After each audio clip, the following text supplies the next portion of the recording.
उसकी इंक्वायरी करे, police inquiry करे, सीसीटीवी फुटेज ले ले, तो उसमें वास्तव जो है, मैं तो 40 साल से पार्टी में हूँ। अप्पा ठाकुर मुझे जानते हैं, क्षितिज मुझे जानते हैं, सब पार्टी जानती है। तो जो वास्तव है वो सबको पता है, और फिर भी चुनाव आयोग ने निष्पक्ष इंक्वायरी करनी चाहिए, ऐसा मेरा भी आग्रह है। अभी चला हाँ बस ओके हाँ पीछे लो हाँ। आज नालासोपारामध्ये वाड्यावरून परतत असताना कार्यकर्त्यांची बैठक होती. त्यामध्ये मतदानाच्या दिवशीच्या आचारसंहितेचे नियम काय आहेत ते सांगण्यासाठी मी इथे आलो होतो. आणि आमच्या समोरच्या मित्रपक्षांचा असा समज झाला की मी पैसे वाटतो. तर मी म्हटलं सगळं चेक करा, काहीच करायला हरकत नाही. तर अप्पा इथे ठाकूरजी असतील, क्षितिज असतील, ते आले, त्यांची आमची चर्चा चालू आहे. त्यामुळे जर पैसे वाटप होत असेल तर त्याची चौकशी निवडणूक आयोग, पोलीस, सीसीटीव्ही फुटेज सगळं आहे. पण निवडणुकीच्या मतदानाच्या दिवशी मतयंत्रणा जी असते त्याच्यावर सही कशी करायची, ऑब्जेक्शन घ्यायचं तर कसं घ्यायचं, अशा गोष्टी सांगण्याचं त्या बैठकीमध्ये पोहोचलो. महाराष्ट्र में विधानसभा में ठाणे जिला. All right, that was Vinod Tawde, the man in question right now. He was speaking to the media and denying all the charges, denying the allegations of cash for votes. My colleague Sandeep joined us live on the broadcast. Sandeep, Tawde there, he has on record denied all the allegations of cash for votes, and also called in for an inquiry by the Election Commission. Yes, that is what Tawde is in fact clarifying, that he was not involved in distribution of any kind of cash. Rather, he mentions that he was there to make their party workers understand how would they go into the process of election tomorrow in fact, and tomorrow is a very crucial day, how to make the voters understand about the process.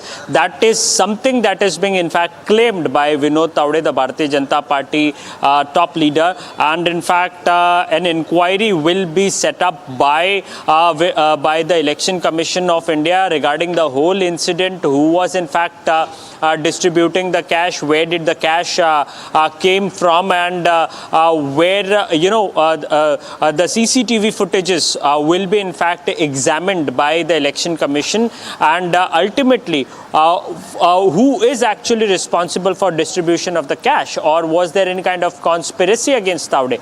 That is a part of investigation right now. Yes, the video is very shocking that has appeared, and we can see the kind of panic in which the people out there are doing right now. In fact, the cash are being in fact flaunted by the party workers out there of Kshitij Thakur. They are raising cash in the air. In fact, not only that, Kshitij Thakur, the Bahujan Vikas Aghadi candidate from that very constituency, is also present there, raising a diary against Vinod Tawde. So all this is this is something that needs to be investigated, and in fact a fair investigation should take place. In fact, what we are hearing right now is that Uddhav Thackeray, he has attacked Mahayuti regarding the whole drama. And in fact, what we are hearing, that he will address a press conference at 5 p.m. in the evening at his official residence, Matoshri. So definitely the opposition have got aggressive right now in this case, and what measures will be taken by Election Commission of India? That is something that we have to look out for. What was the exact amount that was brought in to circulate? That is also that we have to look out for. Or whether it was Vinod Tawde, or was there any kind of conspiracy, that needs to be investigated. Sandeep, I want to understand from you, what are the BVA workers, the leaders, basing their claims on? Do they have any testimony? Do they have any proof? Do they have any piece of evidence? Because if an investigation does happen, that of course the Election Commission has to look into those, proof that will be presented by the BVA to prove its claim. So what is the BVA saying on this? Do they have any sort of witness, or do they have any sort of evidence? See, if you see the video or the visuals that has appeared, in that very visuals, you can see that there are people out there who are flaunting cash in the air. In fact, Vinod Tawde is also present. but from where did this kind of cash had come in their hands? That is the part of investigation, and they are making allegations. They are clearly making allegations that Tawde was there and he was circulating cash. But this is a part of investigation. We cannot come to a conclusion until and unless there is an official statement that comes from Election Commission, or there is an official complaint that will be filed by Hitendra Thakur. So what we are hearing that they will in fact go to Election Commission, and not only just BVA but also the rest of the Vikas Agadi alliance partner. They are also going to Election Commission and they will file a complaint. They are clearly making allegations that Vinod Tawde was circulating cash, but ultimately it is everything is a part of investigation, and unless Election Commission comes with a conclusion or conclusive investigative report against this whole incident, we cannot judge anyone or tell whether Tawde was involved or Tawde was not involved in this. Sandeep, in fact, it's high drama that has unfolded. There you can see the shots on your screen to the left side, viewers. And in fact, let's take a listen in once again to what Vinod Tawde had said. He has cried conspiracy.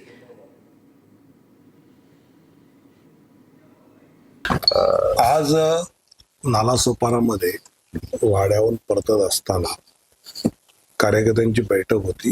त्यामध्ये मतदानाच्या दिवशीच्या आचारसंहितेचे नियम काय आहेत ते सांगण्यासाठी मी इथे आलो होतो. आणि आमच्या समोरच्या मित्रपक्षांचा असा समज झाला की मी पैसे वाटतो. तर मी म्हटलं सगळे चेक करा, काहीच करायला हरकत नाही. तर अप्पा हितेंद्र ठाकूरजी असतील, क्षितिज असतील, ते आले, त्यांची आमची चर्चा चालू आहे. त्यामुळे जर पैसे वाटप होत असेल तर त्याची चौकशी निवडणूक आयोग, पोलीस, सीसीटीव्ही फुटेज सगळं आहे. पण निवडणुकीच्या मतदानाच्या दिवशी मतयंत्रणा जी असते त्याच्यावर सही कशी करायची, ऑब्जेक्शन घ्यायचं तर कसं घ्यायचं, अशा गोष्टी सांगण्याचं त्या बैठकीमध्ये पोहोचलो. BJP General Secretary Vinod Tawde there refuting all the claims of the BVA workers. Then now, remember viewers, there are multiple reactions that have come in. Republic TV has spoken to Praveen Darikar, who is a BJP MLA. Take a listen in. मुझे लगता है ये आरोप है, ये वस्तुस्थिति नहीं है. ये कहा जा रहा है किसने वो पकड़ा नहीं है, उसमें कुछ असलियत बात नहीं है.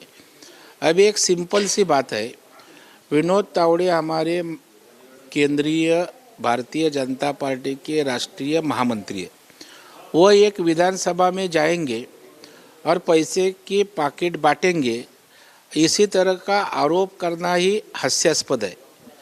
तो इसका मैं धिक्कार करता हूँ. हमारे नेता की, भारतीय जनता पार्टी की प्रतिमा मलिन करने का चुनाव के दौरान ये प्रयास है. क्योंकि महाराष्ट्र की जनता ने तय किया है कि अभी महायुति को वापस सरकार में बिठाना है, विकास के लिए, गरीबों के कल्याण के लिए. क्योंकि उद्धव ठाकरे जी का सरकार 2 साल का उन्होंने देखा है स्थगिति सरकार. हमारा गति का, प्रगति का सरकार देखा है. हम लोग सबके कल्याण के लिए योजनाएं लाई, विकास हो रहा है. तो अभी जनता ने तय किया है कि ऐसा सरकार वापस चाहिए. तो चुनाव इनके हाथ में से गया है. क्योंकि सभा में से ना नैरेटिव सेट कर पाए, ना सोशल मीडिया से नैरेटिव सेट पाए, ना मीडिया के माध्यम से अपना नैरेटिव सेट कर पाए. तो अभी आखिरी दिन में इसी तरह की सनसनाटी निर्माण करके कोई पथराव करना अनिल देशमुख के गाड़ी पे, इसी तरह का पैसे बांटने का आरोप करना, यह कल तक वो चलता रहेगा. लेकिन महाराष्ट्र की जनता को ठीक तरह से मालूम है क्या करना है. उन्होंने तय किया है और उसका परिणाम कल के चुनाव में जरूर तौर पर महायुति के बाजू में मतदान करके होगा. क्षितिज ठाकुर डायरी दिखा रहे हैं, वहाँ के लोग पैसे दिखा रहे हैं. वह राहुल गांधी की संविधान की डायरी आपने देखा ना, डायरी ऊपर दिखाती है कवर, अंदर कोरा डायरी है. तो अभी डायरी दिखाते हैं, डायरी में क्या है वो देखा है क्या किसने? अभी पुलिस देखेंगे, चुनाव आयोग देखेगा. ना डायरी देखा ना पैसा देखा, यह खाली चुनावी मामला है. इसी तरह के चुनाव के लिए, वोट पाने के लिए सब ड्रामा है. क्या एक साजिश लग रही है, क्योंकि चुनाव होने में लगभग बहुत कम घंटे बचे हैं? वही उनको यश नहीं मिल पाया झूठा नैरेटिव सेट करने में. तो आखिरी तौर पर इसी तरह का सनसनाटी करके कुछ वातावरण अपने बाजू में अपन ला सकते हैं क्या? महायुति का नाम प्रतिमा बदनाम करके आप कुछ हासिल कर सकते हैं क्या, इसी तरह का उनका प्रयास है। Keeping a very short break, but our coverage on this story, the big story coming in from Maharashtra just ahead of polling in the state will continue. BJP Neta, BJP General Secretary Vinod Tawde Gheraoed by BVA workers, allegations of cash for votes by the BVA. We'll get you more on that. Stay tuned.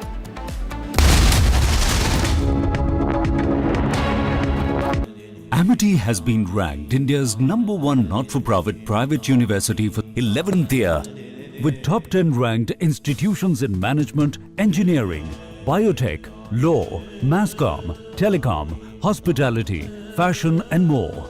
Yet another top ranking for Amity University.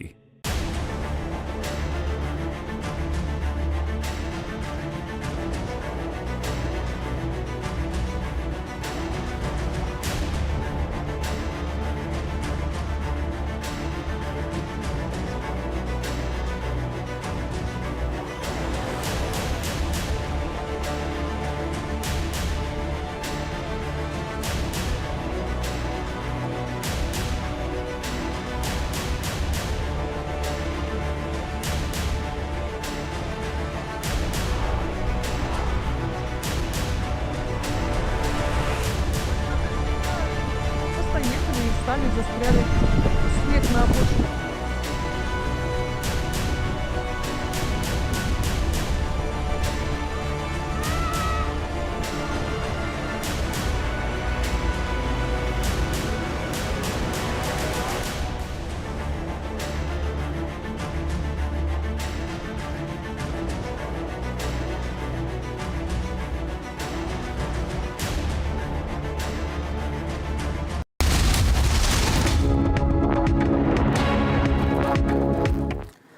Now, former Himachal Pradesh Chief Minister Jairam Thakur has expressed strong disapproval of the current state government. Now, Jairam Thakur has described the situation as very unfortunate and sad to hear, accusing the government of being incapable of doing anything to address the financial issues facing Himachal Pradesh. Now, viewers, what has happened is that the Himachal Pradesh High Court has issued an order attaching Himachal Bhavan in Delhi after the Congress-led Sukhwinder Singh Sukhu government failed to pay the electricity dues amounting to around 150 crore rupees. Now, the court has also directed the Principal Secretary of the Power Department to conduct a fact-finding inquiry to identify the officials responsible for the negligence that has led to this situation. So it's a very big embarrassment, viewers, for the Sukhu government, the Congress-led government in Himachal Pradesh. And of course, the BJP is taking pot shots at the Congress, mocking at the Kata. बोला जाता है कि toilet tax लगा दिया गया, कभी बोला जाता है कुछ और किया जाता है। तो ये सब चीज़ें चुनावों के वक्त क्यों आती है, और चुनावों के वक्त इसको झूठा प्रचार है, ये कोई सत्य प्रचार नहीं। अब तो हम तो कभी दिल्ली में इतने ज़्यादा पॉलिटिक्स करने वाले लोग हैं नहीं, पर दिल्ली की खबरों में पढ़ता लगता है, और आपके जो हिमाचल की न्यूज़ चैनल है उसमें ये न्यूज़ें चलते नहीं है। तो ये सब चीज़ें राजनीतिक तौर से दुष्प्रचार की चीज़ें हैं। धन्यवाद। आपको क्या लगता है सर, सरकार को डिस्टेबलाइज करने का प्रयास? नहीं, सरकार को डिस्टेबलाइज करने का तो प्रयास नहीं है, लेकिन राजनीतिक रोटियां सेकने का प्रयास जरूर है। धन्यवाद। Thank you. So that was the Chief Minister Sukhu's latest reaction. He earlier had, in fact, feigned ignorance, and now he's again trying to just downplay what has happened, because this is a High Court order, viewer. This is not something that has been just alleged by the BJP or any other party or by media. As he's saying, right now, he's the Chief Minister, Sukhwinder Singh Sukhu, has said that this is something that the opposition is trying to derive political mileage out of. Take a listen to what Jairam Thakur, BJP leader and former Chief Minister, had to say. सबसे बड़ी बात है कि high court का फैसला 13 जनवरी 2023 को आया, और उसके बावजूद भी सरकार जो है वो गंभीरता से इसको नहीं ले रही है। ये जो सेली प्रोजेक्ट का अपफ्रंट प्रीमियम का जो पैसा 64 करोड़ रुपए देने के लिए आदेश हुए थे, मुझे लगता है कि जो हिमाचल प्रदेश की सरकार सारे विषयों को बहुत गंभीरता से नहीं ले रही है। 70 के करीब इनके एडवोकेट जो है, additional advocate, deputy advocate general, इस प्रकार की पोस्टों पर इन्होंने लगाए हुए हैं, लेकिन उनकी प्राथमिकता नहीं है सरकार को ऑफेंड करने की। डिफेंड करने की। सरकार को डिफेंड करने के लिए सीपीएस के मामले में अगर देखते हैं तो दिल्ली से जो है वो वकील आते हैं और लगभग 6 करोड़ रुपए जो है उनकी फीस हो गई। और एसएलपी में सुप्रीम कोर्ट में जहां वो 1 करोड़ रुपए खड़ा होकर के एक दिन में लेंगे, उसके लिए पैसे हैं, उसके लिए वकील हैं। लेकिन हिमाचल प्रदेश में इतना गंभीर विषय है, जहां जो सेली प्रोजेक्ट का ये फैसला आया है और उसमें हिमाचल भवन मंडी हाउस जो मंडी ये दिल्ली में पड़ता है, तो एक ऐसा एक जो हमारे हिमाचल के लिए, हिमाचल का तो गर्व है, यानी कि दिल्ली में अगर हिमाचल का दिल है तो हिमाचल भवन है। कोई भी हिमाचली जाता है तो गर्व के साथ वहां जाता है, उसकी ही नीलामी की नौबत आ गई।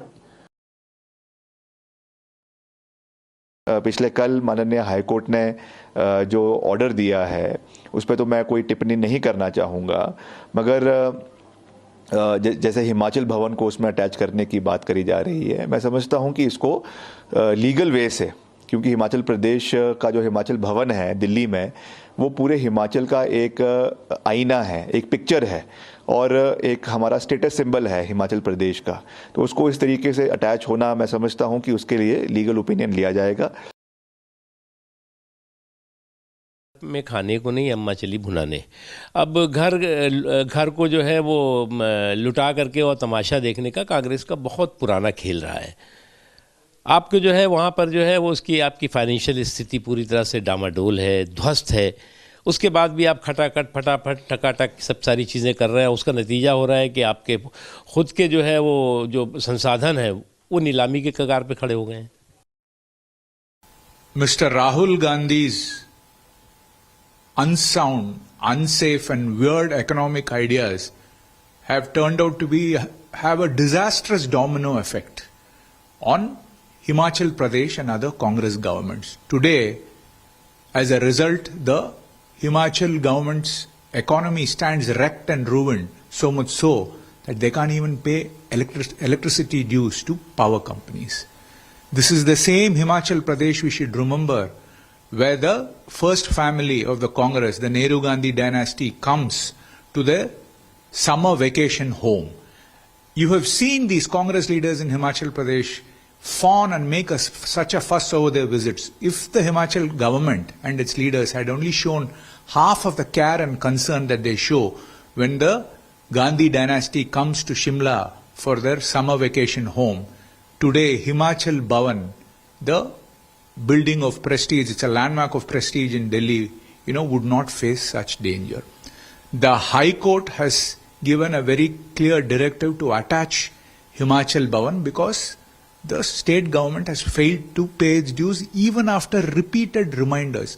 This shows the recklessness and the careless attitude of... And Republic TV has spoken to the Advocate General of Himachal Pradesh, Anup Ratan, on the matter. Take a listen in. I would correct you that it is not the fail to pay but we have not deposited it because there was stay operating, but we thought that the matter should be heard by the division bench at the earliest. So we were requesting time and again to the division bench to hear this matter at the earliest. The controversy which is presently wrapped up is that the single judge in execution petition has directed to attach the property of Himachal Bhavan for non-payment of 64 crore rupees ordered by a single judge in a writ petition whereof an LPA is pending in the High Court. So since our appeal is pending in our High Court and we are pressing hard for early hearing of that appeal, and the court has given us date in near future in this month itself, so the matter would be heard finally by the division bench of the court shortly, I suppose. Mr. Ratan, the court had already warned the government in this regard, saying that if they fail to pay the 64 crores, which was the actual due, they will have to bear the brunt, and which also led to the increase in the amount, which is now 150 crores, including the interest. So that is called the failure to the payment of the dues. No, this all is with respect to the judgment of single judge. Actually, what had happened, the government has suffered a loss of around 700 crore up to now, because of non-construction of this project by the company. It's the company that failed to construct the project. The company was allotted this project way back in 2009. PIA was entered into in 2011. We continue to track more reactions coming in on that story. Also, the Muslim politics being peddled by the Indie Alliance. Will get you more. The row over the checking of burqa-clad women at the polling stations amidst the by-polls in Uttar Pradesh. We'll get you more. Don't go anywhere. Stay tuned.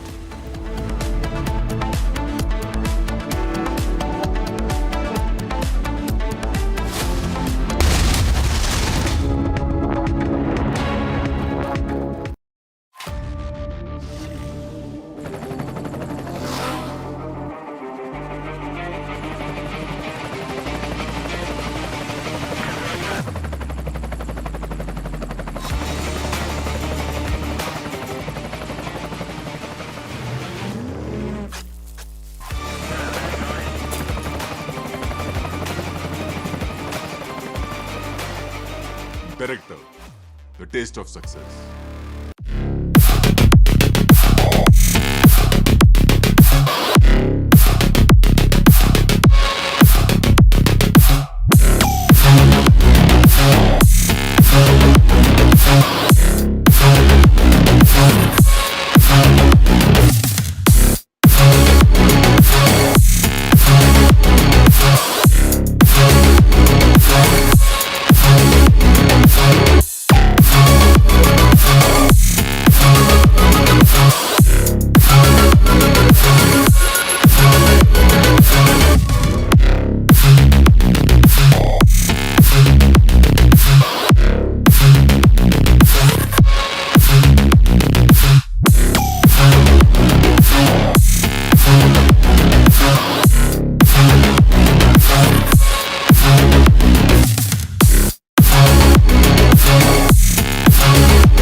Secy allows sale of Himachal Bhavan after non-payment of power dues by state government. मैंने अभी high court का जो आदेश है उसको मैंने पढ़ा नहीं है, इट्स ओपन सर, लेकिन नहीं कोई पढ़ा नहीं है और इस प्रकार के आदेश अगर आए तो उसके बारे में हम अध्ययन करेंगे। ये जो सेली प्रोजेक्ट का अपफ्रंट प्रीमियम का जो पैसा 64 करोड़ रुपए देने के लिए आदेश हुए थे, मुझे लगता है कि तो हिमाचल प्रदेश की सरकार सारे विषयों को बहुत गंभीरता से नहीं ले रही है।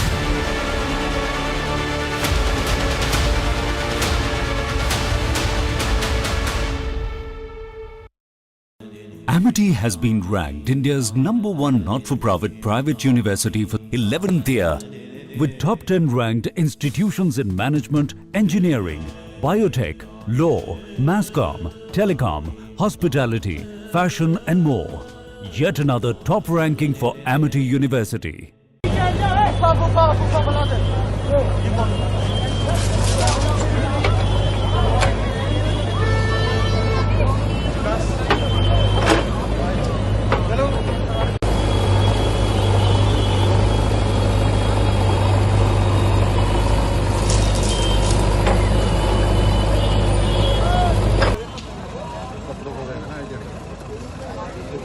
यार एक मिनट ये गहराई ये सर कल का photo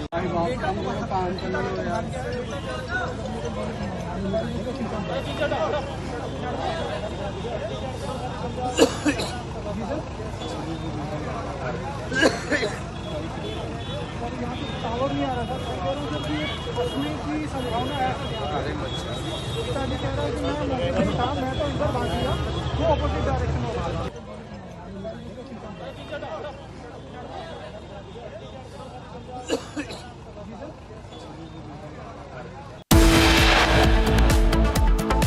The Himachal Pradesh High Court has allowed the sale of the Himachal Bhavan here in the national capital as the Sukhu government in the state failed to pay power firms dues. Stay tuned as we bring in more details from Ground Zero. We will be back after a short break. Keep watching Republic TV.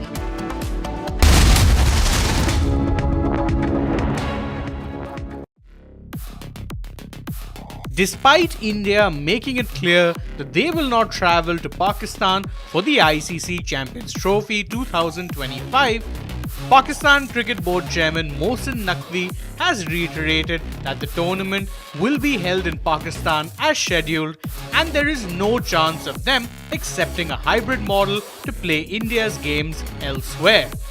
The Champions Trophy will take place in Pakistan only. We will not accept a hybrid model.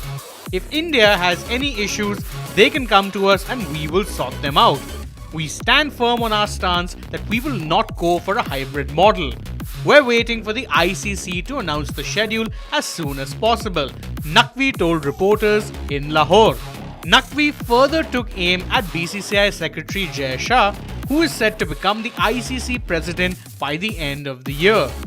When asked about whether Shah's presence at the helm of the ICC could complicate things for Pakistan, Naqvi struck a defiant note. We don't think anyone, including Jai Shah, can give us a tough time. The basic reason for this is that every member of the ICC has their own rights. Things cannot just happen arbitrarily. But I am positive about the Champions Trophy situation, Naqvi said. Naqvi also called upon the ICC to take a more neutral... From Asia's largest news headquarters, setting the agenda for Bharat.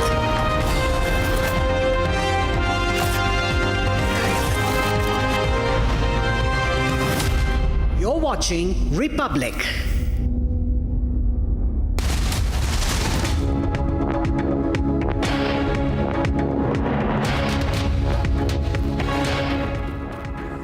Hello and welcome. You're watching Live and Breaking at 3 p.m. I am Tanisha Awasthi. Our top focus remains on what's happening in the state of Himachal Pradesh, where Congress's Khatakhat model seems to be of a complete failure, with the High Court ordering Himachal Bhavan in the national capital for sale. We'll get you all that and much more, but here's a quick check of the headlines that we're tracking at this hour. High drama as BJP leader Vinod Tawde Gheraoed by rival candidates BVA, alleging cash for votes in Virar. BJP neta refutes to charges. नहीं, मैंने अभी high court का जो आदेश है उसको मैंने पढ़ा नहीं है. It's open, sir, लेकिन नहीं, कोई पढ़ा नहीं है. Himachal Pradesh faces financial crisis due to unpaid power dues. High Court orders Himachal Bhavan in the national capital for sale.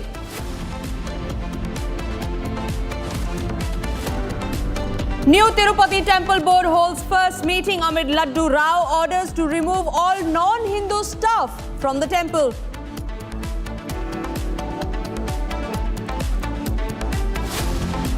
Ahead of elections in Maharashtra, SP stokes a row as their leader writes to Election Commission saying Muslim women should not be asked to remove burqa for checking at the polling booths.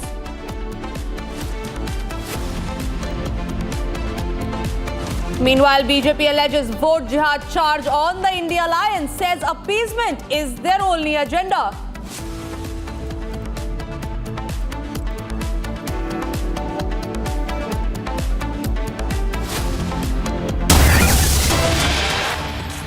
And we saw this edition with breaking news coming in, with top sources indicate that Russian President Vladimir Putin is likely to visit New Delhi soon. This comes months after the Prime Minister Modi visited Moscow. Remember, India-Russia share special ties with significant cooperation across various sectors, including trade, nuclear energy and pharmaceuticals.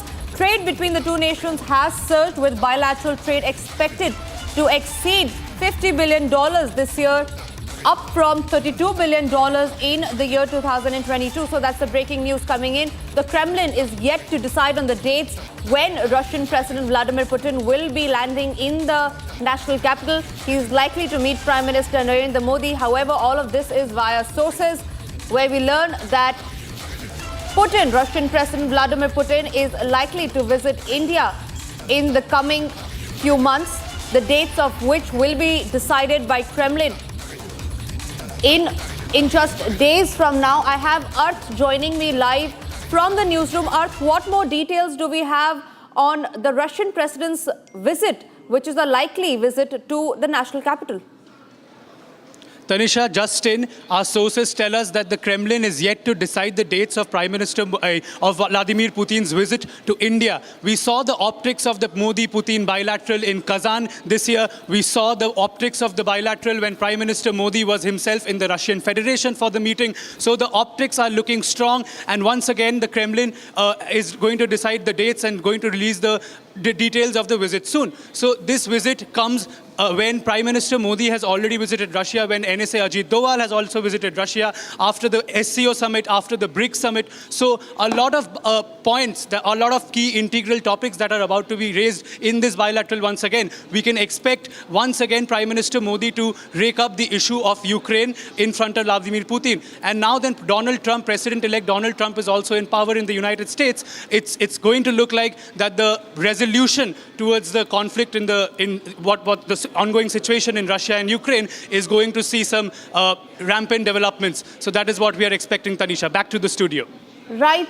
Stay with us because I'm getting in more breaking news coming in regard with the same issue where we learn that Russian President Vladimir Putin has praised the Prime Minister Modi. He says, and I quote, "We appreciate the efforts made by great friend India in mediating peace," is what the Russian President Vladimir Putin had to say. So he's appreciated efforts by Prime Minister Modi, where he had talked about peace earlier in a conversation with the Russian President Vladimir Putin. Arth continues to join me on the broadcast. Arth, what we do know is that Prime Minister Modi did speak to Zelensky as well, where he did talk about how peace should be restored between Russia and Ukraine. Now, Vladimir Putin there praising the Prime Minister, saying that he appreciates the effort that the Prime Minister is putting in to restore peace. What message does it give to the world?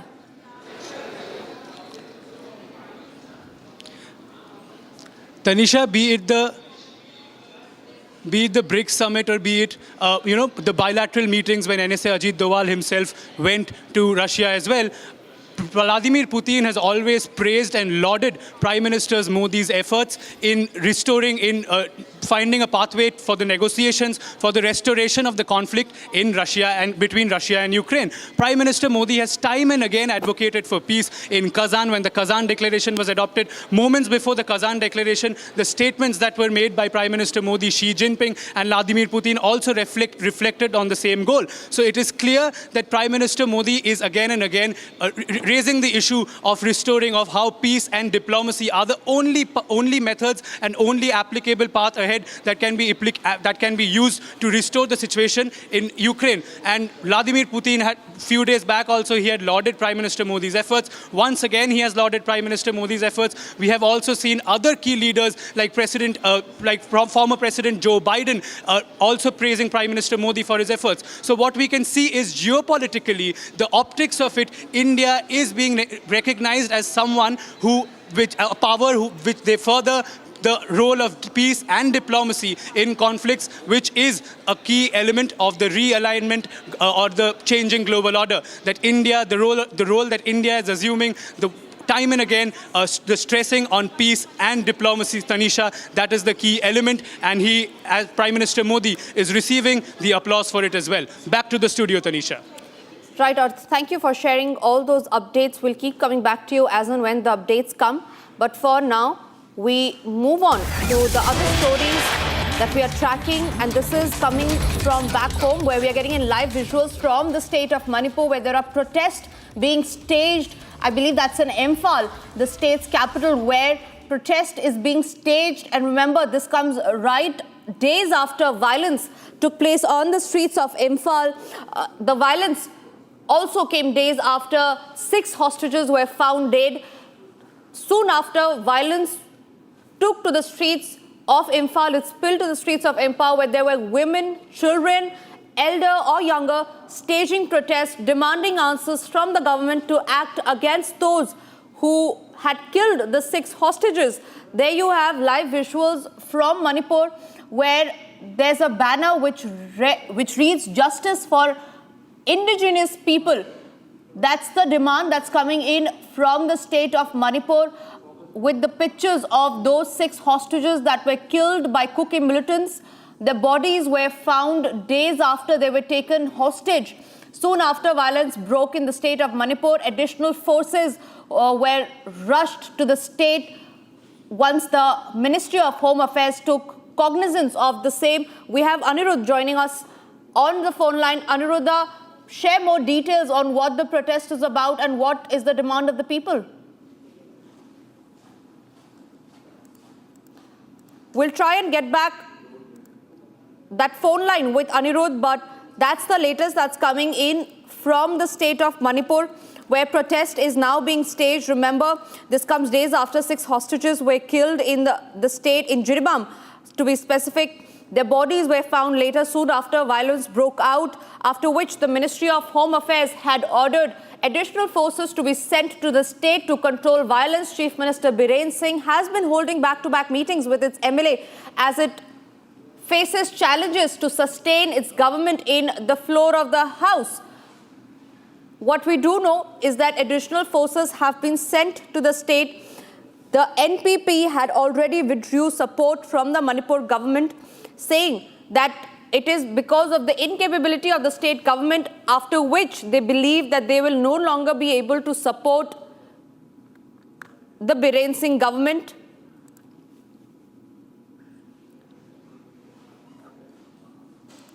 Moving on to other breaking news coming in, and this is in regard with what the Biden's administration had done and how the Trump is reacting to it.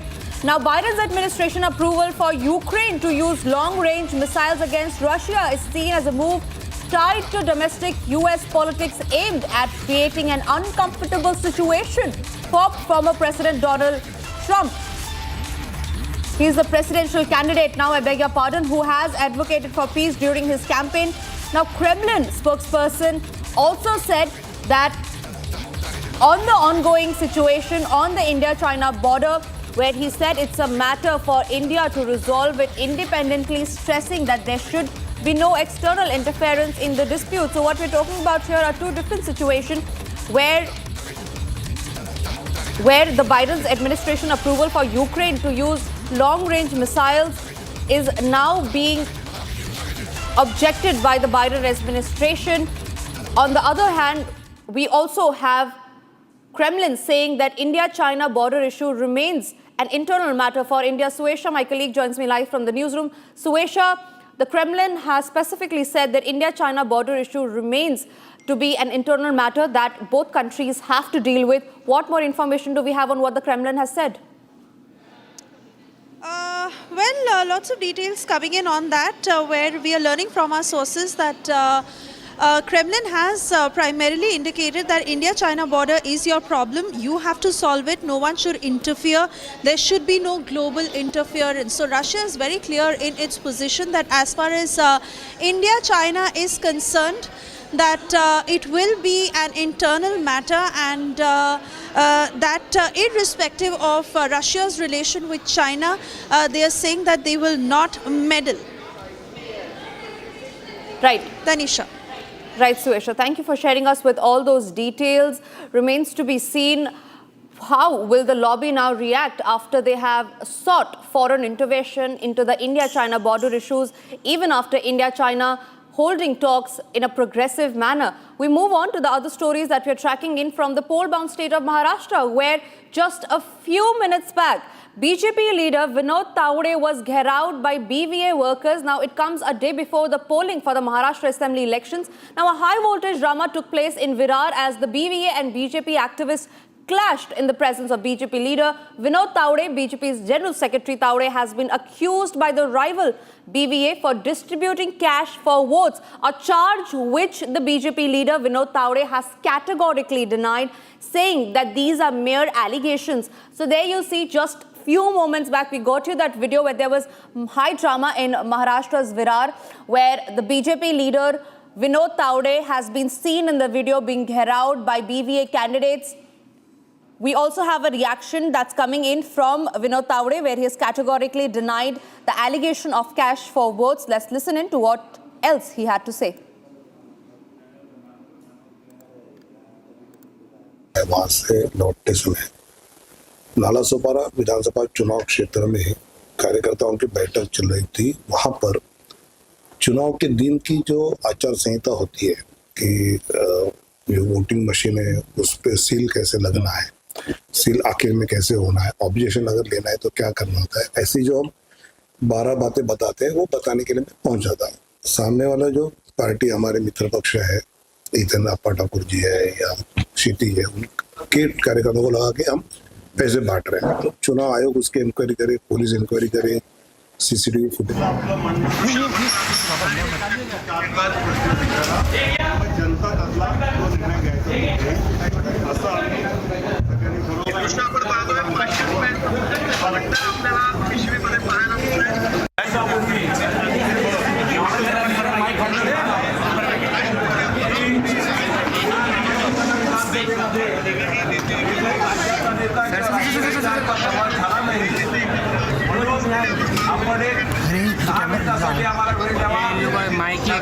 संवाद साधावा ह्यासाठी तावडेसाहेबांनी आग्रह केला। त्यामुळे तावडेसाहेब त्यांनी कार्यकर्त्यांशी संवाद साधला। काही प्रकारे काही सर्वत्र मतदारांशी संपर्क करा, मतदारांना आग्रह करा, मतदानाचा टक्का वाढला पाहिजे। लोकसभेमध्ये हा टक्का जवळजवळ 52% होता, तर आता मतदार कसं वाढेल ह्यासाठी तुम्ही प्रयत्न करा। कार्यकर्त्याला असं आवाहन करण्यात आले होते।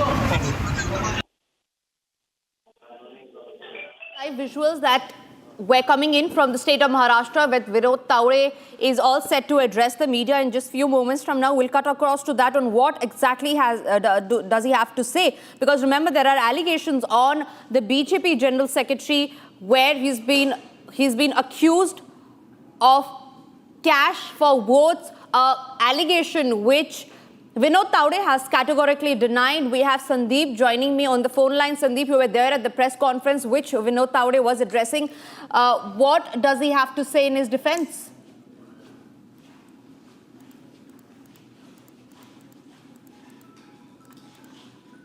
Okay, I believe to have lost that line with Sandeep, but that's the latest coming in from the poll-bound state of Maharashtra. Remember, ladies and gentlemen, Maharashtra is to go to elections tomorrow, where voting is set to take place. It will be completed in just one phase, results of which will be declared on 23rd of November. And just 24 hours before the state goes to poll, that's the latest that's coming in from Maharashtra, where there's a high drama in Maharashtra's Virar, where Vinod Tawde, BJP leader and General Secretary, had been gherawed by BVA candidates.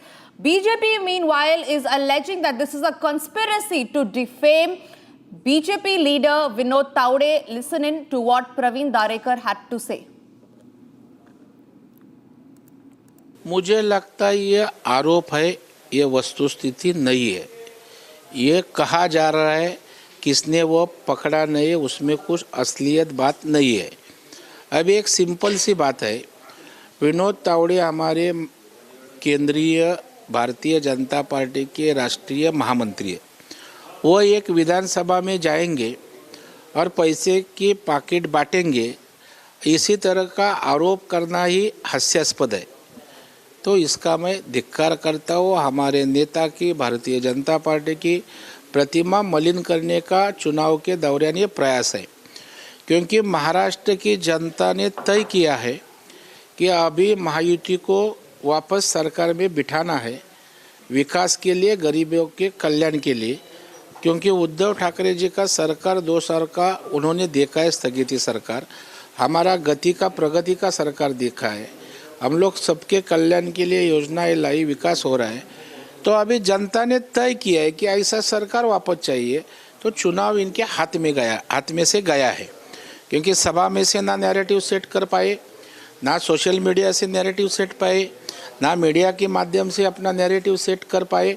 तो अभी आखिरी दिन में इसी तरह की सनसनाटी निर्माण करके कोई पथराव करना अनिल देशमुख के गाड़ी पे, इसी तरह का पैसे बांटने का आरोप करना, यह कल तक वो चलता रहेगा। लेकिन महाराष्ट्र की जनता को ठीक तरह से मालूम है क्या करना है, उन्होंने तय किया है और उसका परिणाम कल के चुनाव में जरूर तौर पर महायुति के बाजू में मतदान करके होगा।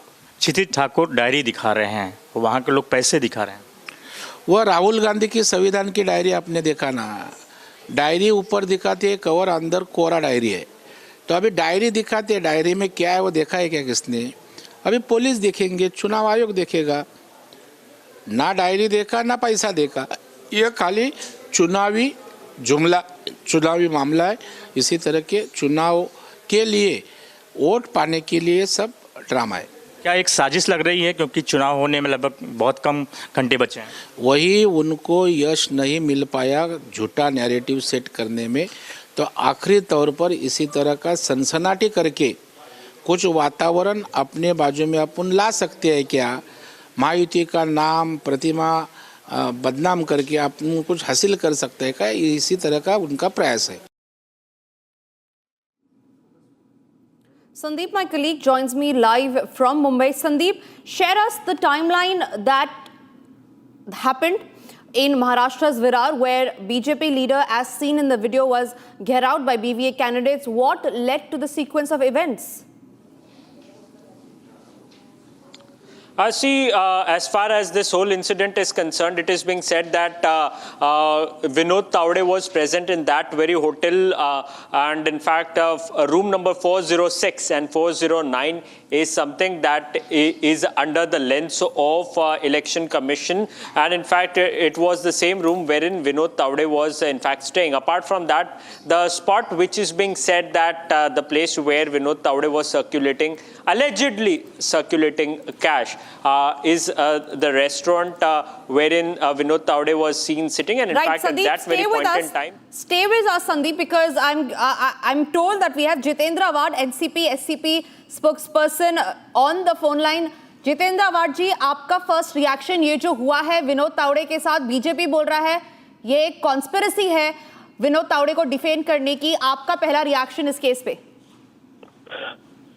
तुम पत्थरबाजी करो एक सीनियर लीडर का, you pelt stone on somebody, break his head, then you said there is other side to the story. Then the next day, crores of rupees are seen with one of the senior leaders of BJP. Then they say it is a conspiracy. The basic thing is the whole election process has gone to dogs. The police are not acting responsibly, nor the election commission is taking any responsibility. And I am a personal witness to all this. There are no numbers on the card where the election machines are taken, EVM machines are taken.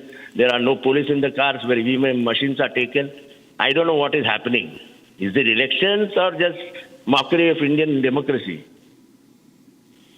Right, Jitendra ji, but what, like I was telling you, the BJP has been alleging the move comes right 24 hours before Maharashtra is to go to polls. So even the leader who was Gheraoed, Vinod Tawde, he has been saying that he has been actually refuting to all the claims, saying it is not him who has been accused of cash for votes. However, he is demanding proof, saying what proof do we have when it comes to allegations of him being accused of cash for votes? Because what's seen in the video is that BJP leader Vinod Tawde being Gheraoed by BVA workers. So they had proofs with them. I spoke to the senior leader of BVA and he told me very laughingly that pakda gaya. So what more do you want now? But Anil Deshmukh is hit. Anil Deshmukh is hit. He bleeds. They say it is a natak, a filmy drama. What to say about all this? The government has lost its caliber. Basically, election commission is not performing. It is acting as a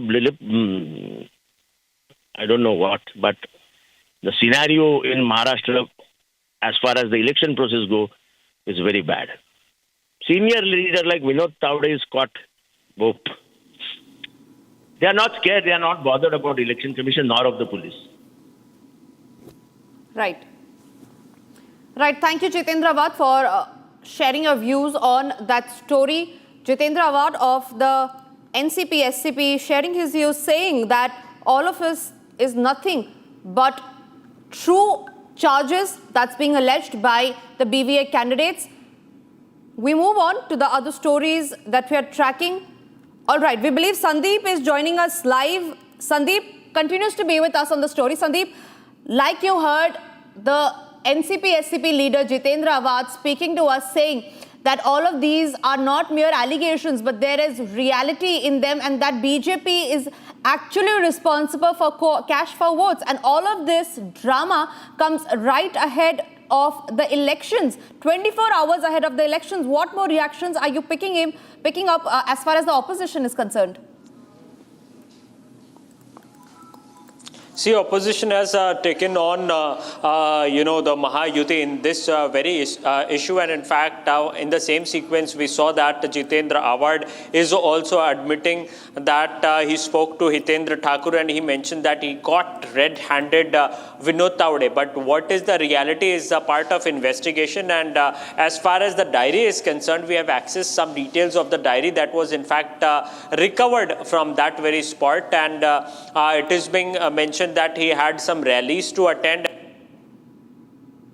Right. And on that, also a few names are also mentioned in that very alleged diary. That is a part of investigation. As and when we get to more, details regarding the whole cash amount and what was the amount, how did this cash reach to that very hotel, then we'll be in a better position to say, in fact, Election Commission of India will be, in fact, making out a report, and once that report, only then will be able to come to a conclusion. Before that, an inquiry is, in fact, initiated by Election Commission of India. Right, Sandeep. Thank you for sharing us with all those updates that's coming in from the state of Maharashtra, which is to go to elections tomorrow, the results of which will be declared on the November 23rd. All eyes are on which side have the public decided to vote.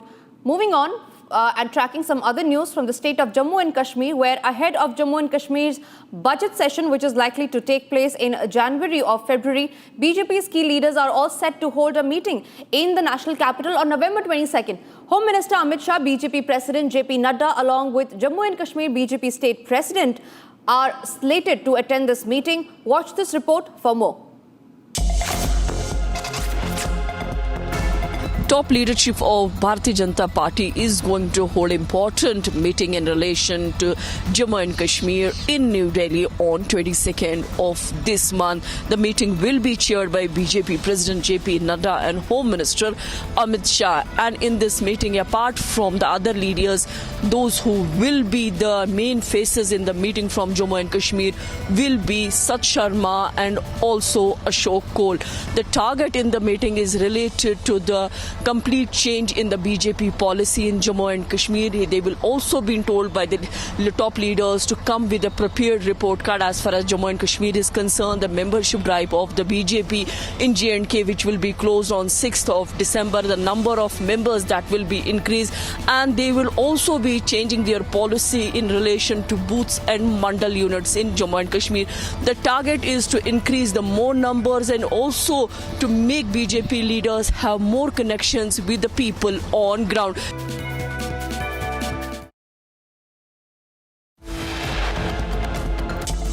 It's time to slip into a short break, but after the break, we'll give you all details on what the new diktat by the Tirupati Temple Board has been, where they have said that no Hindu non-staff will be working in Tirupati Temple. All that and much more on the other side of the break.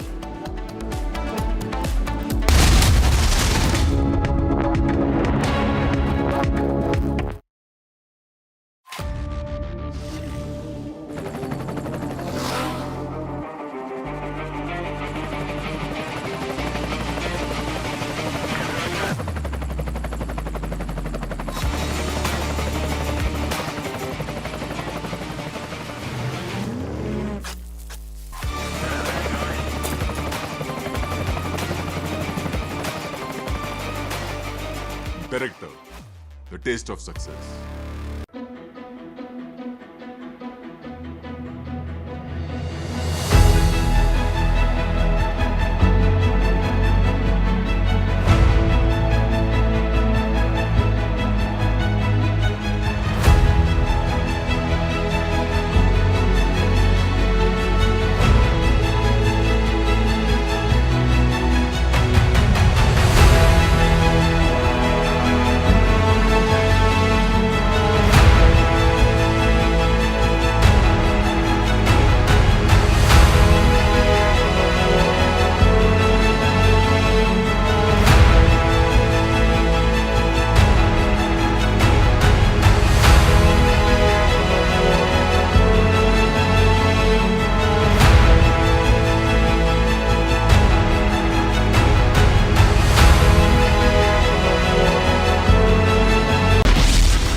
तो दूसरों के लगे हैं। अगर आप वो दोनों पैर उनके निकाल दिए तो मोदी जी नीचे गिर जाते। याद रखो, तुम्हारे ये मंसूबे कामयाब नहीं होंगे जब तक मोदी पर जनता जनार्दन का आशीर्वाद है। कांग्रेस वाले तुम कुछ नहीं कर पाओगे। पूरा महाराष्ट्र जानता है, करोड़ों रुपए देकर आपकी सरकार आपसे छीनी गई। राहुल गांधी को न कुछ पता है न कुछ समझता है, वो बचकाना बातें करते हैं, आप उस पर भी मुझे पूछ रहे हैं।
High drama as BJP leader Vinod Tawde घेराओed by rival candidates. BVA alleging cash for votes in Virar.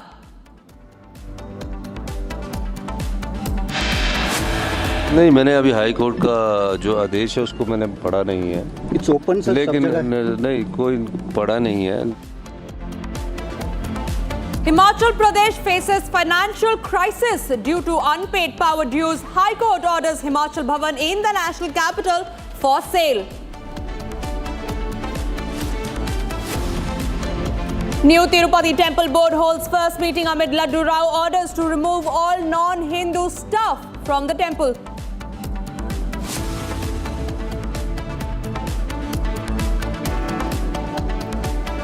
Ahead of UP by-elections, SP stokes a row as their leader writes to Election Commission saying Muslim women should be asked to remove burqa for checking at the polling booth.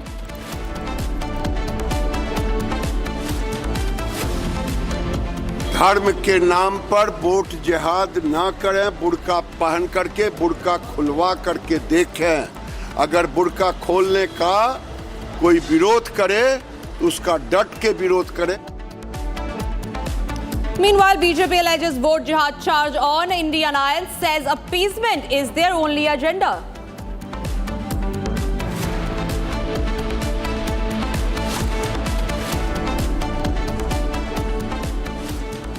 And we start this bulletin with the news that's coming in from the state of Himachal Pradesh, where the Himachal Pradesh High Court has issued an order allowing the sale of State Bhavan in the national capital after Chief Minister Sukhwinder Singh Sukhu's government failed to pay the electricity dues amounting to approximately rupees 150 crore. The High Court had previously warned the Himachal Pradesh government at failure of these dues, which led to serious consequences. Now, this fresh controversy has hit the Congress government in Himachal, it has triggered another political face-off. First, the financial crisis, then the toilet tax, and now the Himachal Bhavan on quote-unquote sale is the Congress's khatakhat model of politics that now stands completely exposed. First, listen in to what Sukhwinder Singh Sukhu had to say. First, listen in to what Anup Ratan had to say. I would correct you that it is not the failed to pay but we have not deposited it because there was stay operating, but we thought that the matter should be heard by the division bench at the earliest. So we were requesting time and again to the division bench to hear this matter at the earliest. The controversy which is presently wrapped up is that the single judge in execution petition has directed to attach the property of Himachal Bhavan for non-payment of 64 crore rupees ordered by a single judge in a writ petition whereof an LPA is pending in the High Court. So since our appeal is pending in our High Court and we are pressing hard for early hearing of that appeal, and the court has given us date in near future in this month itself, so the matter would be heard finally by the division bench of the court shortly, I suppose.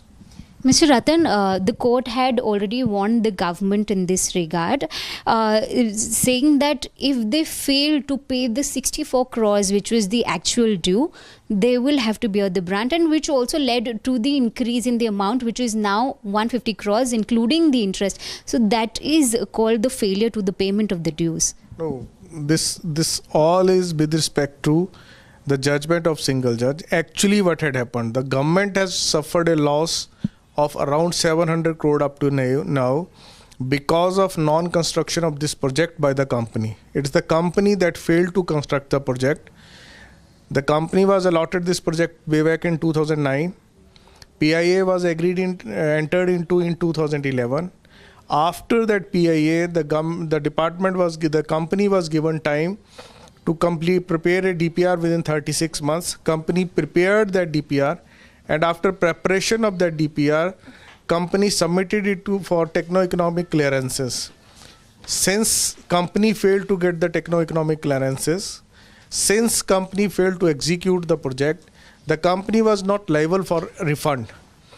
We say the London single judge has wrongly given that refund to the company, and it is also a condition of the pre-implementation agreement that if company fails to prepare at the stage of DPR, company says that project is not viable, in such eventuality, company is liable for refund, but refund would be without interest. So the contract between the parties is governed by the agreement between the parties. In our opinion, writ court has completely misread the implementation agreement, pre-implementation agreement. Therefore, we have every chance to succeed in the LPA. So, Mr. Ratan, is it safe to say that you are saying that it was High Court's order that has in a way supported the company, and it has given the verdict in its favor? Yes. The High Court order is not fair, you are saying? I say that is in appeal. Appeal, we have said that the order is not legal. But as of now, there is a single judge order in the High Court, which is under appeal before the LPA court. So normally, what happens that when there is an appeal, the stay is granted subject to deposit of amount. Similar thing has happened in this case also. But since government in its wisdom decided that at this stage we don't want to deposit, now this executing court has filed an order, passed an order. And it has become a sensational news because the Himachal Bhavan property is involved. Had it been some other property, car or anything else, or office of Samadhi, it would not have been a news of this nature in Delhi. My last question to you is that six CPS officers were dismissed. Now, the High Court's, as per High Court's order, the post is only unconstitutional. And to top it all, we have seen over the months how the Himachal. And we cut across to breaking news coming in. In the latest on Vinod Tawde, the Election Commission, we are learning, has lodged a formal complaint. This in the alleged cash for vote scandal. Remember, Vinod Tawde has refuted these allegations against him. But BVA workers who have stated that he has distributed cash for votes. In fact, they have complained that he had distributed 5 crore rupees cash, and he was carrying a diary which noted entries to the tune of 15 crore rupees cash distributed, as BVA is upping the ante against BJP. The Election Commission has now lodged a formal complaint against Vinod Tawde in the alleged cash for votes scandal. This is a big development in the story. This video that has now gone viral, BVA workers who also went on to detain Vinod Tawde. And this clearly has emerged one of the biggest controversies, as Maharashtra is all set to poll tomorrow.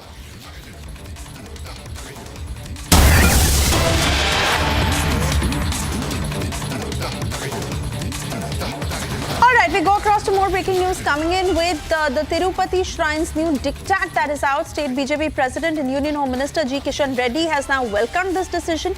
He said, and I quote, that it has been a demand for very many days now that non-Hindus should not be near God. We will not remove people from their jobs. We will employ them elsewhere. I welcome this decision taken by the TTD board. Unquote. Now remember, this statement comes after Tirumala Tirupati Devasthanam had passed a resolution asking all non-Hindu staffers to either opt for VRS or look for alternate jobs in the government sector itself. Let's cut across to this reaction that Republic got from the TTD chairman to what he said. You see, there are many people working non-Hindus in TTD. So this is a long-time demand from the Hindus.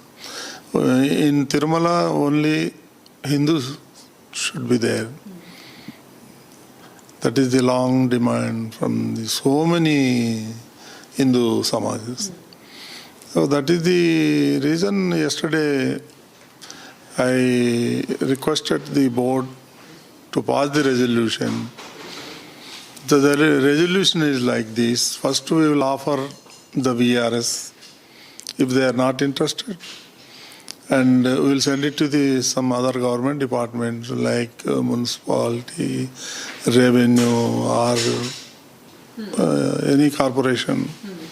So we will request them first. We will take their opinion and we will go according to that. Right. So, because you have mentioned that there are many Hindus, many non-Hindus basically at Tirumala temple. If you could give some more details on how many of them are there and since how long they have been working. They are working a long time. Okay. So number I don't want to do. I have a list, but I don't want to disclose on this time. Right.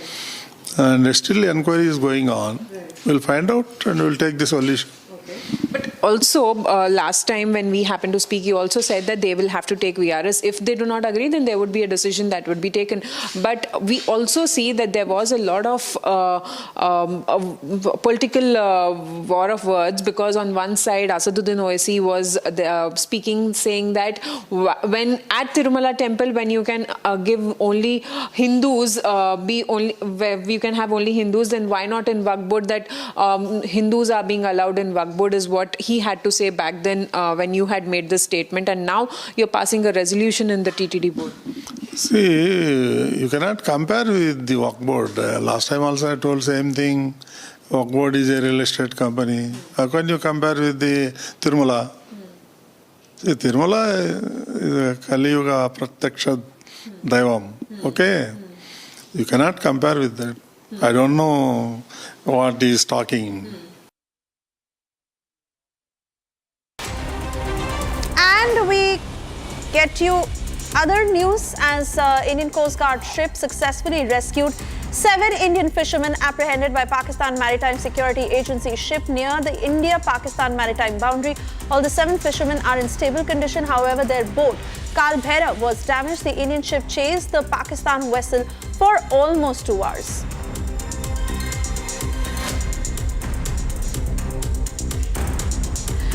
ISRO's collaboration with Elon Musk's SpaceX, for India's most sophisticated communication satellite GSAT-N2, has been successfully lifted off into space with the help of Musk's Falcon 9 rocket. The satellite set off for its 34-minute journey into outer space. According to ISRO, the satellite is equipped with 32 user beams comprising 8 narrow spot beams over the northeast region and 24 wide spot beams over the rest of India as the thick blanket of smog continues to choke national capital.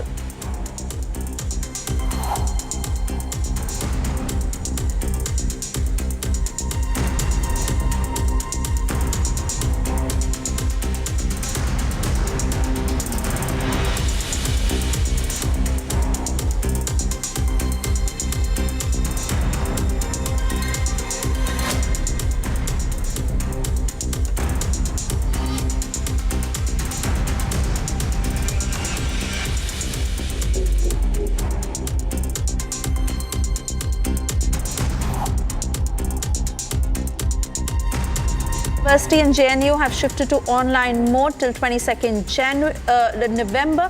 The decision comes in the wake of rising AQI levels in Delhi that in several places have crossed the 1,000 mark. Normal classes in DU will resume from November 25, while in JNU it will resume from November 22.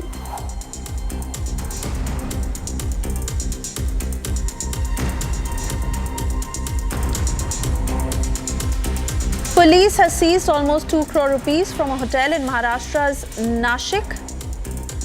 Before that, we get you details of how the Shadra police nabbed Chinese national behind the 100 crore rupees fraud network in the national capital. Accused Fang Chenjin was involved in the cyber fraud involving almost 43.5 lakh rupees. The fraud was carried out through online stock trading scams orchestrated via WhatsApp groups. Investigation further revealed wider network linked to the fraud amounting to 100 crore rupees.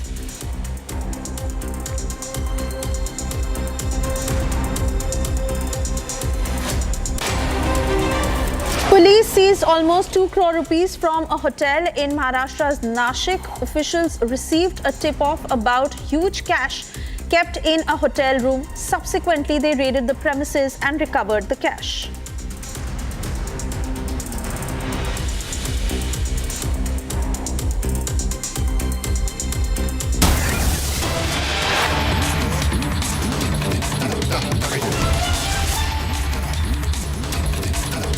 And we cut across to more breaking news coming in.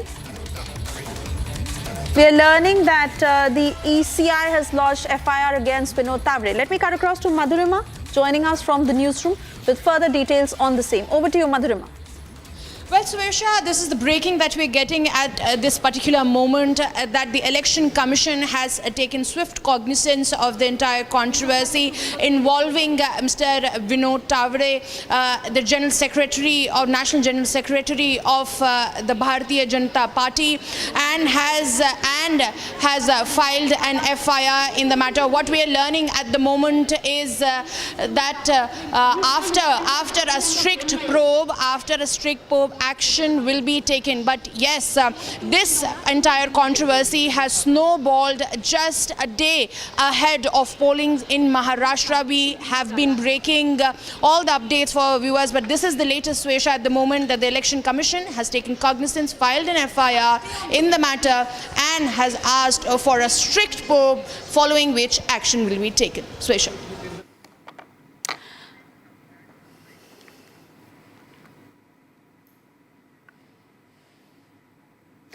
All right, do stay on with us.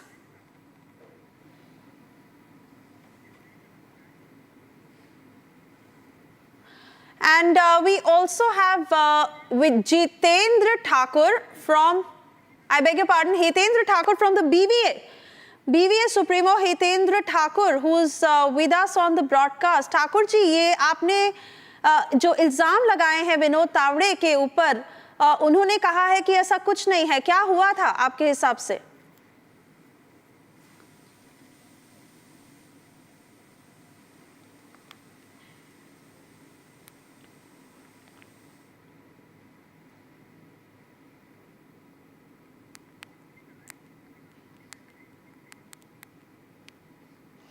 All right, not too sure if he's still there, and we will try and re-establish that connection with him. But I quickly want to take this to Sandeep as well, as he's picking up further details on how the Election Commission has lodged an FIR against Tawde in this matter. Remember, this is becoming the biggest pre-poll controversy, as tomorrow Maharashtra is all set to vote.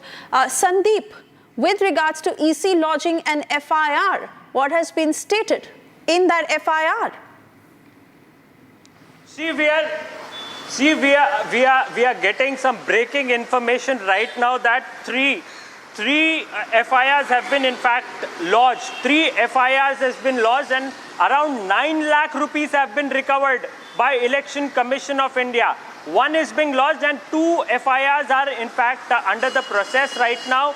As far as the FIR copy is concerned, the accused is concerned, whether Vinod Tawde has been made an accused, that is something that we have to, wait for. But ultimately, I have got a confirmation. I would request my video journalist Sadanand to play that phone conversation.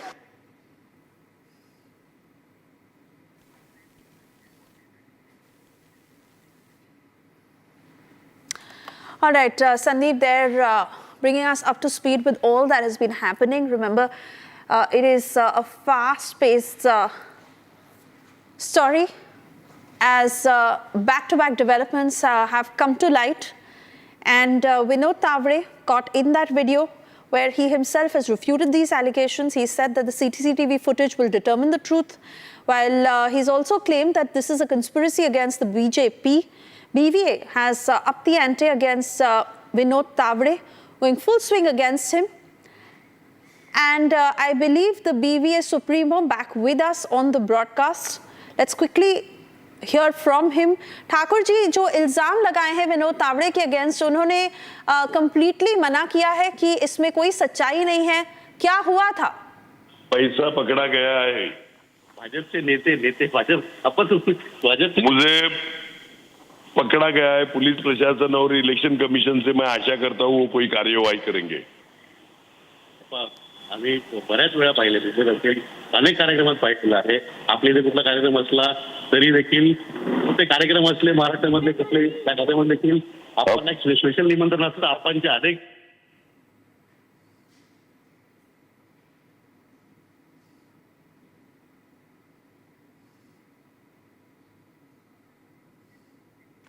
All right, the audio line is unclear, but we will certainly try and get his version of the story, because the BVA has gone all guns blazing against the BJP on this matter. And you saw how those BVA workers completely gherawed Vinod Tawde, not letting him leave, as they have leveled the cash for votes charge. Sandeep, I want to come back to you, because the very fact that the EC has now lodged an FIR against Tawde, he is clearly cornered, no matter how much he is saying that there is no truth to these allegations.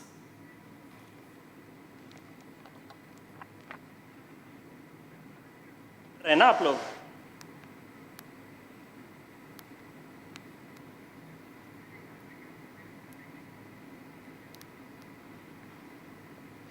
All right, we seem to have an audio connection issue. We will revisit this story, but for the moment, we slip into a short commercial break. We'll be back on the other side. Do stay tuned.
Thank you for staying with Republic. And well, it's a big setback to the Manipur government resolution. Coordinating Committee on Manipur Integrity not satisfied with the resolution that is made by the state government, the 8-point resolution that has been put out by the state government after that meeting that was led by N. Biren Singh.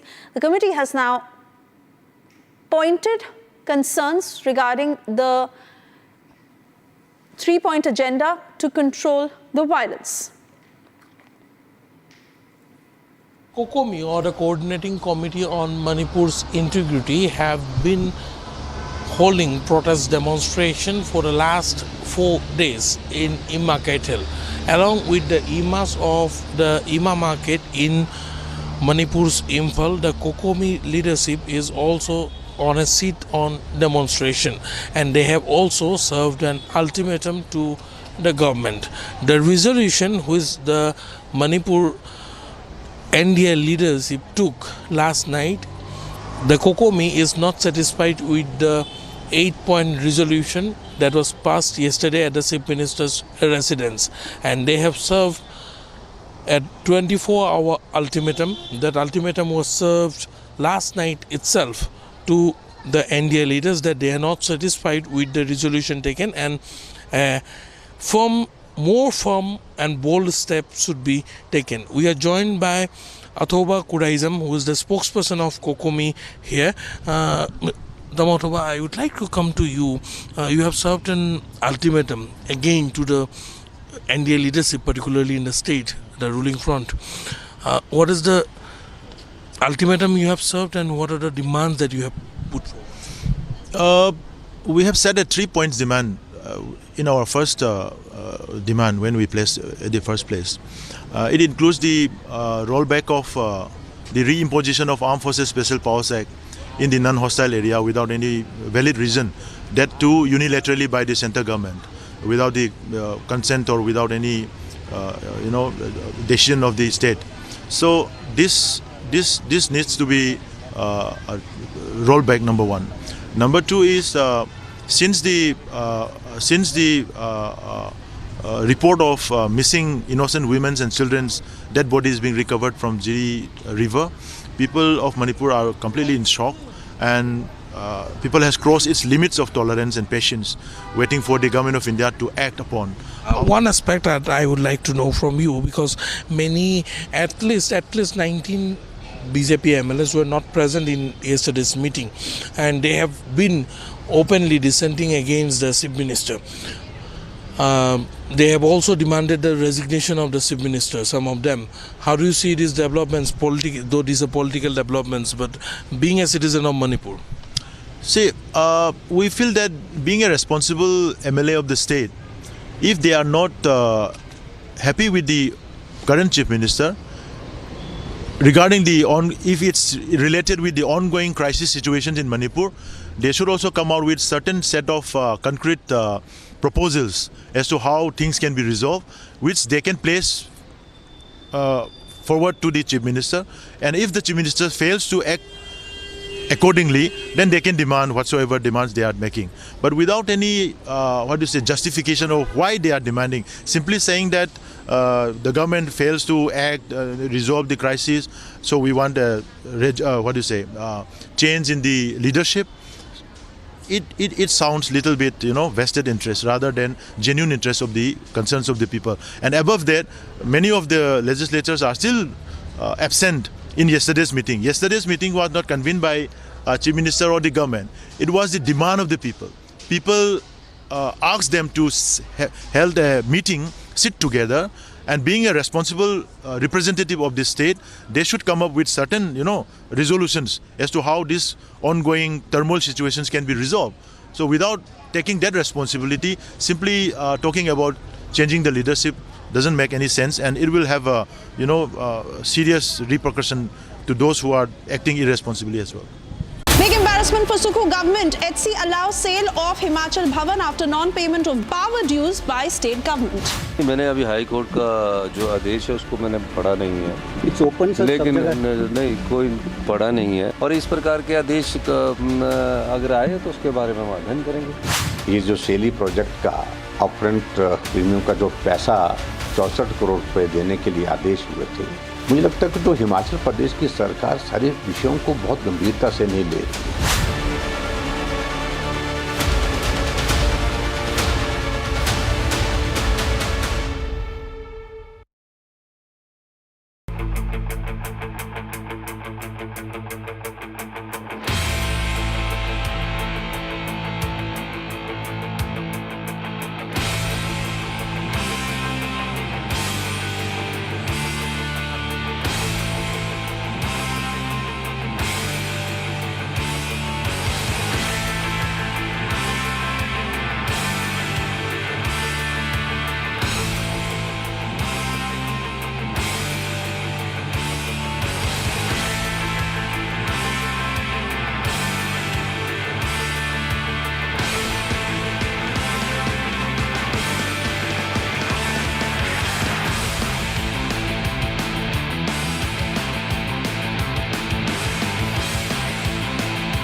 From Asia's largest news headquarters, setting the agenda for Bharat.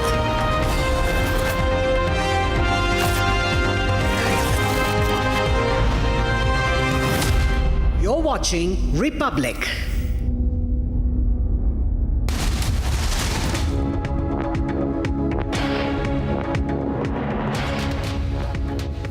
Good afternoon, viewers. You're watching Republic TV and I'm Arnab with you. It's high drama unfolding in Maharashtra's Virar, viewers, as the BJP General Secretary Vinod Tawde is being accused of distributing cash for votes. This right ahead of the polling in Maharashtra. We'll get you more on that first. The headlines.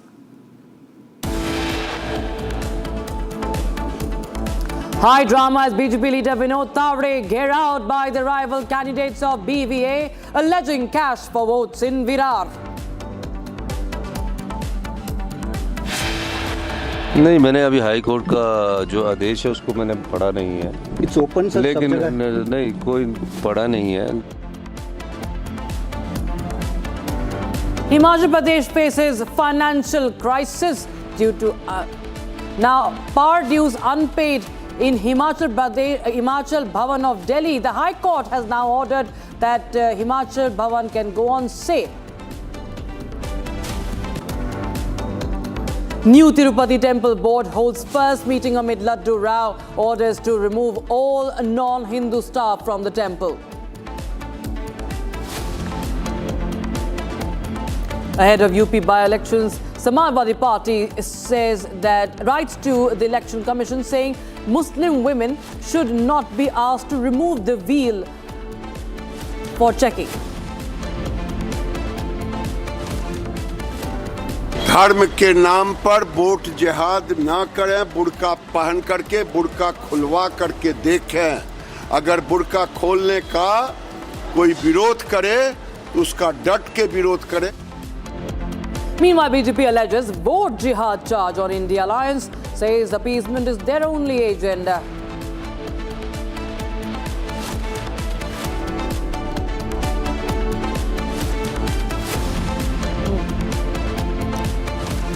A day before the polling for Maharashtra Assembly elections, a high-voltage drama was witnessed in Virar as the BVA, the Bahujan Vikas Aghadi, and BJP activists clashed in presence of BJP General Secretary Vinod Tawde.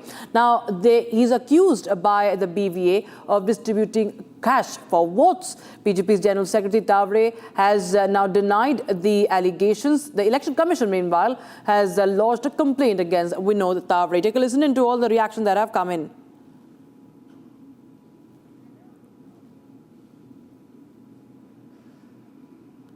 वहां से लौटते समय नालासोपारा विधानसभा चुनाव क्षेत्र में कार्यकर्ताओं की बैठक चल रही थी। वहां पर चुनाव के दिन की जो आचार संहिता होती है कि जो वोटिंग मशीन है उस पर सील कैसे लगना है, सील आखिर में कैसे होना है, ऑब्जेक्शन अगर लेना है तो क्या करना होता है, ऐसी जो हम 12 बातें बताते हैं वो बताने के लिए मैं पहुंच जाता हूँ। सामने वाला जो पार्टी हमारे मित्र पक्ष है, इधर अप्पा ठाकुर जी है या क्षिति है, उनके कार्यकर्ताओं को लगा के हम पैसे बांट रहे हैं। तो चुनाव आयोग उसकी इंक्वायरी करे, पुलिस इंक्वायरी करे, सीसीटीवी फुटेज ले ले, तो उसमें वास्तव जो है, मैं तो 40 साल से पार्टी में हूँ, अप्पा ठाकुर मुझे जानते हैं, क्षिति मुझे जानते हैं, सब पार्टी जानती है, तो जो वास्तव है वो सबको पता है। और फिर भी चुनाव आयोग ने निष्पक्ष इंक्वायरी करनी चाहिए, ऐसा मेरा भी आग्रह है। My colleague Sandeep joins us live on the broadcast for more. Sandeep, well, the Election Commission in the latest has lodged a complaint against Vinod Tawde. What do we expect next? How big a setback it could be for the BJP or the Mahayuti ahead of the polls? See, Rakshita, it is a major embarrassment for Bharatiya Janata Party, specifically Vinod Tawde, who was in fact said to be that he could be possible candidate for Chief Minister post, but ultimately this whole drama has went against Vinod Tawde, and ultimately what is the investigation that comes? What is the output of the investigation that will be done? That would be very crucial in this very case, but ultimately just 24 hours before this kind of a whole drama that has been in fact put up before the people of Maharashtra will definitely have an impact on tomorrow's voting.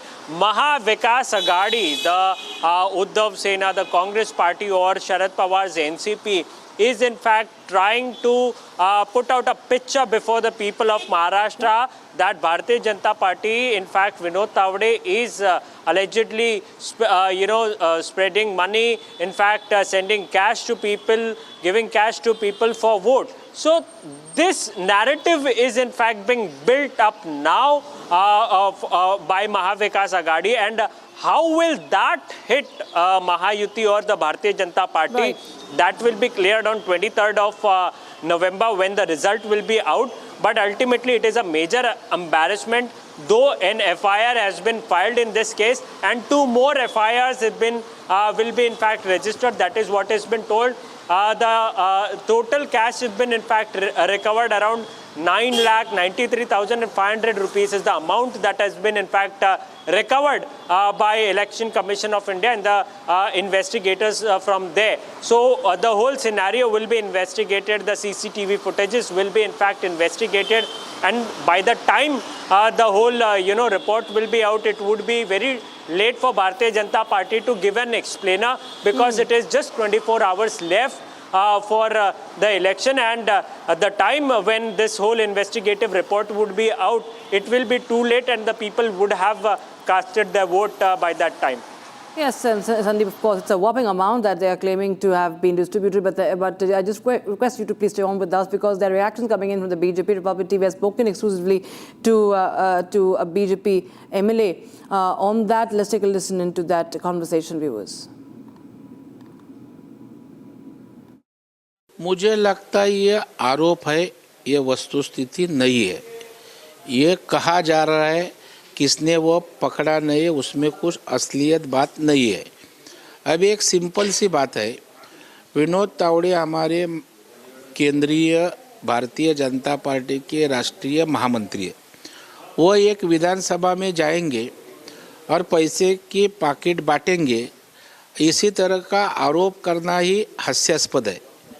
तो इसका मैं धिक्कार करता हूँ। हमारे नेता की, Bharatiya Janata party की प्रतिमा मलिन करने का चुनाव के दौरान ये प्रयास है, क्योंकि महाराष्ट्र की जनता ने तय किया है कि अभी महायुति को वापस सरकार में बिठाना है, विकास के लिए, गरीबों के कल्याण के लिए, क्योंकि उद्धव ठाकरे जी का सरकार 2 साल का उन्होंने देखा है स्थगिति सरकार, हमारा गति का, प्रगति का सरकार देखा है। हम लोग सबके कल्याण के लिए योजनाएं लाई, विकास हो रहा है। तो अभी जनता ने तय किया है कि ऐसा सरकार वापस चाहिए, तो चुनाव इनके हाथ में से गया है, क्योंकि सभा में से ना नैरेटिव सेट कर पाए, ना सोशल मीडिया से नैरेटिव सेट पाए, ना मीडिया के माध्यम से अपना नैरेटिव सेट कर पाए। तो अभी आखिरी दिन में इसी तरह की सनसनाटी निर्माण करके कोई पथराव करना अनिल देशमुख के गाड़ी पे, इसी तरह का पैसे बांटने का आरोप करना, यह कल तक वो चलता रहेगा। लेकिन महाराष्ट्र की जनता को ठीक तरह से मालूम है क्या करना है, उन्होंने तय किया है और उसका परिणाम कल के चुनाव में जरूर तौर पर महायुति के बाजू में मतदान करके होगा। क्षितिज ठाकुर डायरी दिखा रहे हैं, वहाँ के लोग पैसे दिखा रहे हैं। वह राहुल गांधी की संविधान की डायरी आपने देखा ना, डायरी ऊपर दिखाती है कवर, अंदर कोरा डायरी है। तो अभी डायरी दिखाते हैं, डायरी में क्या है वो देखा है क्या किसने? अभी पुलिस देखेंगे, चुनाव आयोग देखेगा। ना डायरी देखा ना पैसा देखा, यह खाली चुनावी जुमला, चुनावी मामला है। इसी तरह के चुनाव के लिए, वोट पाने के लिए सब ड्रामा है। क्या एक साजिश लग रही है, क्योंकि चुनाव होने में लगभग बहुत कम घंटे बचे हैं?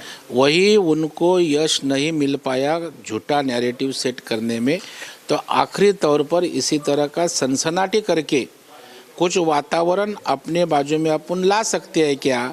महायुति का नाम प्रतिमा बदनाम करके अपन कुछ हासिल कर सकते हैं क्या? इसी तरह का उनका प्रयास है। Shifting focus down south with the Tirupati Devasthanam new diktat out. Now, State BJP President and Union Home Minister G. Kishan Reddy has welcomed the decision. Take a look at this conversation, viewers.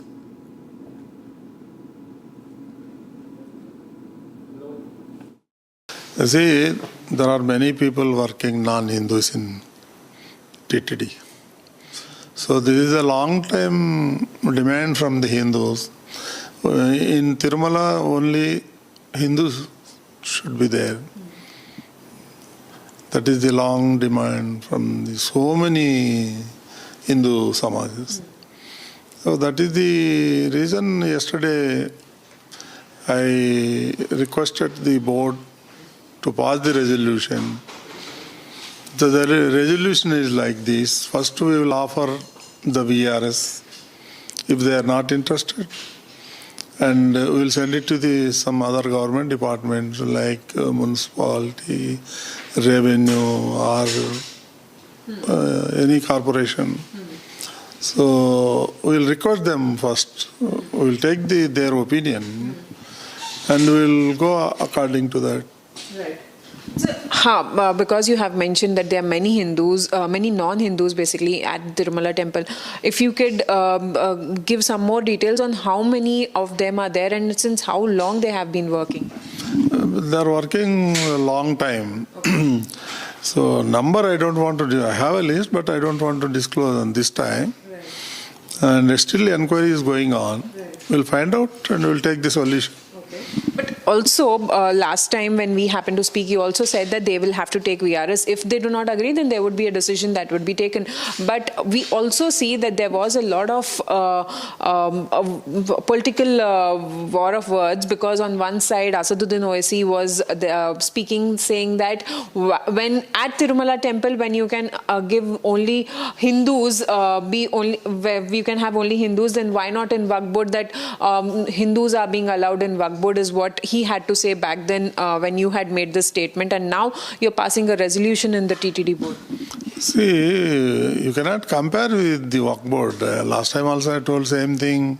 Waqf board is a real estate company. How can you compare with the Tirumala? See, Tirumala is a Kali Yuga Pratyaksha Daivam. Okay? You cannot compare with that. I don't know what he is talking.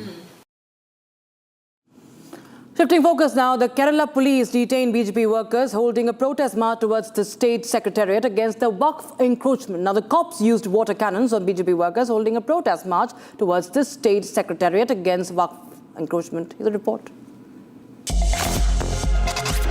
The BJP has begun a protest outside the secretariat demanding the repealing of the existing Waqf rule, and there has been going on for the last many weeks. Today it has culminated in a massive protest outside the secretariat in Thiruvananthapuram. Around 200 BJP workers, including large number of women, have gathered over here, and they are demanding the existing rule of the Waqf board must be repealed, and say lots of people who are right now fighting for the claim for the land. In fact, this issue has been going on for quite some time. The Thiruvananthapuram unit of the BJP, along with some of these councillors of the BJP, are taking out this protest. You can see women activists also over here taking out this protest. Police has used around 2 rounds of water cannons already in the spot. There is a scuffle that is happening between the police as well as the BJP activists over here. 2 rounds of water cannons have been used. The demand for the repealing of the Waqf current rules of the Waqf Board and amendment has been moved by the centre during a time when large number of people, especially in Munambam, 600 families are demanding that the Waqf keeps backtracks on the claim of their land, and many other land that has been owned, which are being claimed by Waqf Board, should be brought back to the people who live over there. This is a livelihood issue that has been raised by the BJP, and the BJP is taking out this march just a day before the upcoming by-poll in Palakkad, where there has also been allegations that many land in Palakkad is also being claimed by the Waqf Board. We can see there is a 4th round of water cannons that has been used by the police against the BJP workers. This is a protest that has been going on, that has started by the Thiruvananthapuram unit of the BJP, and protest continues in Thiruvananthapuram outside the secretariat. Viewers, Himachal Pradesh court has issued an order today allowing the sale of the State Bhavan, that is the Himachal Bhavan in New Delhi's Mandi House, after Sukhvinder Singh Sukhu's government, that is the Congress's government in Himachal Pradesh, failed to pay the electricity bill that amounted to around 150 crore rupees. And this, of course, comes as a big embarrassment for the Congress party. Himachal Bhavan is now on sale as per the court order. There are various responses that Republic TV is getting to you, viewers, on this. Take a listen into those. इस मामले में मैं आगे नहीं बढ़ना चाहता हूं कि हम हिमाचल भवन की संपत्ति का किया। संपत्ति तो जो उनको भी देखना पड़ेगा कि सभी संपत्ति सरकार की होती है, और सरकार के जैसे हम केयरटेकर है, वैसे ही जुडिशरी में बैठे हुए वो अधिकारी और जजेस भी केयरटेकर होना चाहिए। ये मैं कहना चाहता हूँ। I would correct you that it is not the failed to pay but we have not deposited it because there was stay operating, but we thought that the matter should be heard by the division bench at the earliest. So we were requesting time and again to the division bench to hear this matter at the earliest. The controversy which is presently wrapped up is that the single judge in execution petition has directed to attach the property of Himachal Bhavan for non-payment of 64 crore rupees ordered by a single judge in a writ petition, whereof an LPA is pending in the High Court. So since our appeal is pending in our High Court and we are pressing hard for early hearing of that appeal, and the court has given us date in near future in this month itself, so the matter would be heard finally by the division bench of the court shortly, I suppose.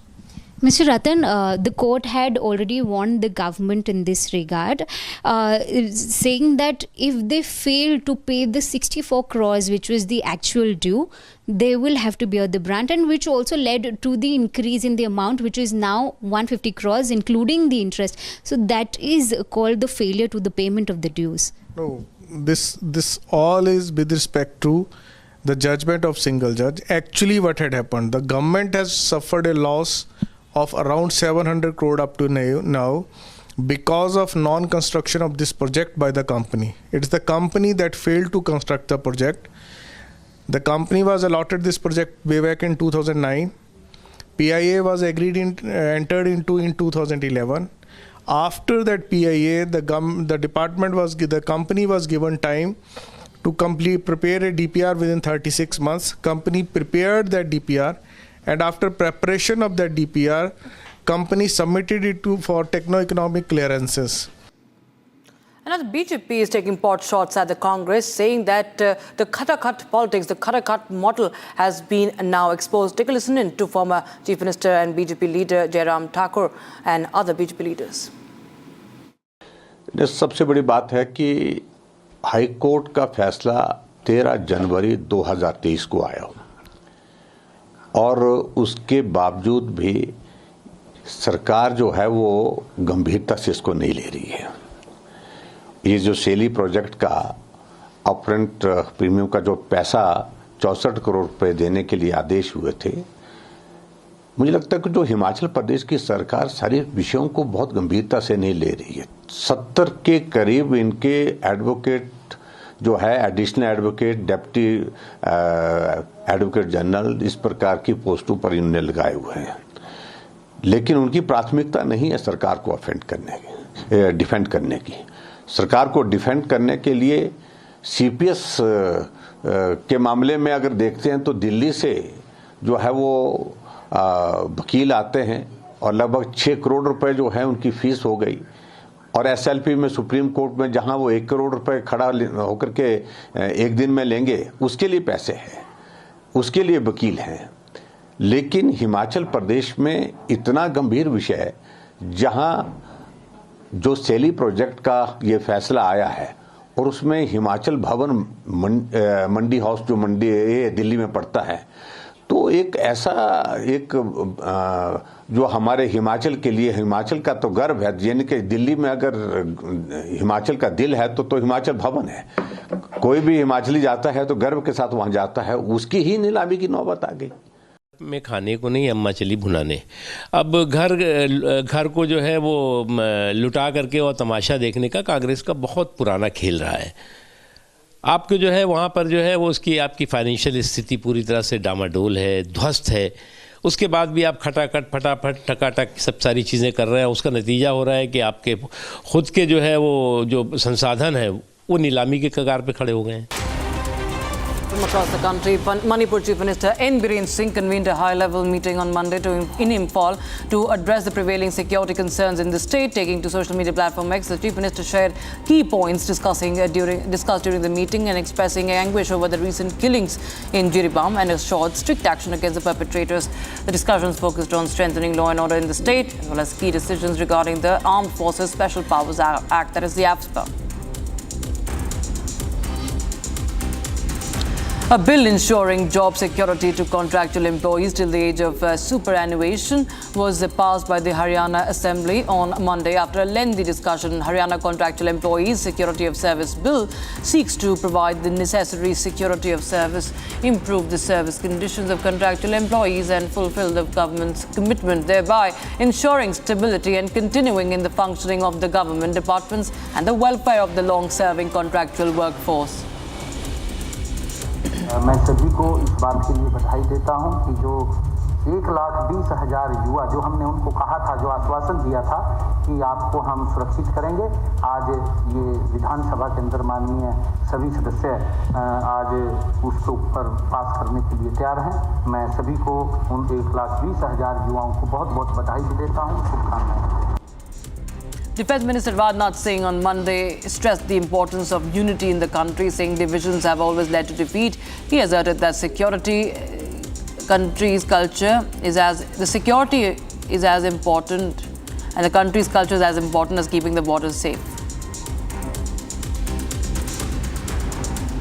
समाज में एकता बनाए रखना आज हमारी सबसे बड़ी जरूरत है। हमें एक रहना होगा। जब हम एक होकर काम करेंगे तो हम इन दीपकों की तरह हमारा भी प्रकाश सारे विश्व में फैलेगा, और यदि हम एक नहीं रहे तो हमारे सामने जो चुनौतियां आने वाली हैं हम उनका सामना नहीं कर पाएंगे। Now, with the worsening air quality in the national capital, Jawaharlal Nehru University has decided to conduct classes online until the 22nd of November, citing severe pollution and hazardous AQI levels in Delhi and the NCR. In Haryana, the Office of Deputy Commissioner Gurugram has announced that, as per directives from the Director of Secondary Education, Haryana, and after assessing the air quality index situation, all physical classes up to 12 standard in Gurugram district will remain suspended from the 19th of November to the 23rd of November this year, or until further notice. Former Maharashtra Minister Anil Deshmukh was seriously injured last evening when stones were thrown at his car in Nagpur district. The NCP SP leader was returning from a campaign meeting when the attack occurred. Now, as suggested by the BJP, is facing a tough battle in the region. मैं यहाँ से ग्रामीण रुग्णालय से मैं काटोल के police station गया था। काटोल के पुलिस स्टेशन में कुछ उनके ऊपर थोड़ी सी पट्टी वगैरह लगा के थोड़ा सा उनको ड्रेसिंग करके तुरंत ही नागपुर रेफ़र करने की बात हुई, तो वहाँ पे इनको एलेक्सिस हॉस्पिटल में लाया गया है। नागपुर में वहाँ काटोल में वहाँ पे पुलिस स्टेशन पे मैं जाने के बाद में लोगों को शांतता का आह्वान किया।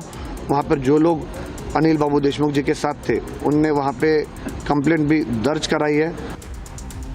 The Indian Coast Guard ship successfully rescued 7 Indian fishermen apprehended by a Pakistan Maritime Security Agency ship near the India-Pakistan maritime boundary. According to ICG press release, at approximately 3:30 p.m. on the 17th of November, an Indian Coast Guard ship on patrol received a distress call from an Indian fishing boat operating near the no-fishing zone. The ICG ship was able to retrieve the 7 fishermen safely, who were all found to be in stable medical condition. West Bengal Governor Secy Vinod Tawde on Monday criticized the recent incident of violence at Murshidabad.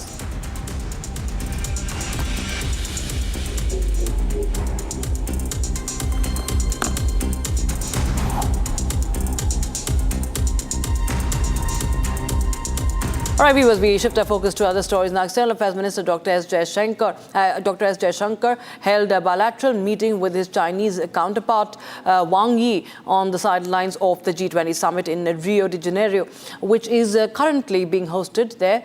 And this was the first such interaction between the two leaders after the landmark agreement between India and China to pull back the forces from the remaining friction points along the LAC in eastern Ladakh.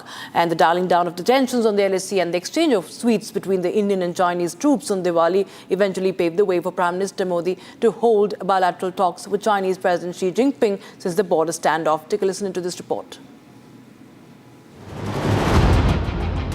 Carrying forward the process of rebuilding ties after the bitter border standoff, External Affairs Minister Dr. S. Jaishankar met his Chinese counterpart Wang Yi on the sidelines of the ongoing G20 summit in Brazil's Rio de Janeiro. This was the first meeting of its kind by the two leaders since the landmark disengagement deal between India and China earlier this year.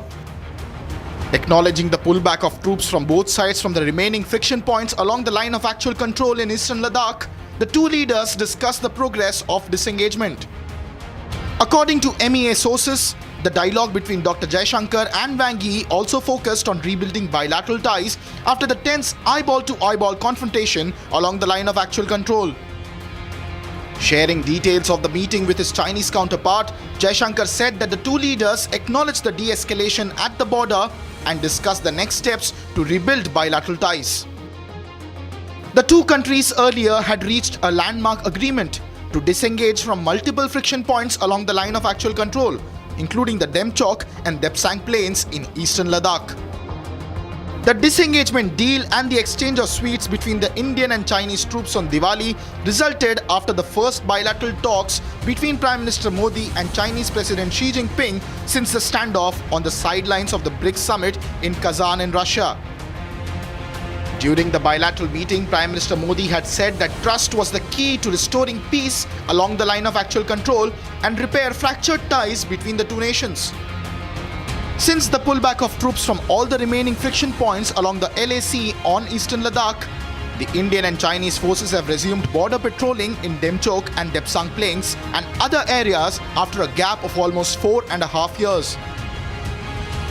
The meeting between Minister Jaishankar and Wang Yi marks forward strides in the process of normalization of ties between India and China.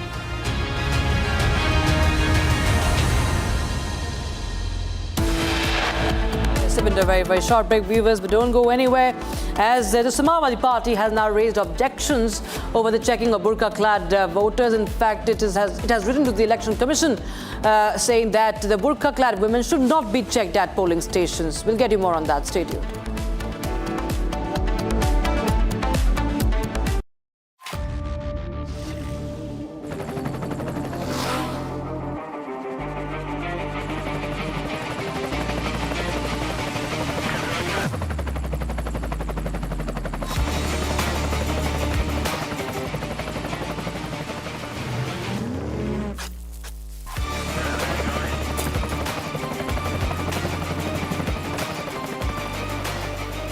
director, the taste of success.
Government HC allows sale of Himachal Bhavan after non-payment of power dues by state government.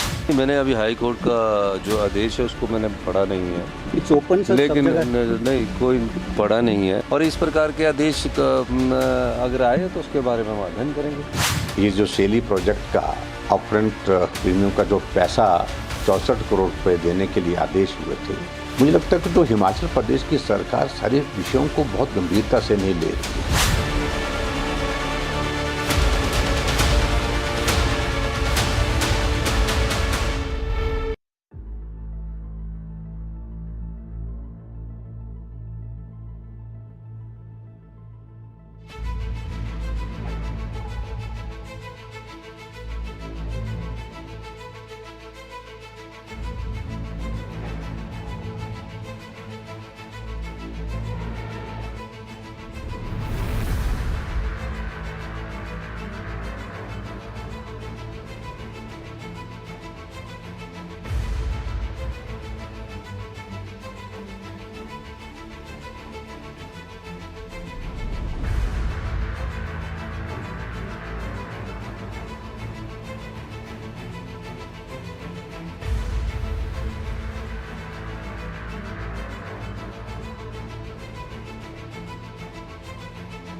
Embarrassment for Sukhu government. HC allows sale of Himachal Bhavan after non-payment of power dues by state government.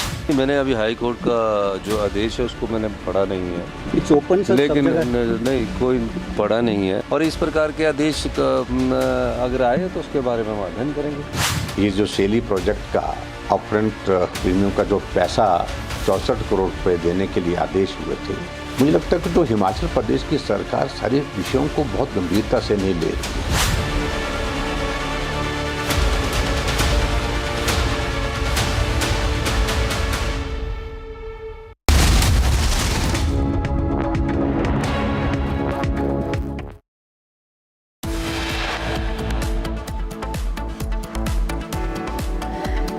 High drama as BJP leader Vinod Tawde GheraoedBy by rival candidates of BVA alleging cash for votes in Virar.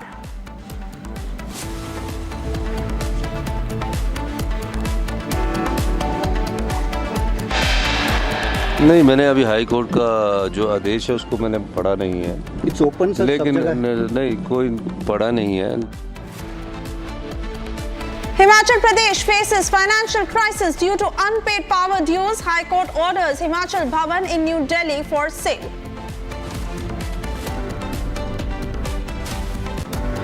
New Tirupati Temple Board holds first meeting amid Laddu Rao orders to remove all non-Hindu staff from temple.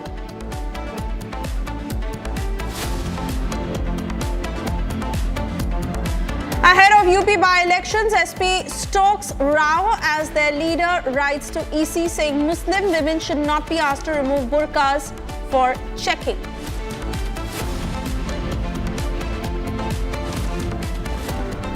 धर्म के नाम पर vote जिहाद ना करें, बुर्का पहन करके, बुर्का खुलवा करके देखें। अगर बुर्का खोलने का कोई विरोध करे तो उसका डट के विरोध करें। BJP alleges vote jihad charge on India alliance, says appeasement is their only agenda.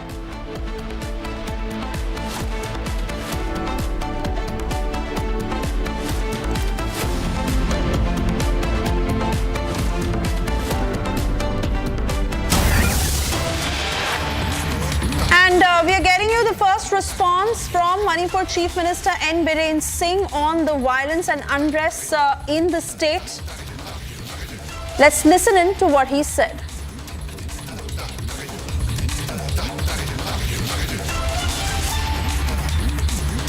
N. Biren Singh, who's been facing a lot of flack over the unrest in Manipur, where not just his rivals but even his own allies have gone on to call it a failed leadership on part of N. Biren Singh, as much as his government remains intact. But a long meeting where the state has taken several decisions, an 8-point agenda in order to resolve the issue in Manipur, which of course has also had criticism come in from the civil groups who countered it with a 3-point agenda. Apart from this, as the centre is monitoring the situation very carefully and sending additional troops to Manipur in order to curb the violence, N. Biren Singh, Chief Minister of Manipur, amid the recent spate of violence, has spoken up for the first time ever since GheraoedBy made it to the news. And we now listen in to what he said.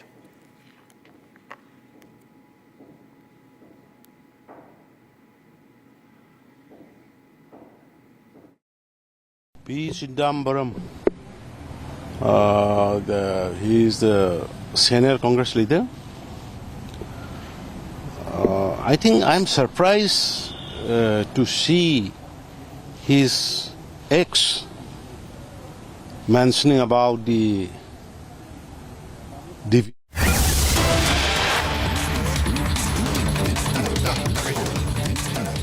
विकास आघाड़ी मुख्य लड़ाई में ही नहीं है। मतलब जिसे कहते कहावत होती है ना, बेगानी शादी में अब्दुल्ला दीवाना। मगर यहां चाय से ज्यादा केतली गर्म है, उनसे ज्यादा गतिविधि महाविकास आघाड़ी के निरर्थक और निराधार आरोपों में दिखाई पड़ रही। अब मैं बहुत एक साफ और टेक्निकल बात कहना चाहता हूं। श्री विनोद तावड़े जी हमारे राष्ट्रीय महासचिव हैं और संगठन से जुड़े अनेक कार्यों को देख रहे हैं। वो थाने के बाड़ा से जा रहे थे और अपनी सहज स्वाभाविक संगठनात्मक दायित्व के अनुरूप भिन्न भिन्न प्रत्याशियों से वो फोन पर हालचाल ले रहे थे कि क्या चीज में क्या परिस्थिति है, कैसी क्या स्थिति है। और इसी विधानसभा के प्रत्याशी ने यह भी अपेक्षा की कि वो अगर हो सके तो उस बैठक में आ जाए जो उस होटल में चल रही थी। चूंकि वह हाईवे के पास में था तो वो जाकर होटल में बैठक में सम्मिलित हुए, और जिसमें कि चुनाव पूर्व तैयारियों की जो इंडोर बैठक है, that is properly as per rule, जिसमें इस बात के लिए दिशा निर्देश दिए जाते हैं अथवा कार्यकर्ताओं को तैयार किया जाता है कि कोई चीज अगर आपको आपत्तिजनक लगती है, क्योंकि देखिए महाविकास आघाड़ी जो कुछ कर रहा है उसमें बहुत सी आपत्तिजनक चीजें आने वाली हैं, तो इसलिए उसके ऊपर कैसे प्रोटेस्ट करना है, किस ढंग से फाइल करना है, किस ढंग से ईवीएम्स को सील करना है, किस ढंग से विपक्ष के द्वारा की जाने वाली बोगस वोटिंग को रोकने का प्रयास करना है। क्योंकि उत्तर प्रदेश से तो यह भी चल रहा है ना कि वो पर्दे में रहने दो, पर्दा ना उठाओ, ताकि पर्दे के पीछे जो चल रहा है वो चलता रहे। तो इस प्रकार की चीजों के बारे में एक संगठनात्मक, उसे बैठक कहें या अनौपचारिक बैठक कहें, उस रूप में वो भाग लेने के लिए पहुंचे। और वहीं अनायास वहां के जो बहुजन विकास आघाड़ी के प्रत्याशी हैं वो आ गए और पहले उन लोगों ने इस बात के लिए विवाद उठाना शुरू किया। अब यहां पर मैं बहुत टेक्निकल बात कहना चाहता हूं। हमारी तरफ से, श्री विनोद तावड़े जी की तरफ से बहुत स्पष्ट कहा गया है कि यह घटना होटल की है, किसी प्राइवेट प्लेस की नहीं है। आप होटल के और आसपास के क्षेत्रों के सीसीटीवी फुटेज को वह चेक करें, इस बात का हम अनुरोध करते हैं। क्योंकि जिस प्रकार का एब्सर्ड एंड इलॉजिकल, अतार्किक, हास्यास्पद और दुर्भाग्यपूर्ण आरोप लगाया गया है कि 5 करोड़ रुपए आए थे। मैं कांग्रेस वालों से पूछना चाहता हूं, भाई ये 5 करोड़ रुपए जो होते हैं, ये कोई आज के जमाने में ऐसी तो चीज है नहीं कि कोई आदमी जेब में पॉकेट में डाल के लिए जाएगा। वो तो बहुत भारी मात्रा में दिखाई पड़ना चाहिए ना, तो उसका कहीं कोई विजुअल इंपैक्ट दिखना चाहिए, वो दिखाएं, हवा में आरोप मत लगाएं। हां, वैसे ये हो सकता है कि ये कांग्रेस पार्टी और महाविकास आघाड़ी उन नेताओं में जिनके 350 करोड़ घर में से निकलते थे, और उसके बाद जो काउंट करने वाली मशीनें थी वो हीटअप हो जाया करती थी। अब 350 करोड़ जिसके घर में इधर उधर पड़े रहते, उसे 5 करोड़ लगता होगा कि चिल्लर टाइप हैं, कहीं इधर उधर पड़े होंगे, दिखाई नहीं पड़े होंगे। महोदय, मगर मैं देश की आम जनता की तरफ से बोलना चाहता हूं कि इतनी बड़ी धनराशि का आप हवा में आरोप नहीं लगा सकते। आपको साफ बताना होगा कि वो कहां था। इसलिए पहला आरोप यह निरर्थक है। दूसरी बात, उस बैठक में पार्टी के कार्यकर्ता मौजूद थे, कोई बाहरी व्यक्ति मौजूद नहीं था। तो पॉइंट नंबर 2, किसको पैसा दिया जा रहा था तथा कथित। तीसरी बात यह बताइए कि जो आप कहने का प्रयास कर रहे हैं कि विपक्षी दल के प्रत्याशी वहां पर आए, तो विपक्षी दल के प्रत्याशी वहां पर क्या करने के लिए आए? यदि उनके ख्वाबों ख्यालों की जो घटना कहीं हो रही थी, तो उन्हें घटना स्थल पर रहना चाहिए था, सभा स्थल पर रहना चाहिए था। यह बिल्कुल 3 टेक्निकल पॉइंट हैं। पहली बात, सीसीटीवी फुटेज दिखाएं जहां पर कि ऐसी कोई बड़ी चीज दिखाई पड़ रही हो। दूसरी बात, वहां बैठक हो रही थी और सिर्फ भाजपा के कार्यकर्ता थे। और तीसरी बात, यदि वो इस प्रकार का आरोप लगाते हैं, तो वो जो आपका आरोप वाली घटना है उस जगह पे, स्थल पे होना चाहिए कि सभा स्थल पे होना चाहिए। तीनों बातें साफ दिखा रहा है कि अपनी पराजय को अवश्यंभावी जानकर अब खिसियाहट और बौखलाहट में, यानी इसे कहा जाए कि हताशा और निराशा में, महाविकास आघाड़ी विक्षिप्तता की सीमा तक पहुंच गई है। और हम यह भी कहना चाहते हैं कि ये तो वो पार्टियां हैं, यहां सिर्फ आरोप की बात नहीं है। भारत के इतिहास में एकमात्र उदाहरण जहां पर सुप्रीम कोर्ट में यह साबित हो चुका कि पैसा लेकर सरकार बचाई गई, वोट फॉर कैश। मैं देश की जनता को याद दिलाना चाहता हूं, एकमात्र केस है भारत के इतिहास का 1994 का झारखंड मुक्ति मोर्चा रिश्वत कांड, जिसमें सुप्रीम कोर्ट में यह साबित हो गया कि झारखंड मुक्ति मोर्चा के सांसदों ने पैसा लेकर तत्कालीन कांग्रेस सरकार को बचाया। परंतु संसद में वोटिंग को न्यायिक समीक्षा का विषय नहीं बनाया जा सकता है, इसलिए उन पे कार्रवाई नहीं हुई। और आपको ध्यान हो, इसी वर्ष सुप्रीम कोर्ट ने अपने उस जजमेंट को रिव्यू किया है, यानी अब कोई पैसा लेकर वोट देकर बच नहीं सकता। तो हम यह कहना चाह रहे हैं, आप तो साहब certified by supreme court cash for vote के पुराने चैंपियन हैं, आज के नहीं 30 साल पहले वाले हैं। और आज देखिए, संयोग से झारखंड में भी चुनाव है और ये दोनों पार्टियां साथ साथ हैं। यानी अगर इस इंडी गठबंधन की इन पार्टियों के लिए कहा जाए, जेएमएम और कांग्रेस फिर आज साथ साथ हैं, तो इनके लिए मुझे वो पुराने गीत की वो पंक्ति याद आती है जो था ना, वो कई साल पहले मुझे तुमसे प्यार था। तो इनके लिए नजर आती है कि 30 साल पहले मुझे तुमसे प्यार था, 1994, जिया बेकरार था, यही भ्रष्टाचार था, आज भी है और कल भी रहेगा। तो ऐसा नहीं है कि ये इस भ्रष्टाचार में आकंठ डूबे नहीं रहेंगे। इसलिए मैं इस बात को बहुत गंभीरता से लेना चाहता हूं कि चुनावों को प्रभावित करने के लिए, भ्रमित करने के लिए इस प्रकार की जो हरकतें महाविकास आघाड़ी कर रही है, पहले तो इनमें आपस में ही प्रतिस्पर्धा थी, आपस में प्रतिद्वंदता थी, और अब ये महाराष्ट्र और देश की जनता को भ्रम में डालने का जो यह प्रयास कर रहे हैं, देश की और महाराष्ट्र की विवेकपूर्ण जनता इसे भली भांति समझती है। और मेरा यह विचार है कि ऐसे किसी भी प्रयास को, चाहे वो फतवे जारी कराना हो, चाहे वो पर्दे में वोटिंग कराना हो, अथवा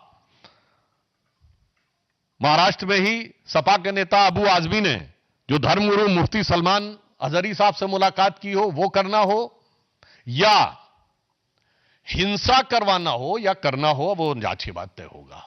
या यूं मैं कहूं कि हिंसा की रहस्यमय घटनाओं का लाभार्थी बनना हो। What I can say, to become the natural beneficiary of a very conspicuous and suspicious events of violence, अथवा बगैर सीसीटीवी फुटेज के, बगैर किसी आरोप आधार के, बगैर वहां घटना स्थल पर पहुंचे हुए, बगैर उस चुनाव की मुख्य लड़ाई में हुए निरर्थक आरोप लगाना हो, ऐसा कोई भी प्रयास सफल होने वाला नहीं है। और महाराष्ट्र, झारखंड और सभी राज्यों में जहां उपचुनाव हो रहे हैं, निर्णायक और प्रभावी रूप से जनता भारतीय जनता पार्टी और एनडीए के पक्ष में जनादेश देने जा रही है। धन्यवाद।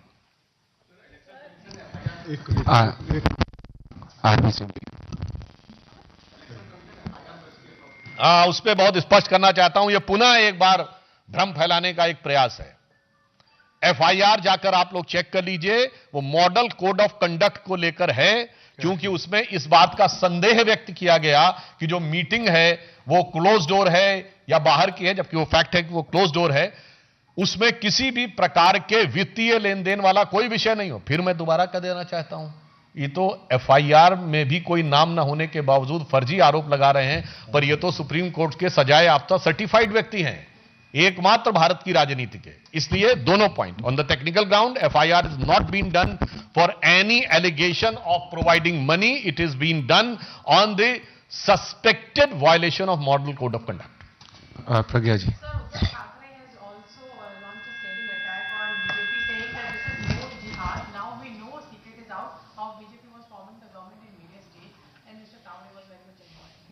वैसे तो मैं बताना चाहता हूं कि पहले भी इनके भिन्न भिन्न गठबंधन सहयोगियों के घरों से क्या क्या प्राप्त हो चुका है, और श्री उद्धव ठाकरे जी, श्रद्धेय बाला साहब ठाकरे जी के भ्रष्टाचार को लेकर बयानों को अगर देख लें तो मुझे लगता है उन्हें ज्यादा स्थिति स्पष्ट हो जाएगी। और जब 1994 का मैंने उदाहरण दिया तो वो हमारे साथ हुआ करते थे, मगर अब उनके मुंह से नोट शब्द भी निकल रहा है, और मजे की बात है जिहाद शब्द भी निकल रहा है।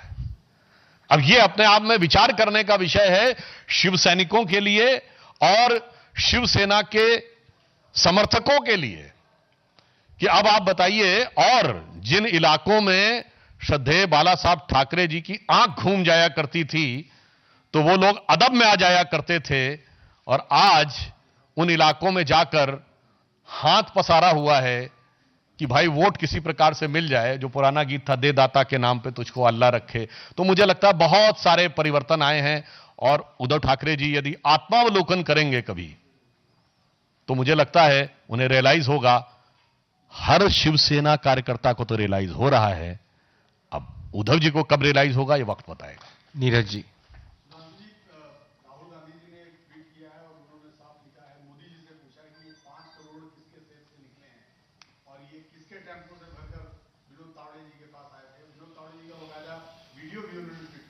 देखिए, बड़ी मजेदार बात यह है कि हवा में लट्ठ भांजना इसी को कहते हैं कि भाई मतलब जिसे कहते हैं ना, सूत ना कपास हो फिर भी लट्ठम लट्ठा। एग्जैक्टली वही राहुल गांधी जी कर रहे हैं। मैंने आपसे बताया 3 पॉइंट्स में कोई आधार नहीं, इसके बाद उनकी पार्टी वहां लड़ाई में नहीं, मगर फिर भी क्या करें, इस प्रकार का आरोप लगाना। और मैं एक और बात कहना चाहता हूं, वैसे जब वो सेफ वाला काम कर रहे थे ना तो कुछ ऐसा नहीं लग रहा था। वो फिल्मों में जो दिखाया जाता है, वो सेफ के पास जाके कोई खोलता है और वो किस प्रवृत्ति का व्यक्ति खोलता हुआ दिखाई पड़ता है, वो आप ज्यादा बेहतर अंदाजा लगा सकते हैं, क्योंकि उसी प्रकार के आरोप भी उनके ऊपर बहुत सारे लगे हैं। और रही बात इसकी कि कौन पैसा कहां से कहां ले जाता है, तो मुझे लगता है राहुल गांधी जी या कांग्रेस पार्टी से बेहतर और कौन बता पाता है। और अगर आप कहना चाहें तो मैं यह भी बता देना चाहता हूं, उनके परिवार के ऊपर, आज मैं उसके डिटेल में नहीं जाऊंगा, एक फॉरेन मैगजीन ने नाम के साथ, अमाउंट के साथ लिखा हुआ है कि कितना पैसा था। कभी चुनाव के बाद उसका डिटेल और बताऊंगा। इसलिए मैं कहना चाहता हूं, जिनको इन कामों में बड़ी रुचि थी, जिनकी इन कामों में बड़ी सिद्धहस्तता थी, वही लोग अब ऐसा लग रहा है कि अपने ही चश्मे से चुनाव को देखकर भ्रमित करना चाह रहे हैं। एक सेकंड, आप किसके So that is the BJP holding this news conference alleging that it is a sheer conspiracy against the party itself. This is on that video where Vinod Tawde was caught on camera. BVA workers alleging that he was distributing cash for votes. BJP flatly having refused that charge.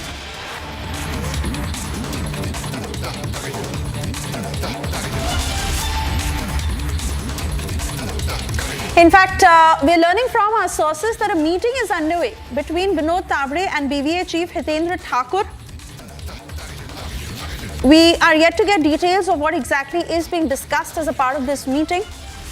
Hitendra Thakur, who had also held a news conference a short while ago, where a clear cash for votes charge had been pressed against Vinod Tawde just a day before Maharashtra is all set to go to polls.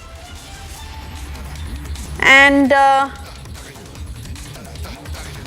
now we are learning from our sources that a meeting is underway between Vinod Tawde and Hitendra Thakur. Let me cut across to Sandeep to get more details of whether they are trying to come to some sort of a truce, or can one see this matter escalate? Sandeep. See, ultimately there are three FIRs that have been in fact registered right now in this very case, Suvesha. As far as the meeting is concerned, remember BVA, they contest independent elections in Maharashtra. In fact, they contest on 2 to 3 seats in the state of Maharashtra. Specifically in Palghar district, they contest election. But they have always been supportive of Bharatiya Janata Party and Mahayuti. But the question out here is that if there is a friendship, then why there was a drama?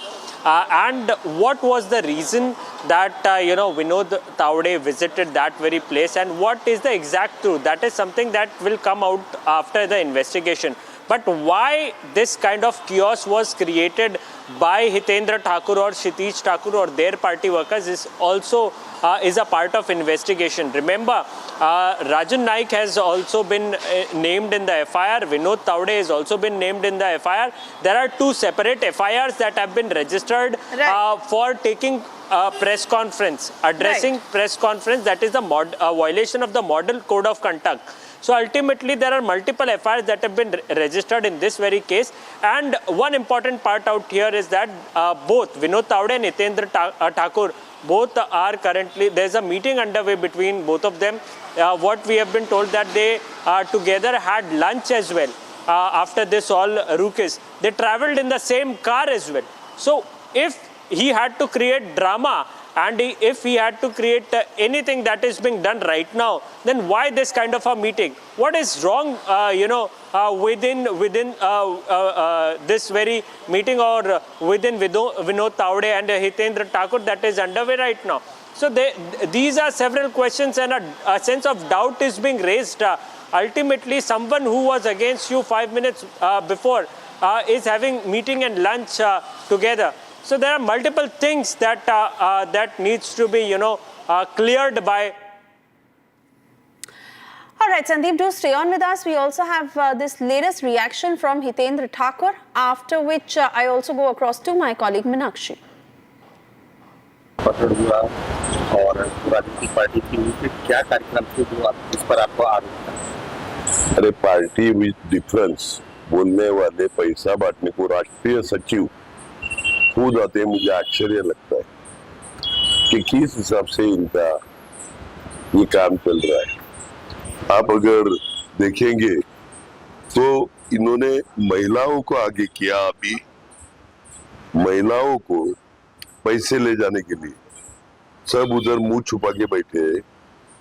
ये महिलाएं, इनके through महिलाओं पर doubt नहीं आता, इसलिए इनके through पैसा बांटना। 19-20 लाख रुपया तो उधर मिला। 5 करोड़ का आवाज आया था। मुझे बीजेपी के शीर्ष नेता ने इंफॉर्मेशन दी थी कि ऐसे ऐसे ये बांटने वाले, लेकिन अभी ध्यान में रखने का, बांटेंगे तो पीटेंगे। All right, Brij Mohan Srivastav, who is the National Secretary of NCP Ajit Pawar faction, is with us on the phone line. Mr. Srivastav, the BJP is flatly refusing this cash for votes charge, whereas both the BVA and the Congress are coming around very heavily on the BJP with regards to the same. What would you say had happened? Madam, first I want to correct you. I am a National General Secretary of NCP Ajit Pawar ji. Actually, we are very clear in this issue. Actually, it is totally a LAV created by this Congress party just to defame our Mahayuti leader, and nothing is clear. At this juncture, every leader used to contact their own workers with their teams and other people. So he was doing that duty at that time. He was meeting with the BJP workers over there. And unnecessary, these people have created this atmosphere. Nothing is found any otherwise with him or the other people who were there. But still, these people are saying. So it's a matter of investigation. It's okay. We believe that we believe in a fair practice in this election. So our leaders have not done anything wrong. We welcome Election Commission of India officials and the other investigating agency. Please go with a fair investigation. If they found anything wrong, so they will proceed further. So, but on our part, we are very clear. As a national chief spokesperson, NCP, I want to clear it. Mahayuti leaders are not involved in this matter. Congress unnecessarily defaming our leaders and saying that these people are involved in some type of malpractice in this election.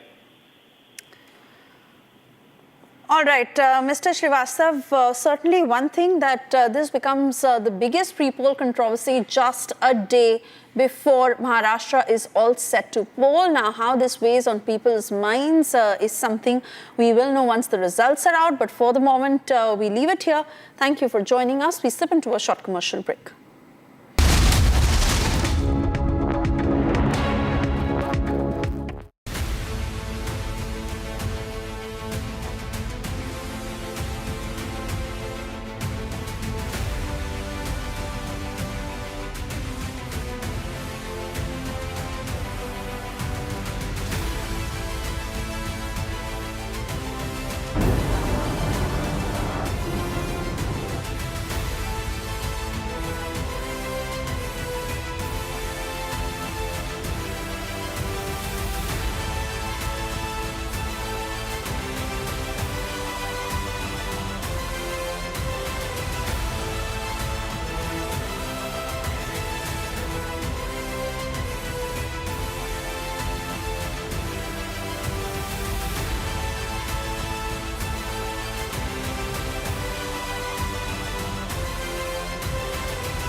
Bangladesh से घुसपैठी की बात बोलते हैं ये लोग। पूछिए इन्हीं के मुख्यमंत्री आसाम के जो साल भर से यहाँ मंडरा रहा है कि झारखंड में सरकार गिराने में लगा, और पूछे वहां पर घुसपैठी का वो क्या कर रहा है। जो घुसपैठिया होते हैं ना, ये लोग खाली उनका ही बारे में सोचते हैं, बाकी किसी का बारे में ये लोग नहीं सोचते। सेंट्रल गवर्नमेंट किसकी है? हमको बोल रहे हैं, और आपका काम क्या है? घुसपैठियों को रोकना है क्या हमारे सामने आके रोना है? हेमंत जी, आदिवासियों की जनसंख्या कम हो रही है, कौन जिम्मेदार है? आप जिम्मेदार। झारखंड में एक बार भारतीय जनता पार्टी की सरकार बना दो, एक एक घुसपैठिए को चुन चुन कर निकालने का काम।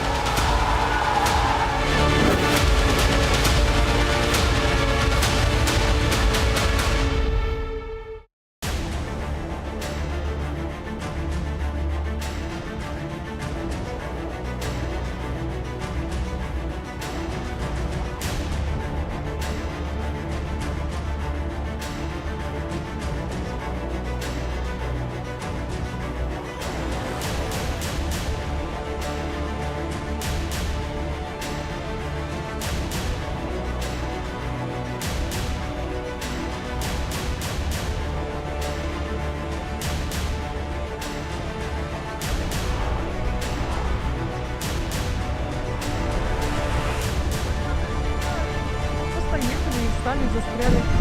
Снег на обочине.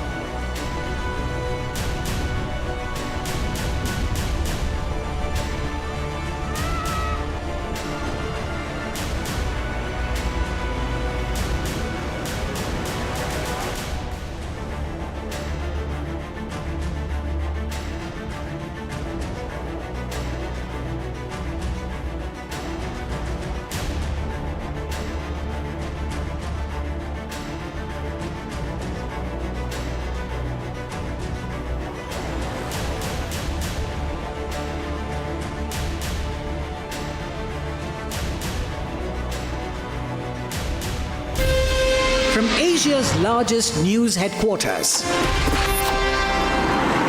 setting the agenda for Bharat.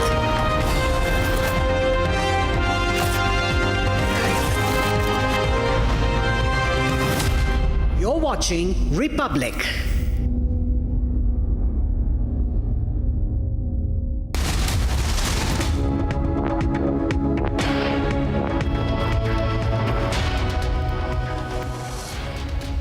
Hello and welcome. You're watching Live and Breaking at 5 p.m. I am Tanisha Avasthi. Our top focus remains on what's happening in the state of Maharashtra, where cash for vote scandal has hit the BJP leader Vinod Tawde, where the BJP has now claimed conspiracy. We'll get you all that and much more on this edition.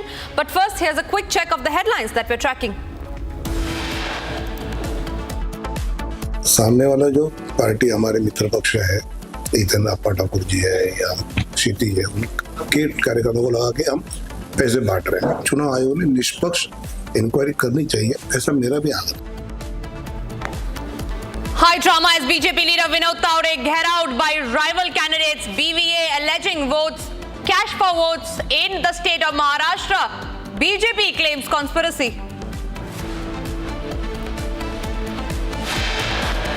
जिस प्रकार का absurd and illogical और दुर्भाग्यपूर्ण आरोप लगाया गया है कि 5 करोड़ रुपए आए थे, मैं कांग्रेस वालों से पूछना चाहता हूं, भाई ये 5 करोड़ रुपए जो होते हैं वो दिखाएं, हवा में आरोप मत लगाएं। BJP defends Vinod Tawde.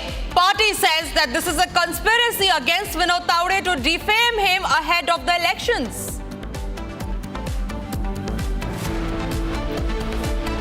नहीं, मैंने अभी हाई कोर्ट का जो आदेश है उसको मैंने पढ़ा नहीं है। इट्स ओपन सर, लेकिन नहीं कोई पढ़ा नहीं है, लेकिन अपफ्रंट प्रीमियम जो है वो एक पॉलिसी के तहत है।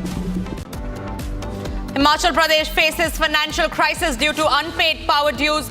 High Court orders Himachal Bahan in the national capital for sale. New Tirupati Temple Board holds first meeting amid Laddu Rao orders to remove all non-Hindu stuff from the temple. Over 100 New Delhi-bound passengers of Air India flight stranded in Thailand's Phuket for over 80 hours now.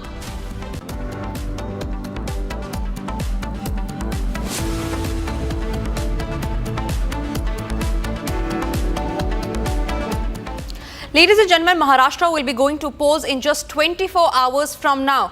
And ahead of polling, there's a big charge that has hit the BJP, to be specific, BJP leader Vinod Tawde, where the opposition has alleged cash for votes scandal against the BJP leader Vinod Tawde. Soon after this, What you see on the left of your screens is the BJP leader Vinod Tawde, who has been gheraoed by opposition's BVA candidates who had gheraoed him, where they have alleged that BJP has been taking cash for votes right ahead of the elections in the state of Maharashtra. That's the big allegations that is coming in from the opposition. We have Maharashtra Congress Chief Nana Patole on the phone line. Nana Patole जी, ये जो fresh allegation आया है, BJP बता रही है कि कोई proof नहीं है कि कैश फॉर वोट्स का जो एलिगेशन है उसको आप प्रूफ कर सके। एफआईआर भी जो दर्ज की गई है, बीजेपी ये बता रही है कि जो एफआईआर है वो कैश फॉर वोट्स के अगेंस्ट नहीं है, in fact it is against the MCC code violations. Your first reaction on that? पे ये कहना चाहता हूँ कि जो वीडियो पूरे मीडिया में दिखा रहे हैं और वहाँ पैसे बांटते दिखा रहे हैं इनके जो लोग हैं, और वहाँ पे पैसे 5 करोड़ रुपए मिले हैं, इनके पास की एक डायरी मिली है और पुलिस ने पकड़ा है। वहाँ पर 10 करोड़ रुपए पहले ही बांटा था, 5 करोड़ रुपए कैश मिले वहाँ पर। तो विनोद तावड़े वहाँ पे क्या कर रहे थे? जहाँ पैसे रखे हैं वहाँ पे विनोद तावड़े क्या कर रहे थे? तो बोलते चिट्ठा बांट रहे थे। तो होटल में चिट्ठा बांटेंगे? और आपने कहा कि वो वायलेशन किया है, तो वायलेशन तो किया ही है, वायलेशन का तो है ही, लेकिन अब चुनाव आयोग का जो वायलेशन था वो तो किया ही है। लेकिन मूल सब्जेक्ट है कि जो क्या इनका जैसे वोट जिहाद बोलते थे, इनका क्या नोट जिहाद है क्या? पैसे से लोगों को खरीदेंगे ये लोग? जी, जैसे कि आप बता रहे थे एलिगेशंस हैं ये, जैसे कि हम भी बता रहे थे ये सब एलिगेशंस है, प्रूफ अभी तक इसका कुछ आया नहीं है। जो एफआईआर भी दर्ज की गई है उसमें भी कहीं पर भी कैश फॉर वोट्स का जो जिक्र है वो नहीं किया गया है। एमसीसी कोड वायलेशन के तहत एफआईआर लॉन्च हुई है, यही चीज बीजेपी भी बता रही है। तो प्रूफ क्या है कि कैश फॉर वोट्स जो चार्ज है जो ऑपोजिशन लगा रही है बीजेपी के against, that is actually true? ये आपके चैनलों में अभी तक सुबह से जो इनके नोटों के ये दिखा रहे थे, पैकेट दिखा रहे थे, इनके लोग पैसे बांटते हुए दिख रहे थे, तो वो क्या है? अब इसको ये झुटला रहे हैं, चोरी करो फिर सीना चोरी करो, ये बीजेपी की मानसिकता है, उसको क्या कर सकते हैं। लेकिन आज दिन भर जो दिखा रहे हैं वहां से हमको जो हमारे लोग बता रहे हैं और पब्लिक बता रही है वो तो एकदम फैक्ट है।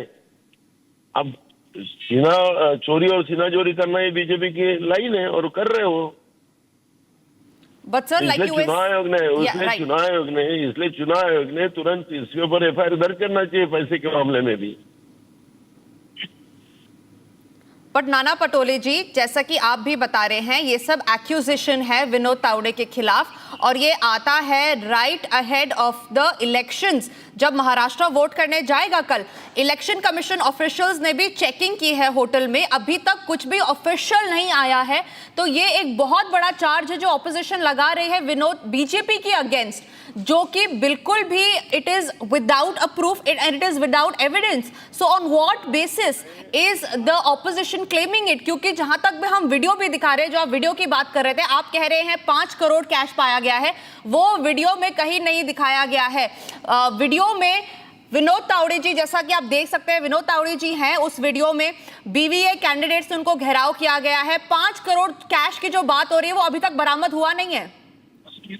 देखो, मैं 5 करोड़ है कि 100 करोड़ है या 10 करोड़ है, मेरे उसमें नहीं जाना है। मेरा ये कहना है कि वहां नोटों के बंडल दिख रहे, लिफाफे दिख रहे, आपके वीडियो में दिखा रहे, तो ये क्या है? बारिश हो रही थी क्या वहां पैसे की? तो विनोद तावड़े वहां पैसे जमा करने पहुंचे थे।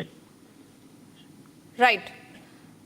Thank you very much, Nana Patole, for joining us on the phone line. Congress there saying that these are not just mere accusation, but it is actually true that BJP has been giving out cash for votes right ahead of the elections.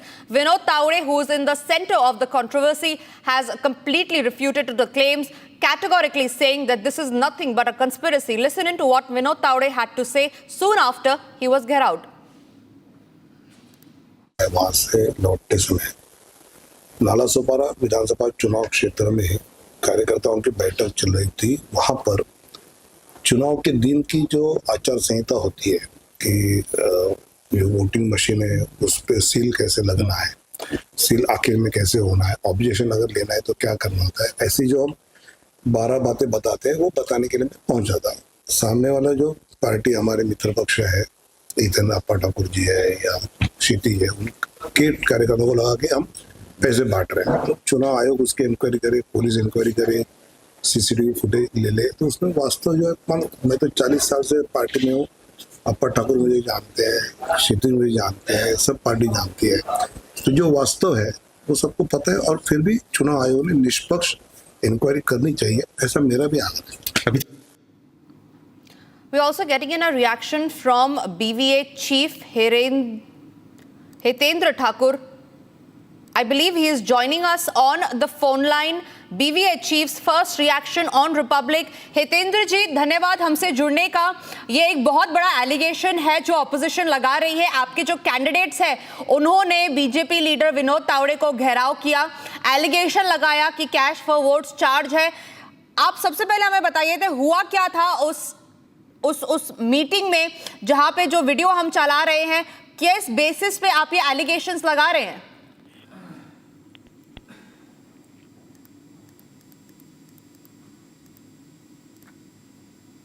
Hitendra Thakur ji, आपको आवाज मिल रही है? Okay, I believe we have dropped that call with the BVA chief, but we also have Meenakshi joining us live from Mumbai. Meenakshi, you've been tracking the story. We learned that just a few minutes back there was a meeting that was held between BVA chief Hitendra Thakur and BJP leader Vinod Tawde. What was discussed in that meeting? Because we also learned that there was a reaction that came in soon after from the BVA chief. Share us the details. Day before Maharashtra vote, there is a drama. Why I am calling it is a drama? Because from the beginning that Hitendra Thakur claimed that money was being distributed by Vinod Tawde among the BJP supporters. His claim is that in a BJP meeting, Vinod Tawde distributed money.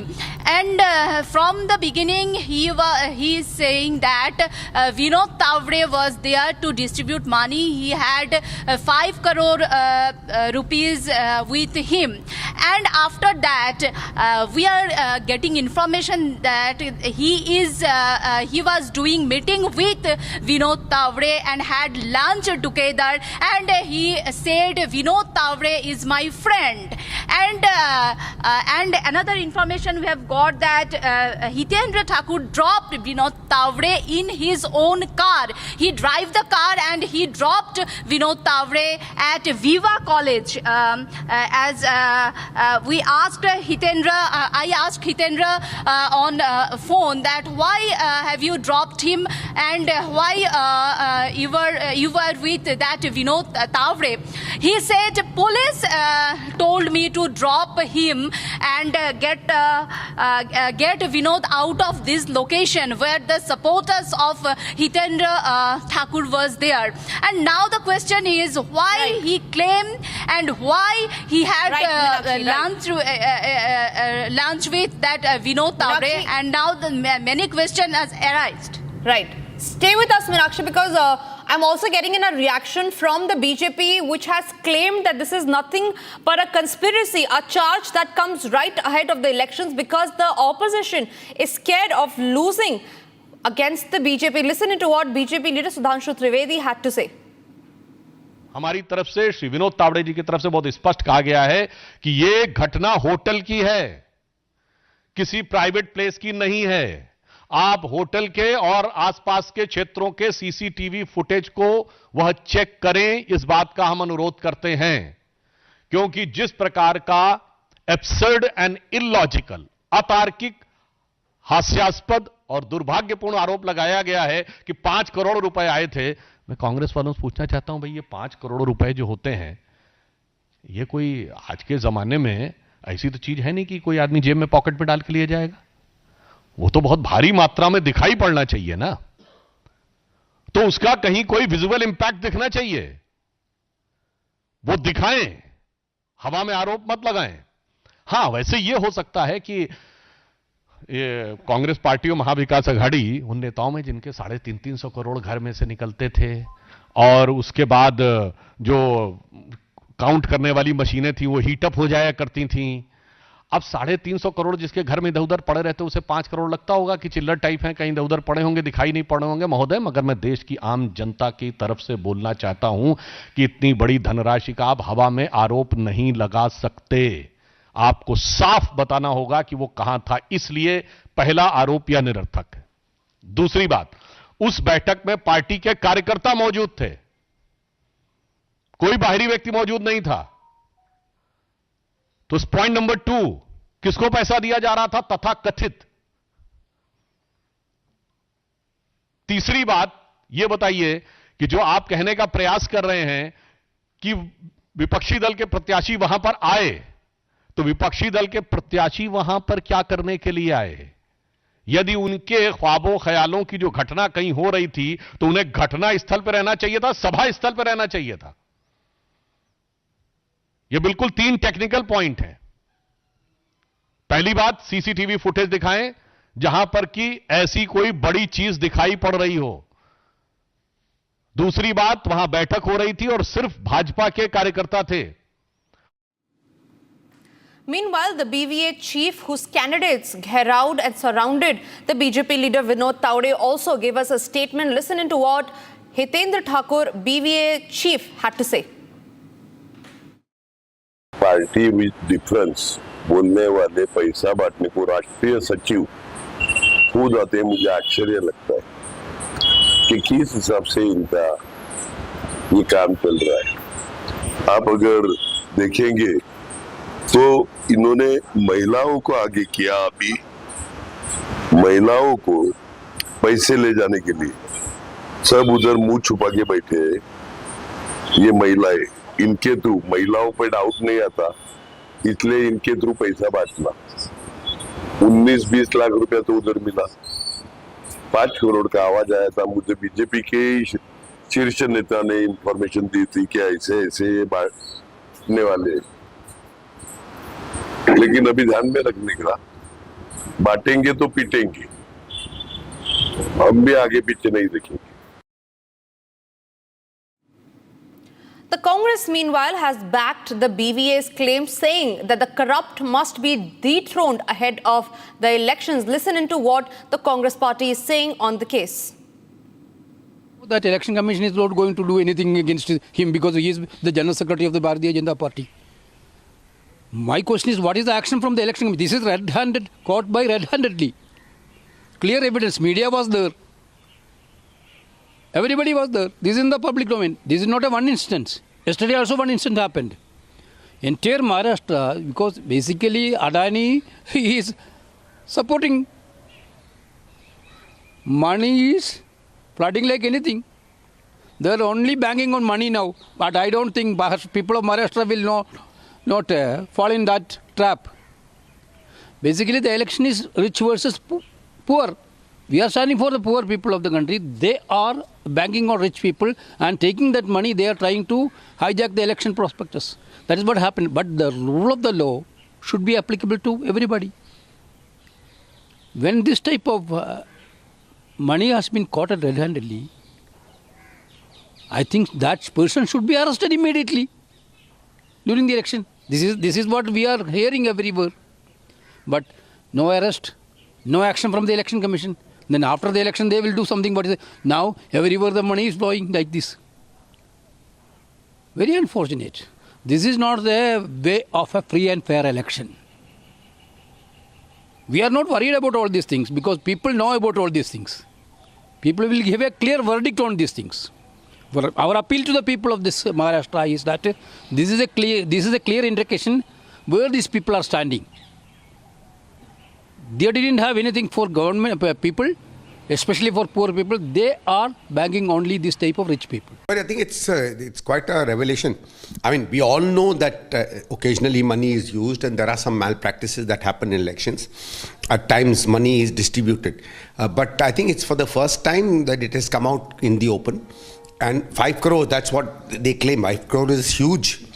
Sorry, 15 crores. Oh, 15 crores is really huge.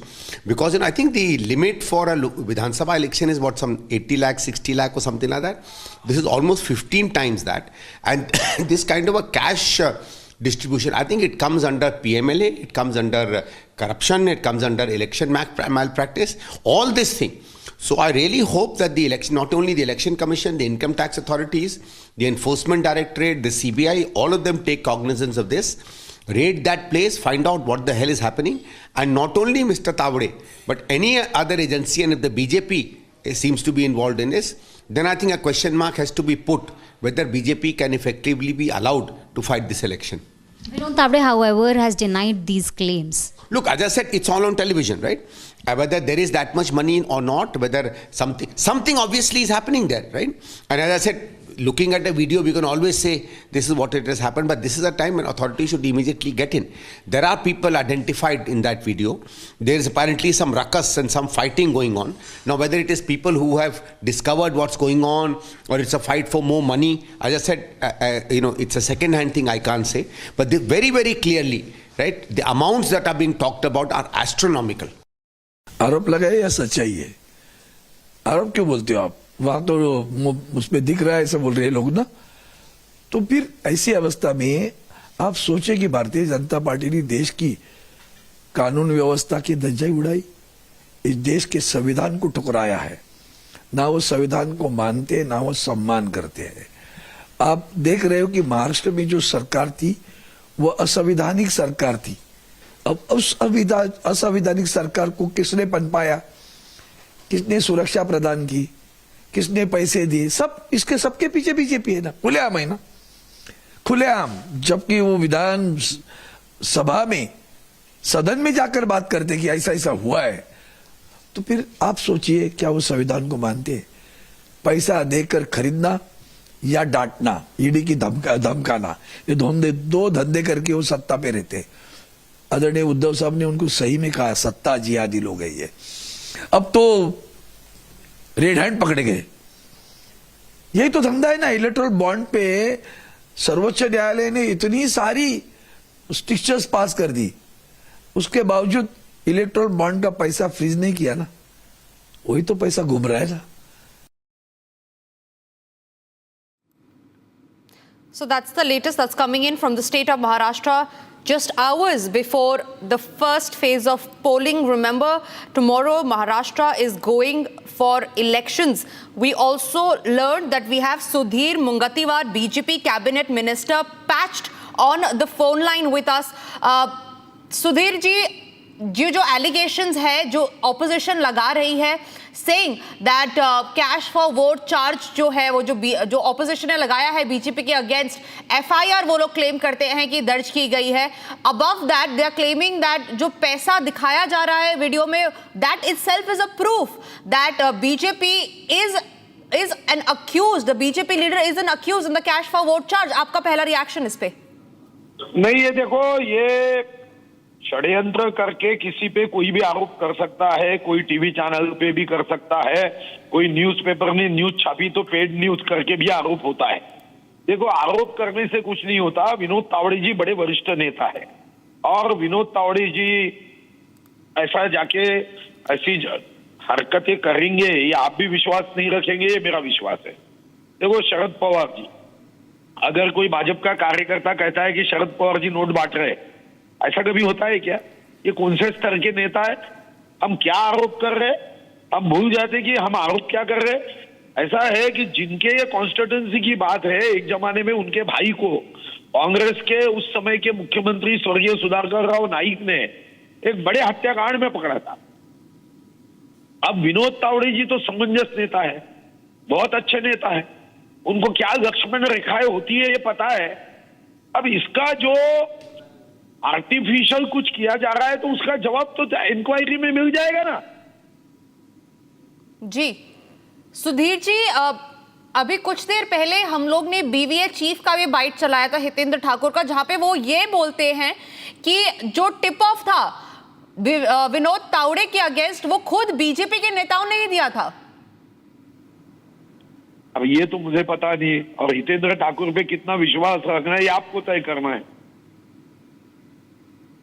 Ji, thank you Sudhir Mungatiwar there, Maharashtra Cabinet Minister, reiterating BJP's stand and saying that all of this is nothing but a sham and that these are mere allegations that comes right ahead of the elections, the voting that is all set to take place in Maharashtra. That remains our top focus. Meanwhile, we shift our focus to other breaking news that's coming in, where we learn that over 100 New Delhi-bound passengers of Air India flight have been stranded in Thailand's Phuket for over 80 hours now. The flight was scheduled to take off for Delhi on the night of November 16, according to sources. First, the flight was cancelled due to flight duty time limitations on the crew. Next day, the technical fault was cited as the reason for cancellation of flight. Meanwhile, Air India sources told to Republic that 80% passengers have been accommodated and they are trying to accommodate the remaining 20% passengers. Rakshita, my colleague, is joining me live from the newsroom. Rakshita, 80 hours now, Air India bound New Delhi flight has been stranded in Phuket. What more do we know on the story?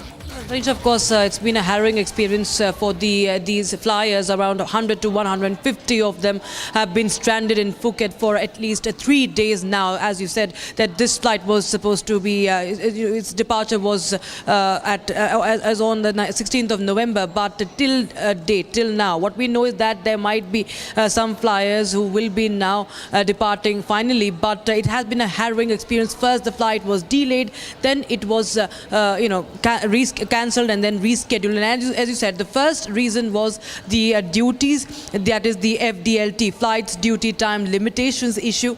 And later on, when another crew was arranged, what happened was there was a technical snag. So due to a technical snag, the passengers were deboarded within a matter of 1 hour. They boarded the flight and then they were deboarded after 1 hour.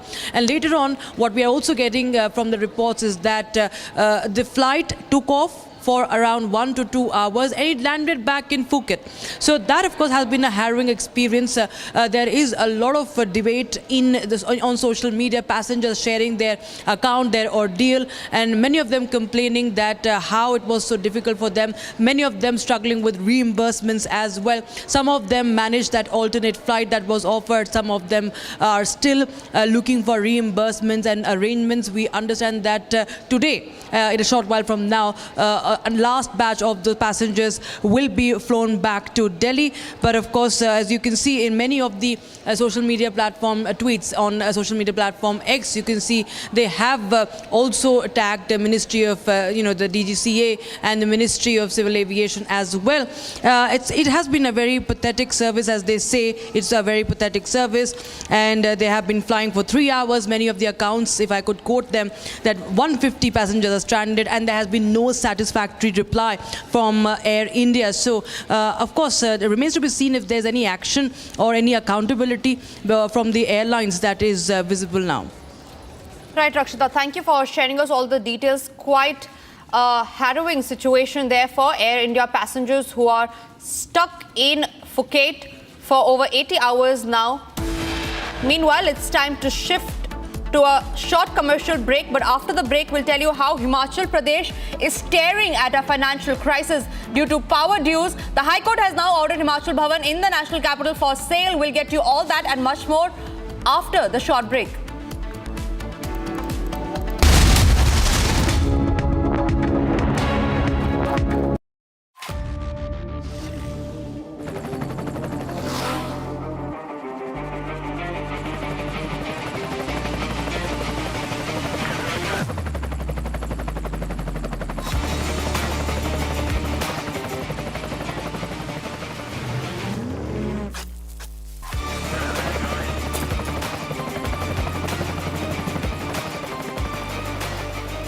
Director, the taste of success.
सामने वाला जो party हमारे मित्र पक्ष है, इतन अप्पा ठाकुर जी है या क्षिति है, उनके कार्यकर्ताओं को लगा के हम पैसे बांट रहे हैं। चुनाव आयोग ने निष्पक्ष इंक्वायरी करनी चाहिए, ऐसा मेरा भी आग्रह है। High drama as BJP leader Vinod Tawde घेराओड by rival candidates BVA alleging cash for votes in Maharashtra right ahead of elections.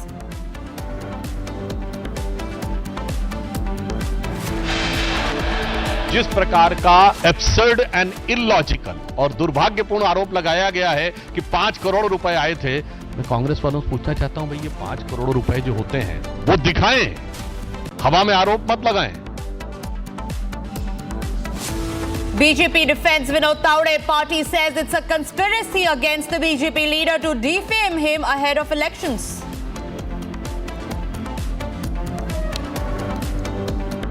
नहीं, मैंने अभी हाई कोर्ट का जो आदेश है उसको मैंने पढ़ा नहीं है। इट्स ओपन सर, लेकिन नहीं कोई पढ़ा नहीं है, लेकिन अपफ्रंट प्रीमियम जो है वो एक पॉलिसी के तहत है।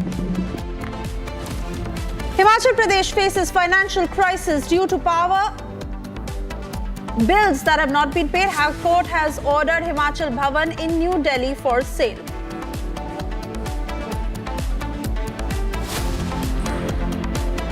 New Tirupati Temple Board holds first meeting amid Laddu Rao orders to remove all non-Hindu staff from the temple.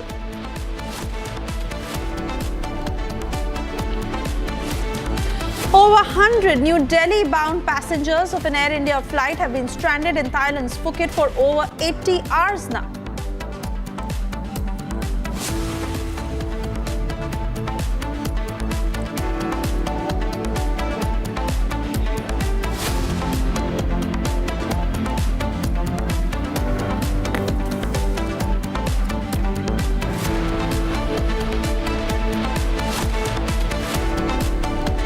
Good evening and thank you for tuning in. You're watching the news at 5:30. I'm Suesha Sawant and we get you the latest from Manipur. It's a big setback to the Manipur government resolution as the Coordinating Committee on Manipur Integrity is not satisfied with the 8-point resolution that was suggested by the state government.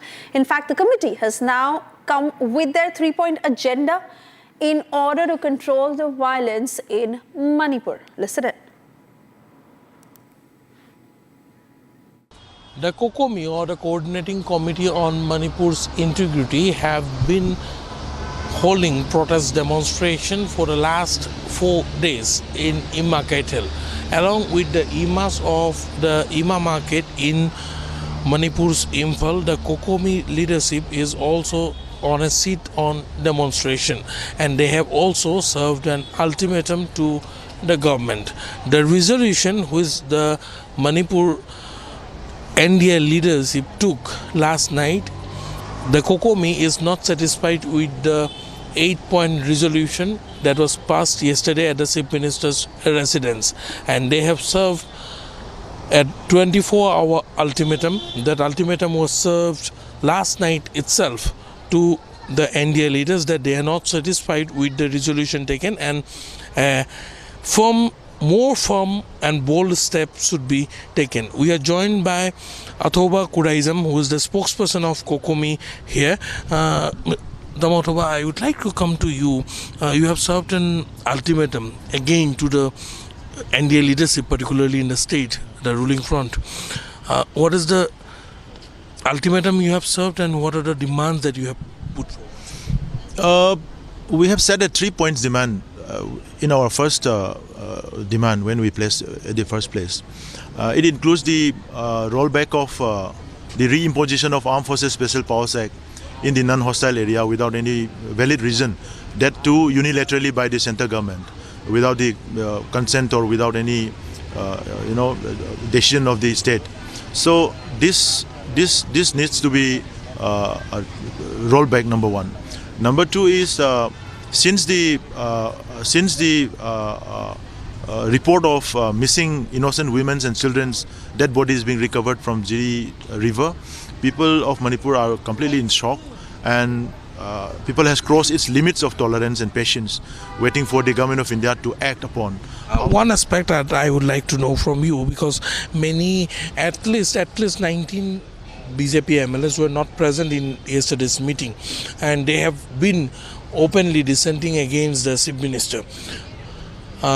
They have also demanded the resignation of the Chief Minister, some of them.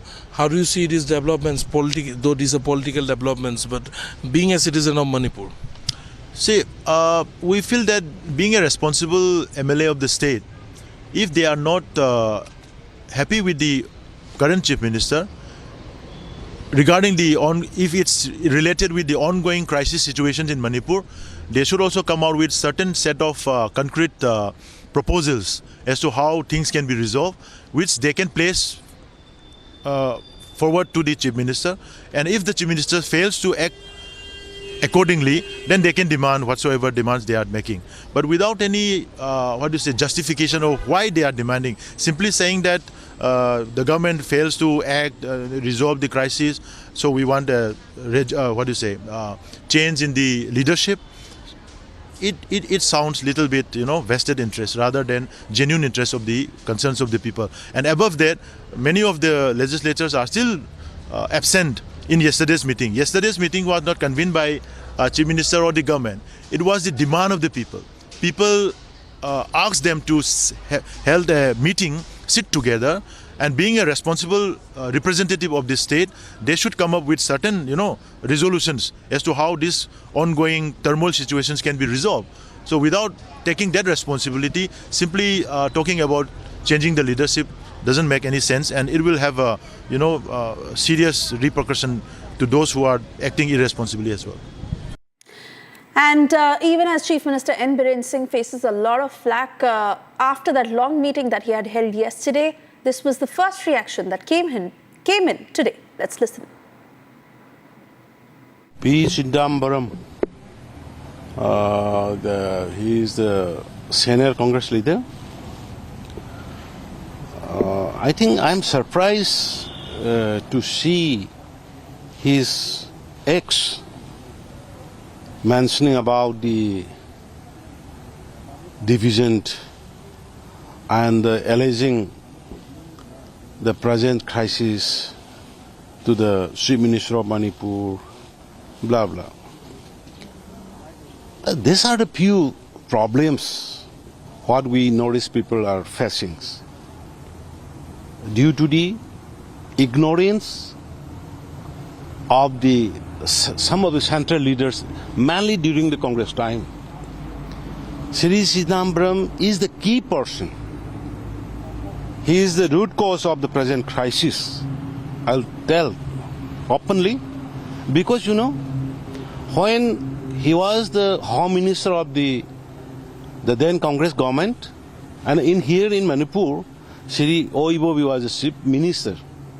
During their time, they brought a Myanmarese foreigner, Mr. Guite, Thanglen Pao Guite, who is a Myanmarese born, and he himself admitted in one of the interview that he contested MP in Myanmar. That person is the chairman of the Zomi Revolutionary Army based in Myanmar. But I'm surprised how Mr. Chidambaram, here is a photograph. This is Chidambaram, the then Union Home Minister of the Congress. Here is the Thanglen Pao Guite, the chairman of the Zomi Revolutionary Army, who are from Myanmar. They never care about the Northeast peoples. They never care about the indigenous peoples. The present crisis is not an ethnic conflict. The present crisis is the problem of illegal migration from the Myanmar with drugs, and they try to dominate the indigenous populations of the Manipur. Not only in Manipur, it has affected in the entire Northeast. So I'm funny to see his ex saying like this, but he should. I want to remind to him with these photographs, when he was the Union Home Minister, he allowed these foreigners these foreigners to enter India, to enter Manipur, and even allowed to sign suspension of operation with the illegal migrants underground. So he is the creator. They are the creator. Whatever we are facing today in Manipur, it is the creator of the Congress. So they cannot wash out their hand easily. People do understand the present crisis, the present problem, whatever happening in Manipur is a chronic and also created by whom? Moving on, as the Tirupati board has now taken it a step further. Yes, they've asked all the non-Hindu staff to either take VRS or to opt for any job within the government sector but not be a part of the Tirupati board anymore. In fact, this is yet another decision that has been taken as the Temple Trust aims to remove all non-Hindu workers as part of the reforms that are being introduced after the Laddu Rao and the subsequent political slugfest. Listen in.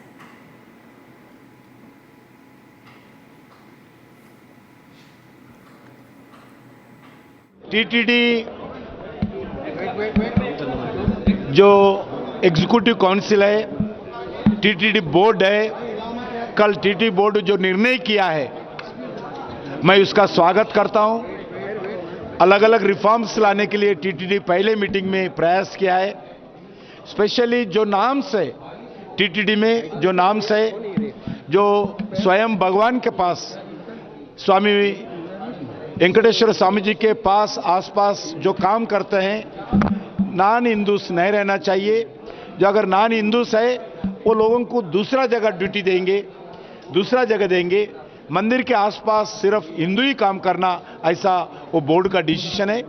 वो board का जो decision है वो सही निर्णय है। मैं इस निर्णय को स्वागत करता हूं।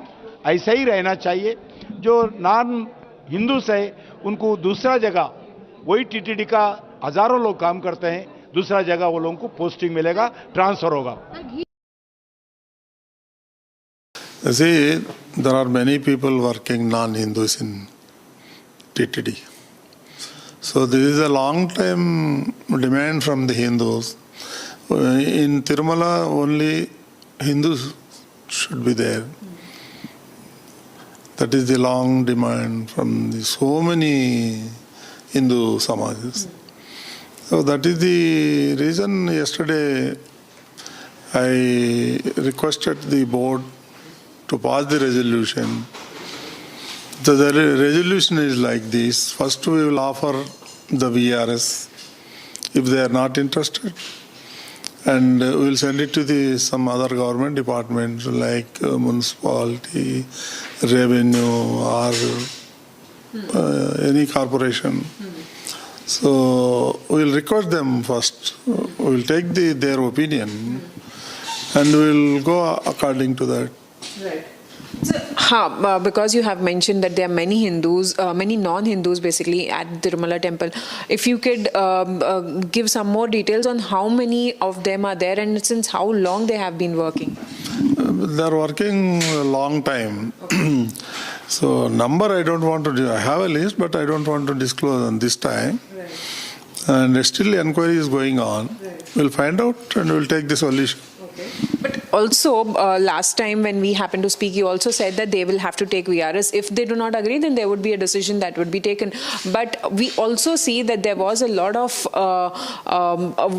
political war of words, because on one side, Asaduddin Owaisi was speaking, saying that when at Tirumala temple, when you can give only Hindus, you can have only Hindus, then why not in Waqf board that Hindus are being allowed in Waqf board is what he had to say back then when you had made this statement, and now you're passing a resolution in the TTD board. See, you cannot compare with the Waqf board. Last time also I told same thing. Waqf board is a real estate company. How can you compare with the Tirumala? See, Tirumala is a Kali Yuga Pratyaksha Daivam. Okay? You cannot compare with that. I don't know what he is talking. Moving on, as the Himachal Pradesh High Court had issued an order on Monday allowing the sale of the State Bhavan in Delhi after Chief Minister Sukhwinder Singh Sukhu's government had failed to pay electricity dues amounting to the tune of 150 crore rupees. Now, the High Court had previously warned the Himachal Pradesh government that failure to pay these dues would lead to serious consequences. This fresh controversy that has hit the Congress government in Himachal Pradesh, triggering yet another political face-off. First the financial crisis, then the toilet tax, and now the Himachal Bhavan sale. Is this the Congress's khatakhat model on politics that now stands completely exposed? Let's listen in to how Chief Minister Sukhwinder Singh Sukhu stayed ignorant on this matter, saying that he is yet to read what the High Court order says. Listen it.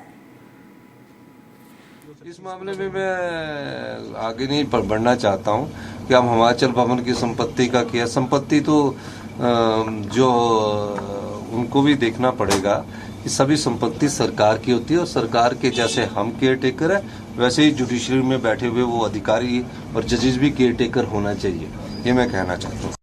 I would correct you that it is not the failed to pay but we have not deposited it because there was stay operating, but we thought that the matter should be heard by the division bench at the earliest. So we were requesting time and again to the division bench to hear this matter at the earliest.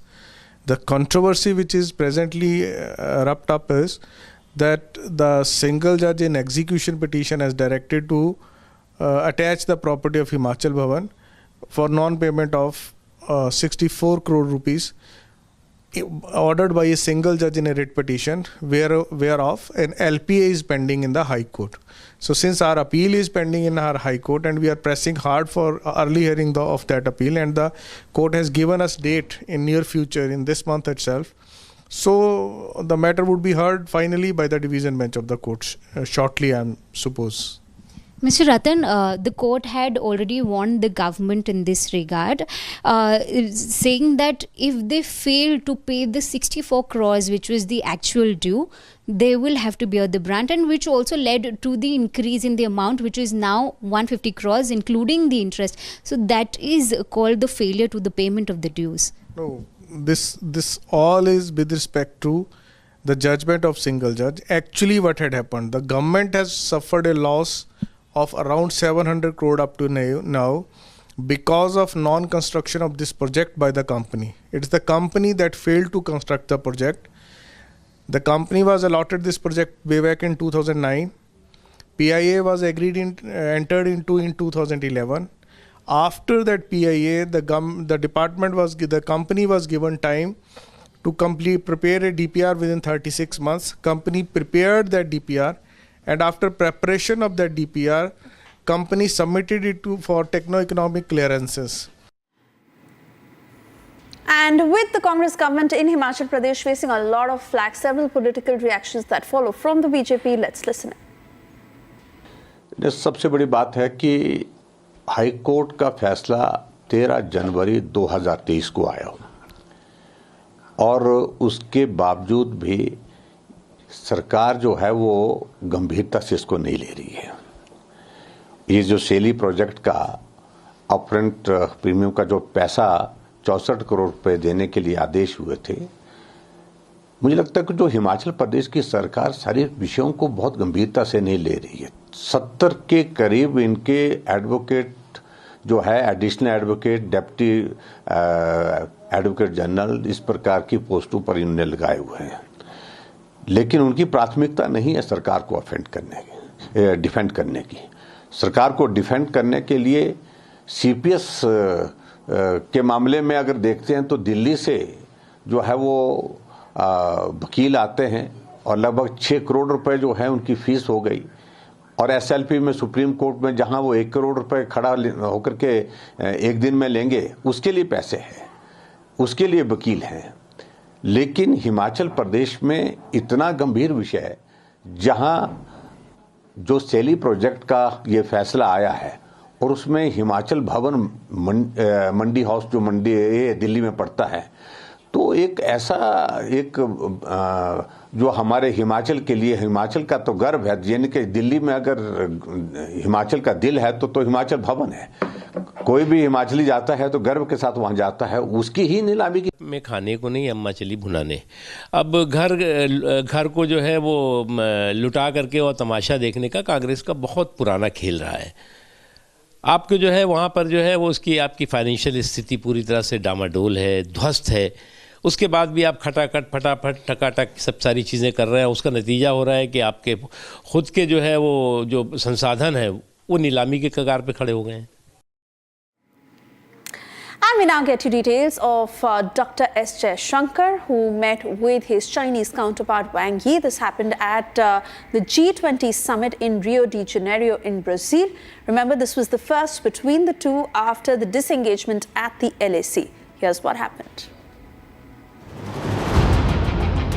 Carrying forward the process of rebuilding ties after the bitter border standoff, External Affairs Minister Dr. S. Jaishankar met his Chinese counterpart Wang Yi on the sidelines of the ongoing G20 summit in Brazil's Rio de Janeiro.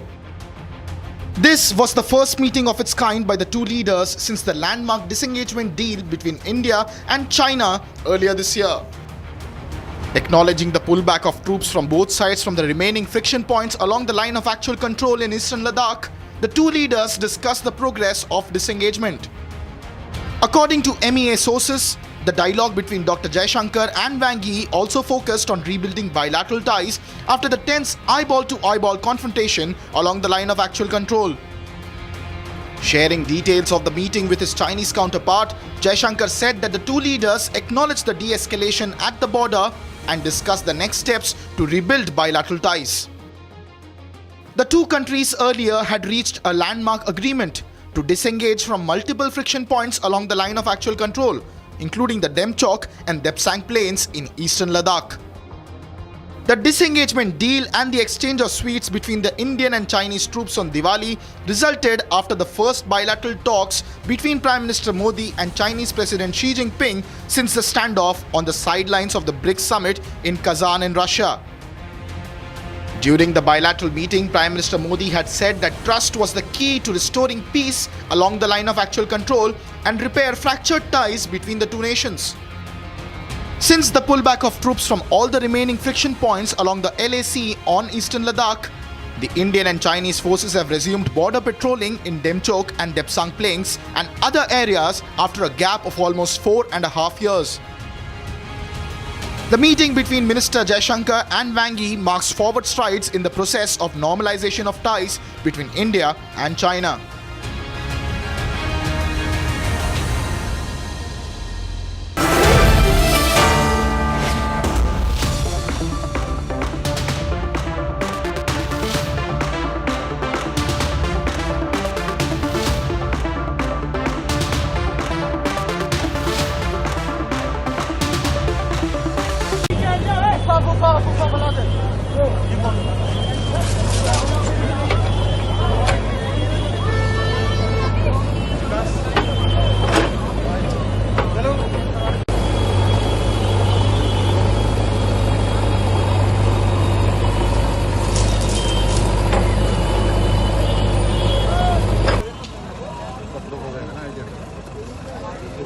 रुको यार एक minute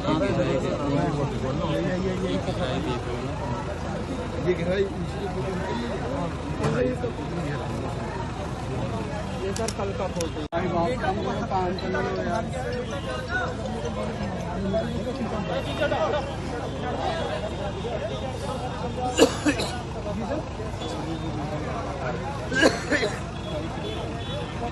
tower नहीं आ रहा था फंसने की संभावना है। कह रहा है कि मैं तो इधर भाग गया, वो ऑपोजिट डायरेक्शन में भागा।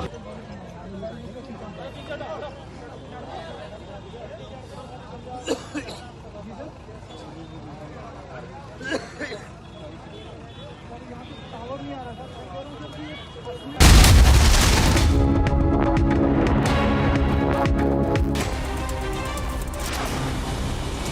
Delhi Environment Minister Gopal Rai wrote a letter to Union Environment Minister Bhupendra Yadav requesting an emergency meeting with the Delhi government and several other ministers to discuss the possibility of conducting cloud seeding to tackle the problem of air pollution in Delhi. The letter stated that AQI has already surpassed the 450 mark, prompting the invocation of GheraoedBy measures which are being strictly enforced in Delhi. Gopal Rai further emphasized that the central government cannot remain silent on the issue and artificial rain has now become an urgent necessity for the city. इतनी emergency situation में मतलब आपने मान लिया है कि केंद्र की भारतीय जनता पार्टी की सरकार एक बैठक भी नहीं बुलाने वाली। दिल्ली सरकार अपने स्तर पे जो काम हो सकता है हम कर रहे हैं। सितंबर से हम लगे हुए हैं, लेकिन आज जो इमरजेंसी सिचुएशन बनी है उसमें आज भी हम अपने लेवल पे काम कर रहे हैं। लेकिन केंद्र की सरकार इस तरह से मौन व्रत धारण नहीं कर सकती, इस तरह से लोगों की जिंदगी खतरे में नहीं डाल सकती, एक मीटिंग नहीं कर सकती है केंद्र की सरकार। The average AQI has remained in the moderate to poor category in Punjab, with the state witnessing the highest single-day spike in farm fires on Monday during the ongoing Kharif harvesting season. Muktsar district recorded the highest number of farm fires at 247, followed by Moga at 149, Firozpur at 130. Punjab Pollution Control Board stated that the 1,251 cases of stubble burning on that day marked the highest since September 15.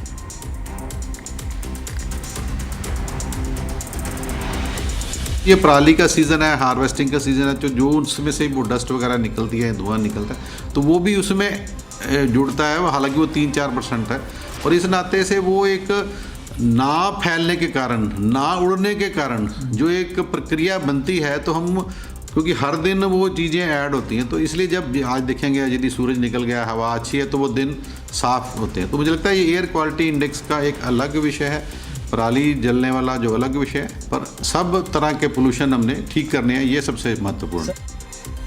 Minister Rajnath Singh chaired the Indian Air Force Commanders Conference with Chief of Defence Staff Anil Chauhan and Chief of Air Staff Air Chief Marshal Amarpreet Singh also in attendance. It follows the disengagement in areas of Demchok and Depsang in eastern Ladakh near the LAC with China. Despite these developments, sources revealed that there would be no immediate changes to the IAF's current deployment along the LAC.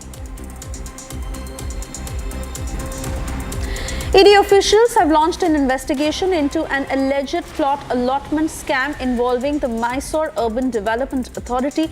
As part of their probe, ED officials questioned Mallikarjun Swamy, the brother-in-law of Karnataka Chief Minister Siddaramaiah, who is the third accused in the case. Swamy was interrogated today at the ED office.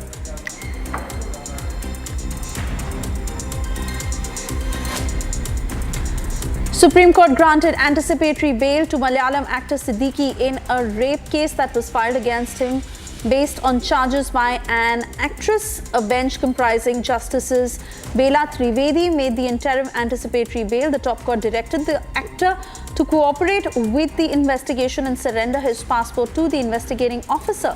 The charges against Siddiqui arose after the release of the Justice K. Hema Committee report in August, which uncovered large-scale sexual abuse and gender discrimination in the Malayalam film industry.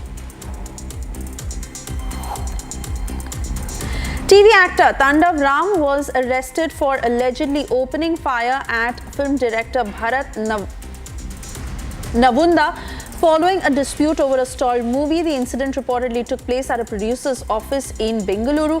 A case has been registered against him under Section 109 of the IPC, which deals with the offence of attempted murder.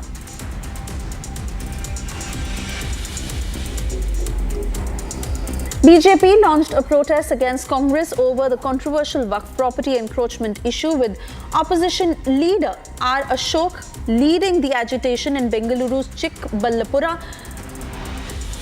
Ashoka is set to visit the government school in the village to investigate further.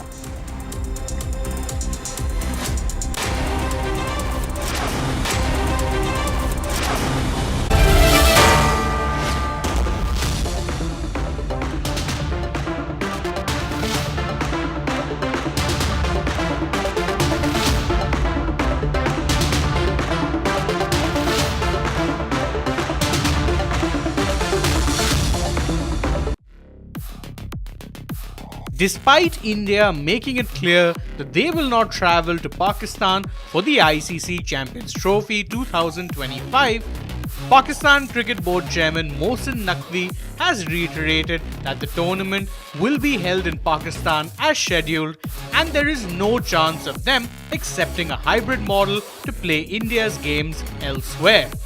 The Champions Trophy will take place in Pakistan only. We will not accept a hybrid model. If India has any issues, they can come to us and we will sort them out. We stand firm on our stance that we will not go for a hybrid model. We're waiting for the ICC to announce the schedule as soon as possible, Naqvi told reporters in Lahore. Naqvi further took aim at BCCI Secretary Jai Shah, who is set to become the ICC president by the end of the year. When asked about whether Shah's presence at the helm of the ICC could complicate things for Pakistan, Naqvi struck a defiant note. We don't think anyone, including Jai Shah, can give us a tough time. The basic reason for this is that every member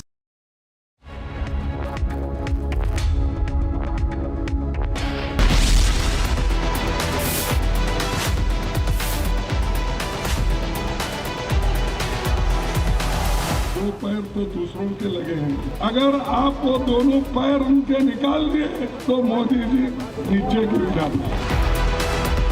याद रखो, तुम्हारे ये मंसूबे कामयाब नहीं होंगे। जब तक मोदी पर जनता जनार्दन का आशीर्वाद है, कांग्रेस वाले तुम कुछ नहीं कर पाओगे। पूरा महाराष्ट्र जानता है, करोड़ों रुपए देकर आपकी सरकार आपसे छीनी गई। राहुल गांधी को न कुछ पता है न कुछ समझता है, वो बचकाना बातें करते हैं, आप उस पर भी मुझे पूछ रहे हैं।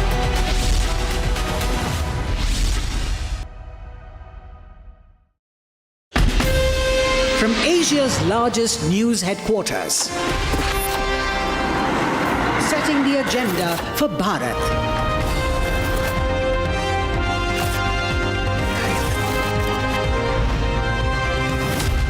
You're watching Republic.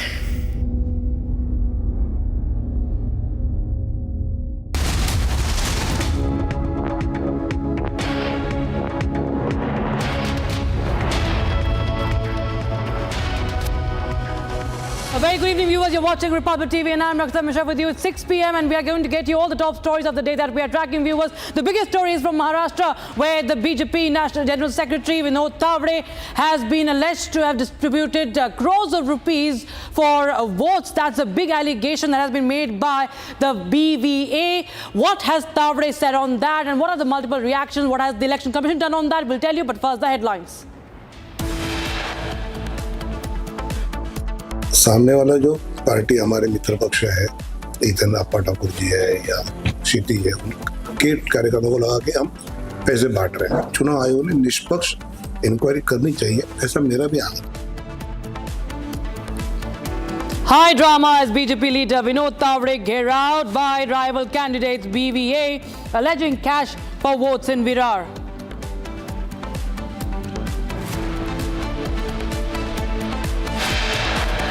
जिस प्रकार का एब्सर्ड एंड इलॉजिकल और दुर्भाग्यपूर्ण आरोप लगाया गया है कि 5 करोड़ रुपए आए थे, तो कांग्रेस वालों से पूछना चाहता हूं, भाई ये 5 करोड़ रुपए जो होते हैं वो दिखाएं, हवा में आरोप मत लगाएं।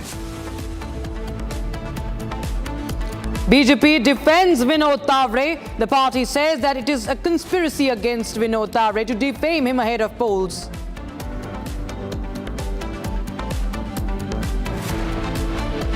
नहीं, मैंने अभी हाई कोर्ट का जो आदेश है उसको मैंने पढ़ा नहीं है। इट्स ओपन सर, लेकिन सब जगह नहीं कोई पढ़ा नहीं है, लेकिन अपफ्रंट प्रीमियम जो है वो एक पॉलिसी के तहत है।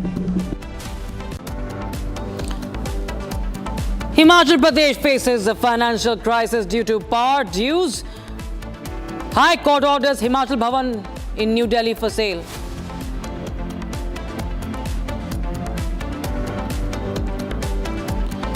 New Tirupati Temple Board holds the first meeting amid the Laddu Row.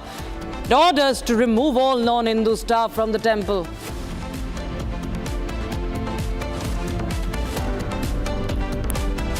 Over 100 New Delhi-bound passengers of an Air India flight have been stranded in Thailand's Phuket for over 80 hours now.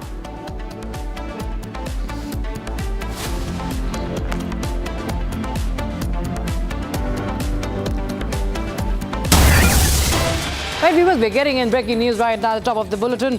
The Civil Aviation Ministry has now sought a report from Air India on the Phuket issue. 30 passengers, remember, still remain stranded. So at least a majority of them have been flown back, what we understand, but 30 of them still remain stranded. And the Civil Aviation Ministry has now sought a report from Air India. Remember, the New Delhi-bound Air India flight is stranded in Phuket for around 3 days. My colleague Harsha gets us more details on that. Harsha, of course, it's a big embarrassment and a big issue that now the Civil Aviation Ministry is taking cognizance of and seeking a reply, seeking a response from the Air India.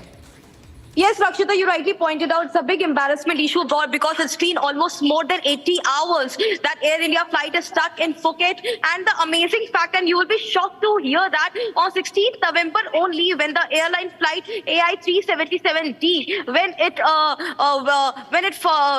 flight from Phuket, when it flight from Delhi to Phuket, at that time only there was the engineering issue which was not informed to the DGCA and the regulators. And after that, on 17th November, the Air India flight 377D again had a technical issue in their flight, but it still flight towards Delhi. That was 2 hours. It was in the mid-air for 2 hours, and then there was a technical snag. It had to land back at Phuket, and right now also we have got to know it's been more than 80 hours. It is still in the hangar at Phuket airport. There were 130 passengers in that flight. 100 have been brought back in another flights of Air India, but 30 passengers are still stranded there at Phuket airport. They have been given the accommodation, but no flight back or the substitute flight have been arranged to bring back the passengers back to Delhi. So it's a surprising and very embarrassing thing also for the country, because recently Air India and Vistara has gone through a big merger, and after that such technical issues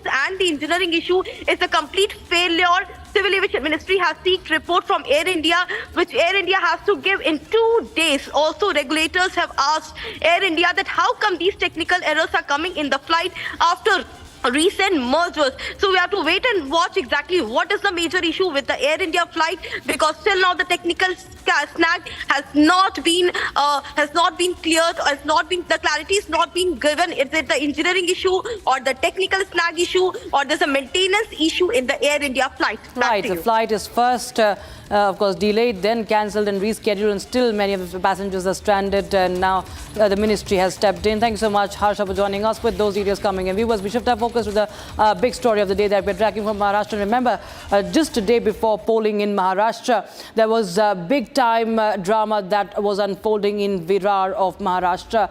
There was a clash between BJP workers and the BVA workers. Now, the BVA workers have leveled grave charges against Vinod Tawde, who is the BJP leader. He was Gheraoed. He's the general secretary. He was Gheraoed, and there were allegations that he had in fact distributed cash for votes. There you can see those visuals of the BVA workers Gheraoing him and throwing those notes there, putting it on the table and alleging that Vinod Tawde has distributed cash for votes. And now Vinod Tawde has, remember, denied all the allegations, and also BVA chief has also reacted to it. First, take a listen to what Tawde said.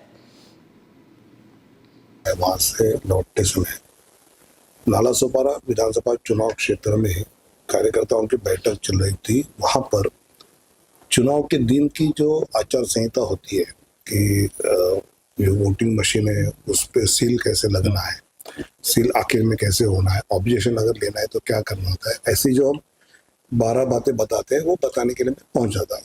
सामने वाला जो party हमारे मित्र पक्ष है, इतन अप्पा ठाकुर जी है या सीटी है, उनके कार्यकर्ताओं को लगा के हम पैसे बांट रहे हैं। तो चुनाव आयोग उसके इंक्वायरी करे, पुलिस इंक्वायरी करे, सीसीटीवी फुटेज ले ले, तो उसमें वास्तव जो है, मैं तो 40 साल से पार्टी में हूँ। अप्पा ठाकुर मुझे जानते हैं, सीटी मुझे जानते हैं, सब पार्टी जानती है। तो जो वास्तव है वो सबको पता है, और फिर भी चुनाव आयोग ने निष्पक्ष इंक्वायरी करनी चाहिए, ऐसा मेरा भी आग्रह है।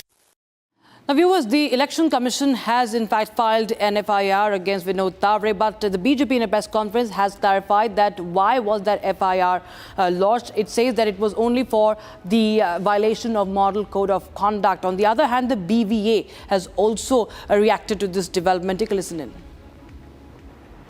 पार्टी विद डिफरेंस बोलने वाले पैसा बांटने को राष्ट्रीय सचिव खुद आते, मुझे आश्चर्य लगता है कि किस हिसाब से इनका ये काम चल रहा है। आप अगर देखेंगे तो इन्होंने महिलाओं को आगे किया, अभी महिलाओं को पैसे ले जाने के लिए सब उधर मुंह छुपा के बैठे हैं। ये महिलाएं, इनके थ्रू महिलाओं पे डाउट नहीं आता, इसलिए इनके थ्रू पैसा बांटना। 19-20 लाख रुपया तो उधर मिला, 5 करोड़ का आवाज आया था। मुझे बीजेपी के शीर्ष नेता ने इंफॉर्मेशन दी थी कि ऐसे ऐसे ये बांटने वाले, लेकिन अभी ध्यान में रखने का, बांटेंगे तो पीटेंगे, हम भी आगे पीछे नहीं देखेंगे। हमारी तरफ से श्री विनोद तावड़े जी की तरफ से बहुत स्पष्ट कहा गया है कि यह घटना होटल की है, किसी प्राइवेट प्लेस की नहीं है। आप होटल के और आसपास के क्षेत्रों के सीसीटीवी फुटेज को वह चेक करें, इस बात का हम अनुरोध करते हैं, क्योंकि जिस प्रकार का एब्सर्ड एंड इलॉजिकल, अतार्किक, हास्यास्पद और दुर्भाग्यपूर्ण आरोप लगाया गया है कि 5 करोड़ रुपए आए थे। मैं कांग्रेस वालों से पूछना चाहता हूं, भाई ये 5 करोड़ रुपए जो होते हैं, ये कोई आज के जमाने में ऐसी तो चीज है नहीं कि कोई आदमी जेब में पॉकेट में डाल के लिए जाएगा। वो तो बहुत भारी मात्रा में दिखाई पड़ना चाहिए ना, तो उसका कहीं कोई विजुअल इंपैक्ट दिखना चाहिए, वो दिखाएं, हवा में आरोप मत लगाएं। हां, वैसे ये हो सकता है कि ये कांग्रेस पार्टी और महाविकास अघाड़ी उन नेताओं में जिनके 350 करोड़ घर में से निकलते थे, और उसके बाद जो काउंट करने वाली मशीनें थी वो हीटअप हो जाया करती थी। अब 350 करोड़ जिसके घर में इधर उधर पड़े रहते, उसे 5 करोड़ लगता होगा कि चिल्लर टाइप हैं, कहीं इधर उधर पड़े होंगे, दिखाई नहीं पड़े होंगे। महोदय, मगर मैं देश की आम जनता की तरफ से बोलना चाहता हूं कि इतनी बड़ी धनराशि का आप हवा में आरोप नहीं लगा सकते। आपको साफ बताना होगा कि वो कहां था, इसलिए पहला आरोप यह निरर्थक है। दूसरी बात, उस बैठक में पार्टी के कार्यकर्ता मौजूद थे, कोई बाहरी व्यक्ति मौजूद नहीं था।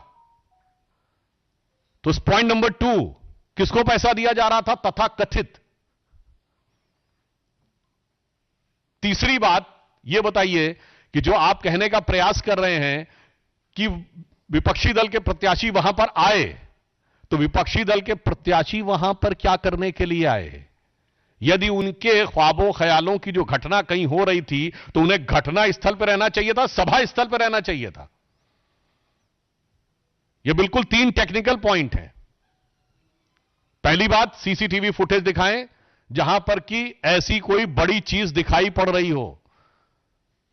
दूसरी बात, वहां बैठक हो रही थी और सिर्फ भाजपा के कार्यकर्ता थे। और तीसरी बात, यदि वो इस प्रकार का What we're getting to know is that the police has now reached the BJP headquarters in Mumbai. So that's the breaking news we have with regards to what's been unfolding in Maharashtra and Vinod Tawde being at the center of it all. The police has now reached BJP Mumbai headquarters. Remember, there has been an FIR filed by the Election Commission over the matter, over the violation of poll code. And now we know is that the Vinod Tawde briefing has been cancelled after police reached BJP Mumbai headquarters. We'll try and get you more details on that. Remember, viewers, there is the cash for vote allegation that has also been levelled against Vinod Tawde. But amidst all this, we see that Election Commission filed an FIR, but that BJP says is due to the violation of alleged violation of the Model Code of Conduct. And we'll get you more on that, viewers. But you get those visuals coming in. The police officers there at the BJP headquarters in Mumbai. There you can see those visuals coming in. My colleague Satya Prakash has filed this report from Brown Zero. Take a listen in. भाई मैं हाँ frame दिया हूँ, देखो live.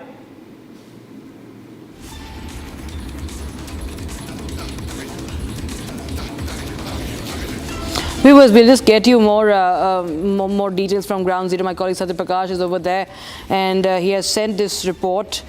He's shown how the police have now reached the BJP Mumbai headquarters, and there is now the press conference not going to happen. Vinod Tawde was supposed to address this press conference, and also he is not going to speak to the media as of now.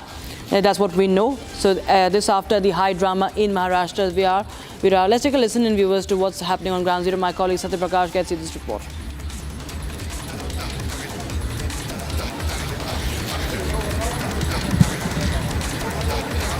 देखिए मुंबई के BJP office में यहाँ पे तो मुंबई के BJP office में जो कि थोड़ी देर पहले ही मुंबई पुलिस की टीम पहुंची हुई थी। 6 बजे बीजेपी नेता विनोद तावड़े का प्रेस कॉन्फ्रेंस होने वाला था। जिस तरह से उन्होंने नाला सोपारा में वहां पे पैसे देने का आरोप लगे हैं, एफआईआर दर्ज हुए हैं, मामले की जांच किया जा रहा है, उसी को सफाई देने के लिए यहाँ पे विनोद तावड़े पहुंचने वाले थे और प्रेस कॉन्फ्रेंस करने वाले थे। लेकिन थोड़ी देर पहले डीसीपी जोन 1 की टीम आती है और यहाँ पे कहा जाता है कि आप प्रेस कॉन्फ्रेंस नहीं कर सकते, क्योंकि जिस तरह से कोड ऑफ कंडक्ट है उसमें प्रेस कॉन्फ्रेंस नहीं किया जा सकता है।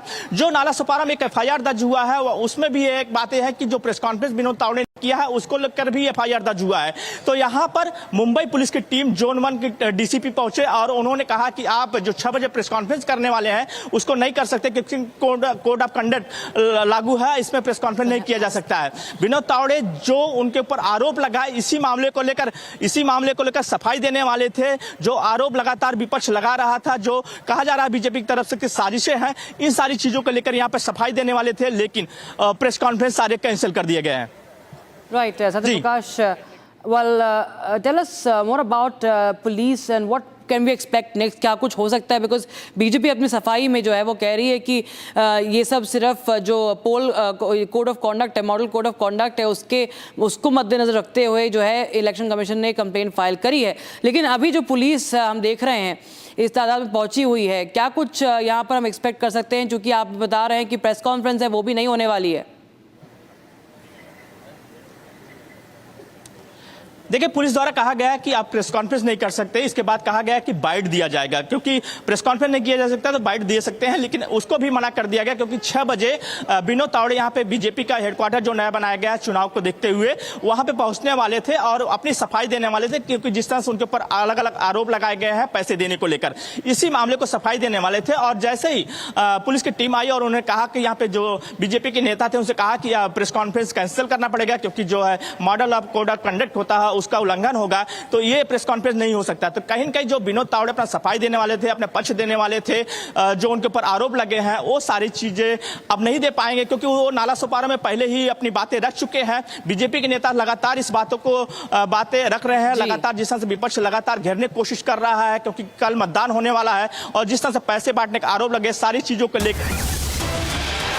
All right, viewers, we're getting in visuals from Rio de Janeiro, where the Prime Minister is holding bilaterals on the sidelines of the G20 summit in Brazil.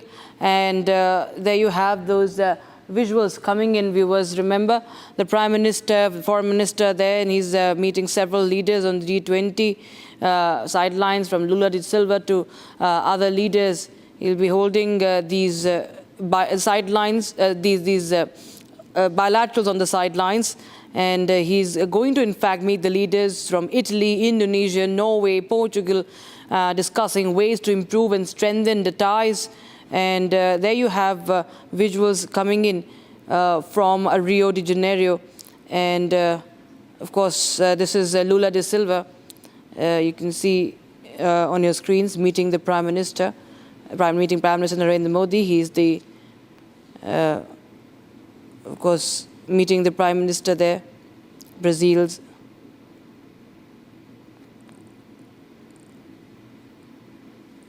And several meetings have been lined up, viewers, for Prime Minister Modi in Rio de Janeiro. And remember today, even the foreign ministers of India and China held important bilateral talks.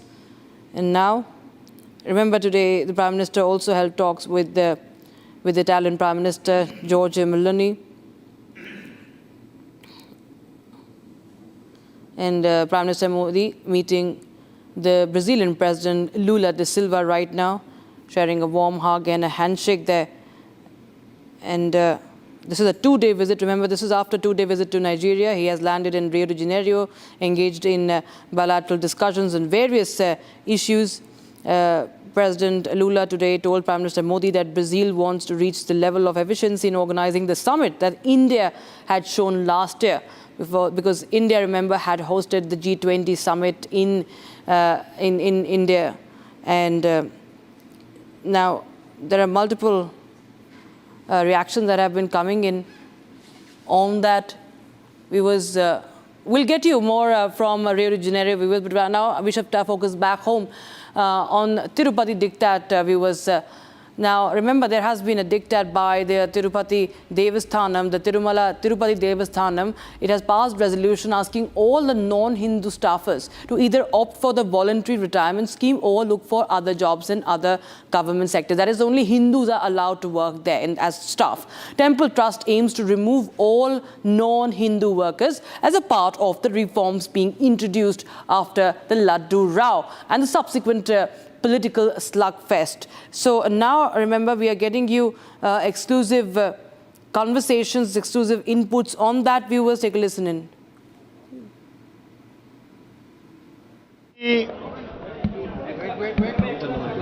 जो executive council है, TTD board है, कल TTD board जो निर्णय किया है, मैं उसका स्वागत करता हूं। अलग अलग रिफॉर्म्स लाने के लिए टीटीडी पहले मीटिंग में प्रयास किया है। स्पेशली जो नाम से टीटीडी में जो नाम से जो स्वयं भगवान के पास, स्वामी वेंकटेश्वर स्वामी जी के पास आसपास जो काम करते हैं, नॉन हिंदूस नहीं रहना चाहिए। जो अगर नॉन हिंदूस है वो लोगों को दूसरा जगह ड्यूटी देंगे, दूसरा जगह देंगे। मंदिर के आसपास सिर्फ हिंदू ही काम करना, ऐसा वो बोर्ड का डिसीजन है। वो बोर्ड का जो डिसीजन है वो सही निर्णय है। मैं इस निर्णय को स्वागत करता हूं। ऐसा ही रहना चाहिए। जो नॉन हिंदूस है उनको दूसरा जगह, वही टीटीडी का हजारों लोग काम करते हैं, दूसरा जगह वो लोगों को पोस्टिंग मिलेगा, ट्रांसफर होगा। Now, the TTD chairperson has also spoken exclusively to Republic TV. Viewers, take a listen in. See, there are many people working non-Hindus in TTD. So this is a long-time demand from the Hindus. In Tirumala, only Hindus should be there. That is the long demand from so many Hindu samajas. So that is the reason yesterday I requested the board to pass the resolution.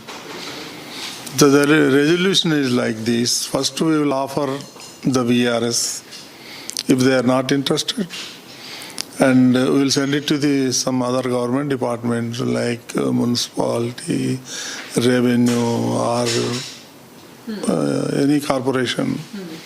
So we will request them first. We will take their opinion and we will go according to that. Right. So, because you have mentioned that there are many Hindus, many non-Hindus basically at Tirumala temple, if you could give some more details on how many of them are there and since how long they have been working. They are working a long time. Okay. So number I don't want to, I have a list but I don't want to disclose on this time. Right.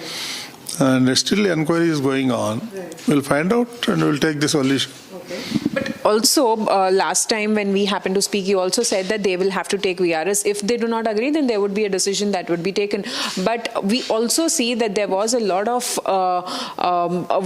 political war of words, because on one side, Asaduddin Owaisi was speaking, saying that when at Tirumala temple, when you can give only Hindus, you can have only Hindus, then why not in Waqf board that Hindus are being allowed in Waqf board, is what he had to say back then when you had made this statement, and now you're passing a resolution in the TTD board. See, you cannot compare with the Waqf board. Last time also I told same thing. Waqf board is a real estate company. How can you compare with the Tirumala? See, Tirumala is a Kali Yuga Pratyaksha Daivam. Okay? You cannot compare with that. I don't know what he is talking.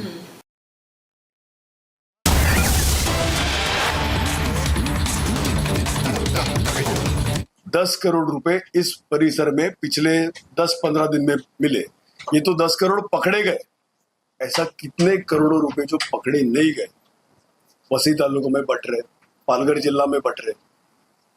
Sir hotel में जो आपको जो कमरे में ये पैसा मिला वो क्या किनके नाम पर बुक था वो, और वो पैसा क्या बांटा गया, रूम किसके नाम पे बांटा गया रहता था तो बंडल मिलते नहीं थे, पेटी पैक बंडल रबर बैंड के साथ, बैंक की सील के साथ, इलेक्शन कमीशन के साथ।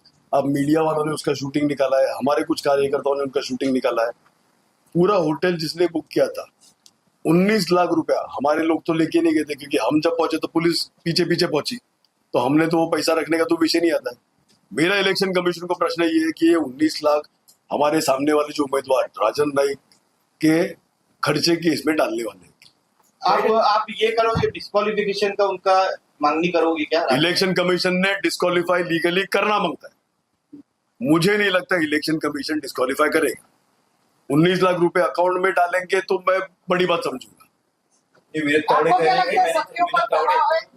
कह रहे हैं कि मैं 40 साल से राजनीति में हूँ, क्षितिज आपको जानते हैं, अपने पिताजी को जानते हैं, हमारे अच्छे संबंध है। मैंने कभी पैसा नहीं बांटा है। अगर इलेक्शन चुनाव को लगता है तो उन्होंने ऑन कैमरा मेरे कमरे की, मेरी गाड़ी की, मेरी सब होटल की जांच की है। अगर उनको लगता है तो वो कार्रवाई करें। उधर 19 लाख जो पकड़े वो तो इलेक्शन कमीशन के कैमरा पे आया, अब मीडिया वालों के कैमरा पे आया, वो 19 lakh.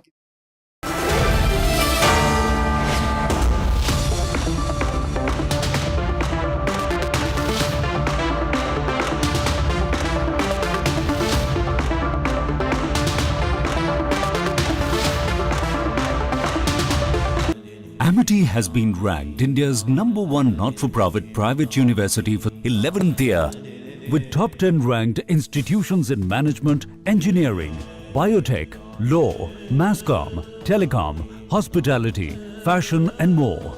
Yet another top ranking for Amity University.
Character, the taste of success.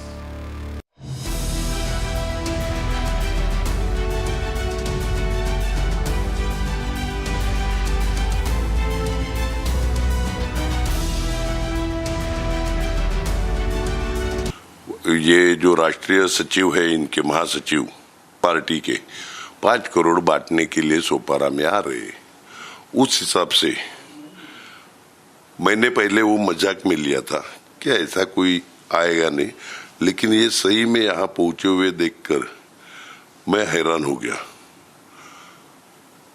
और उधर 400-500 लोग, मतलब कार्यकर्ता नहीं बोले सकते, उसका एक वीडियो दिखाता हूं मैं आपको कि ये जो महिलाएं है, ये कार्यकर्ता नहीं मुंह छुपा के, ये कुछ महिलाएं ये हॉल में भी थी, टेबल के नीचे थी, किचन में थी, डाइनिंग में थी। जगह कौन से जगह की बात कर रहे हैं आप? विवांता होटल विवांता होटल के अंदर थे ये सब महिलाएं, इनके थ्रू पैसा एरिया में भेजा जाना था।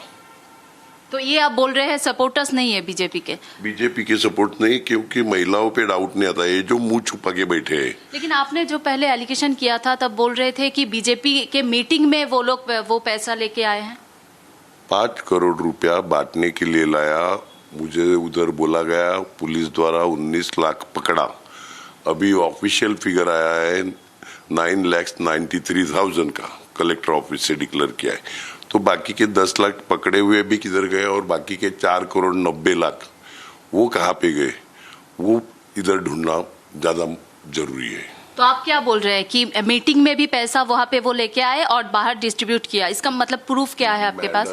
मैडम एक देखिए, कानून ये कहता है कि बाहर का कोई भी पार्टी का लीडर 48 घंटे पहले इलेक्शन का प्रचार जैसे ही खत्म होता है तो उस लीडर ने अपने घर जाने का, कॉन्स्टिट्यूंसी में जाने का, दूसरे कॉन्स्टिट्यूंसी में रहने का नहीं। अभी 12 घंटे नहीं रहे थे इलेक्शन को, और ये इधर क्या करने को आए? ये सब जो जमा किए गए, खाने का ऑर्डर किसको दिया, पूरा होटल क्यों बुक किया? कार्यकर्ताओं को मिलने के लिए पूरा होटल लगता है? पूरा होटल बुक करके अलग अलग इसमें पैसे रखे, 5,000, 50,000, लाख, ऐसे अलग अलग बंडल। कहाँ पे? होटल पे? यस, दिखाए ना हमने वीडियो उधर, होटल पे रखा हुआ। हाँ, पुलिस ने बाद में लिया कब्जे में, बैग में दिखाया, डायरिया थी, उसमें लिखे कि किस लीडर को बैग लिखा है कि ये लीडर को बैग पहुंचानी है। डायरी में लिखा है कि 300 के, 400 के, एक्स पर्सन को 300 के, वाई को 500 के। सारे बीजेपी लीडर्स के नाम लिखे हैं, यहाँ के कार्यकर्ताओं के नाम लिखे हुए हैं। तो बीजेपी ये बोल रहा है कि ये सारे बेबुनियाद इंजाम है इलेक्शन से पहले। बीजेपी की डायरी है, उम्मीदवार की डायरी है, उनके कार्यकर्ताओं की है, बीजेपी की ऑफिशियल डायरी है, वो देख लीजिए आप। लेकिन वो दे रहे पैसा, ऐसा कोई वीडियो तो नहीं आया अभी तक। अभी वो हमारे सामने वीडियो नहीं आया, वो वीडियो कैसे? अभी उनके कार्यकर्ताओं ने लिया होगा तो मालूम नहीं, आएगा आज नहीं कल वो आएगा वो आगे। लेकिन आज ये भी जाना जा रहा है कि आप विनोद तावड़े को लेके एक गाड़ी में बैठे, उसके बाद आपने कुछ जगह पे उनको छोड़ा, ये इसके बारे में क्या? उनको मुझे पुलिस प्रशासन ने रिक्वेस्ट की कि उनके गाड़ी की हवा निकल डाली है। पार्टी की तो हवा गई है, अभी उनकी गाड़ी की हवा, और बोला इधर बीच में कोई पत्थर फेंकेगा, कुछ करेगा। तो पुलिस प्रशासन ने मुझे रिक्वेस्ट किया, आप इनको यहाँ से बाहर लेके जाओ, क्योंकि मॉब जमा है, अच्छा नहीं होगा अपने इलेक्शन के मुंह पे ऐसा कोई भी अप्रिय घटना घटने, ये बुरा है। तो एक इंसानियत के नाते उनको मैंने उधर से बाहर निकाला, मेरे गाड़ी में इधर आके दूसरी गाड़ी दी और उनके घर पे भेज दिया। आप जो बोल रहे हैं जी, बीजेपी सपोर्टर्स ने आपको बोला कि विनोद तावड़े पैसा लेके आने वाले हैं, यहाँ आए हैं, कौन से बीजेपी सपोर्टर्स में, मतलब कौन से इलाका के है वो? मैंने सपोर्टर्स नहीं, शीर्ष नेता बोला, ऊपर के नेता। नाम नहीं बोलेंगे? नाम बोलेंगे तो चलेगा कैसा? पार्टी में आपस में तो आपका क्या है? आपका क्या है? वो लोग लड़ेंगे तो लड़ेंगे, आप बोल रहे हैं कि नाम। मेरे को बाद में आगे कोई इन्फॉर्मेशन नहीं देगा। अरे ऐसी इन्फॉर्मेशन देने वाले के नाम डिस्क्लोज कैसे? आप अंदाजा लगा लेना बाद में। मतलब आप महाराष्ट्र के कोई बीजेपी लीडर के बारे में बोल रहे हैं? इनके पार्टी के नेता है, इनके पार्टी के नेता है। उन्होंने कहा विनोद तावड़े के ऊपर ये एलिगेशन है, लेकिन किस बुनियाद पे ये एलिगेशन को आप बोल रहे हैं कि ये स्ट्रॉन्ग एविडेंस है? स्ट्रॉन्ग एविडेंस मतलब क्या है? क्योंकि बीजेपी बोल रहा है स्ट्रॉन्ग एविडेंस नहीं है, इलेक्शन से पहले 24 घंटा पहले जस्ट ऐसा हवा में फैला दिया, ऐसा बोल रहा है। मुझे एक कहो कि आप कहिए कि 48 घंटा पहले एरिया छोड़ना चाहिए, तो ये 12 घंटा नहीं रहे तो ये इधर क्या कर रहे, मीटिंग कैसे क्या ले सकते? ये कौन से कानून में बैठता है? इन्होंने ही बोला, ये सेक्रेटरी है, नेशनल सेक्रेटरी, इधर एजुकेशन मिनिस्टर है, इतना भी एजुकेशन नहीं आया, इतना भी इलेक्शन का रूल मालूम नहीं इनको। और जो ऑफिशियल डिक्लेयर किया गया 9,93,000 मिले, हमको तो उधर 19 लाख बोला था, तो ये किसके 9,93,000? होटल तो पूरा उनका ही बुक पड़ा है। लेकिन एक सवाल है, आप एलिगेशन लगाते हैं कि वो पैसा लेके आए हैं, फिर आप एक साथ मीटिंग करते हैं विनोद तावड़े के साथ, ऐसा भी जाना जा रहा है, ऐसा इस खबर का क्या पुष्टि करेंगे आप लंच करते हैं उनके साथ, बोलते हैं कि विनोद तावड़े मेरा दोस्त है, फ्रेंड है? नहीं, एक देखो, मेरे तो सभी पार्टी में दोस्त है, ये एक बात हो गई। दोस्ती का मतलब ये नहीं ना कि इलेक्शन आचार संहिता सब तोड़ के पैसा बांटना, ये तो नहीं हुआ। आप लंच किए थे आज विनोद तावड़े के साथ? नहीं, मेरे को पुलिस प्रशासन के रिक्वेस्ट पे मैंने उनको बाहर लाया कि कोई अनुचित प्रकार न घड़े, कोई घटना ऐसी न घड़े कि जिससे हमारे तालुका का नाम बदनाम हो, इसलिए मैंने बाहर निकाला, उनको छोड़ा गाड़ी लेके। मीटिंग किए थे विनोद तावड़े के साथ? मीटिंग का ही की, गाड़ी में से इधर आया और छोड़ दिया। आपके पत्रकार भी थे देखने को, मैं गाड़ी में 5 मिनट जो साथ में होगा वही, सवाल ही नहीं उठता। विनोद तावड़े ये एलिगेशन लगा रहा है कि होटल में वो पार्टी मीटिंग कर रहे थे, आपके लोगों ने वहां पे जानबूझ के उनको घेराव करके रखा था। मुझे एक कहिए कि कौन से कानून से ये मीटिंग कर सकते हैं? 48 घंटे पहले प्रचार बंद होता है, इलेक्शन के 48, कल 6 बजे से प्रचार बंद हुआ, बराबर है। फिर भी इसके बावजूद ये आज आए कैसे? इधर आए तो आए, वाड़ा में पैसा देके आए। उन्होंने ही कहा कि मैं वाड़ा से इधर आया, मतलब वाड़ा में पैसा देके बांटते आए क्या? ये हमारे यहाँ पे 11 लाख कैश पकड़ी। आप बोल रहे हैं कि बांटते आए हैं क्या? ये प्रूफ क्या है, मतलब आपके एलिगेशन का? 11 करोड़ रुपए, कभी 2 करोड़, कभी 1 करोड़, कभी 3 करोड़, जो एटीएम की कैश आती है उसमें से 11 करोड़ जब्त किए गए। इलेक्शन कमीशन अगर आपको बुलाए तो क्या आप उनके सामने प्रूफ रख सकते हैं? अगर आप प्रूफ रख सकते हैं, क्योंकि एलिगेशन आपने किया है, इसी को आपने भी आपने आर्च किया है इसी को, तो अगर प्रूफ कुछ आप दे सकते हो तो नेशनल टेलीविजन में लाइव चल रहा है, आप क्या बोलेंगे? वो क्या प्रूफ है आपके पास? अभी लाइव में है हम रिपब्लिक टीवी। मैंने पहले ही बोला ना आपको कि ऑफिशियल पैसा पकड़ा हुआ 993 का फिगर दिया है जिला प्रशासन ने, तो वो तो इनके ही रूम से निकाला ना, बरामद किया। और मुझे तो उस वक्त दोपहर को बोला था कि 19 लाख मिले, अभी उसमें से 10 लाख कैसे कम हो गए वो मुझे मालूम नहीं। इससे बड़ा प्रूफ क्या मांगता है? और वो 993 किसके थे? कोई तो क्लेम करना मांगता है ना, इनके नहीं थे तो इनके ही थे। मेरे को बुलाया, मैं जाऊंगा। तो जाके जो इनके ही थे जो आप बोल रहे हैं, उसके हिसाब से क्या प्रूफ है कि ये पैसे इनका ही है? एक होटल में एक पैसा मिला, लेकिन ये पैसे विनोद तावड़े का ही है, ये प्रूफ क्या देंगे आप? डायरी है, उस पे बैग किसको देने की, बैग देने की, क्या कपड़े के लिए बैग देने वाले थे क्या? लिखा हुआ है ऑफिशियल। 300 के एक्स पर्सन को, 500 के, मतलब 3 लाख 5 लाख किस किस आदमी को दिया वो लिखा हुआ है। और क्या प्रूफ देने का इनको? मतलब ये प्लेस भी नहीं कर सकता कोई वहां पे?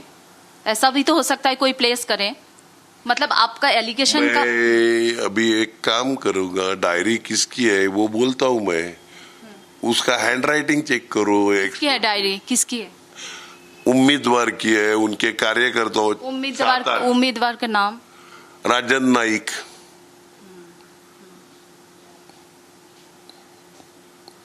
आपका दावा है वो डायरी उम्मीदवार का था और वहाँ पे लिखा हुआ था नाम?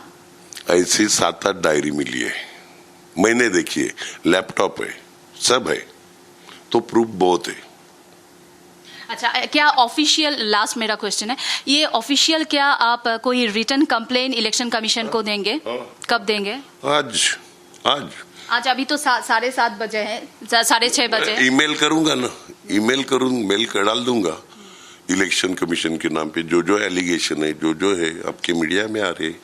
अभी देखते हैं इलेक्शन कमीशन क्या करता है, पुलिस प्रशासन क्या करते हैं, या सिर्फ फिर इनके प्रेशर के अंडर सब रफा दफा करते हैं, वो देखना पड़ेगा अभी। धन्यवाद। That was exclusive, Republic TV exclusive conversation with the BVA chief Hitendra Thakur, levelling allegations of cash for votes on Vinod Tawde, the BJP General Secretary, and also saying that he will be filing a complaint to the Election Commission also. So that was an exclusive input. Remember, viewers, today it was a high drama day. It's a very dramatic day today in Maharashtra's Virar. You can see these scenes on your screen right now. This is what unfolded. Vinod Tawde, the BJP leader, was gherawed by the BVA workers, and you can see the high drama that unfolded between the workers of the two parties. All right, viewers, we shift our focus to the other big story of the day. Well, the Himachal Pradesh High Court issued an order today, on Monday in fact, allowing the sale of the State Bhavan, the Himachal Bhavan in Delhi, after Chief Minister Sukhu's government failed to pay the electricity dues that amount to around 150 crore rupees. Now, the High Court had previously warned the Himachal Pradesh government that failure to pay these dues would lead to serious consequences. And now this fresh controversy has hit the Congress government in Himachal, triggering yet another political phase-out. Remember, there was this toilet tax first that grabbed the headlines because of the financial crisis that the government is facing. And now it's the Himachal Bhavan on sale. Is this the Congress's khatakhat model of politics that now stands completely exposed? Listen in. इस मामले में मैं आगे नहीं बढ़ना चाहता हूं कि हम हिमाचल भवन की संपत्ति का किया। संपत्ति तो जो उनको भी देखना पड़ेगा कि सभी संपत्ति सरकार की होती है, और सरकार के जैसे हम केयर टेकर है, वैसे ही जुडिशरी में बैठे हुए वो अधिकारी और जजेस भी केयर टेकर होना चाहिए, ये मैं कहना चाहता हूँ। I would correct you that it is not the failed to pay but we have not deposited it because there was stay operating, but we thought that the matter should be heard by the division bench at the earliest. So we were requesting time and again to the division bench to hear this matter at the earliest. The controversy which is presently wrapped up is that the single judge in execution petition has directed to attach the property of Himachal Bhavan for non-payment of 64 crore rupees ordered by a single judge in a writ petition, whereof an LPA is pending in the High Court. So since our appeal is pending in our High Court and we are pressing hard for early hearing of that appeal, and the court has given us date in near future in this month itself, so the matter would be heard finally by the division bench of the court shortly, I suppose.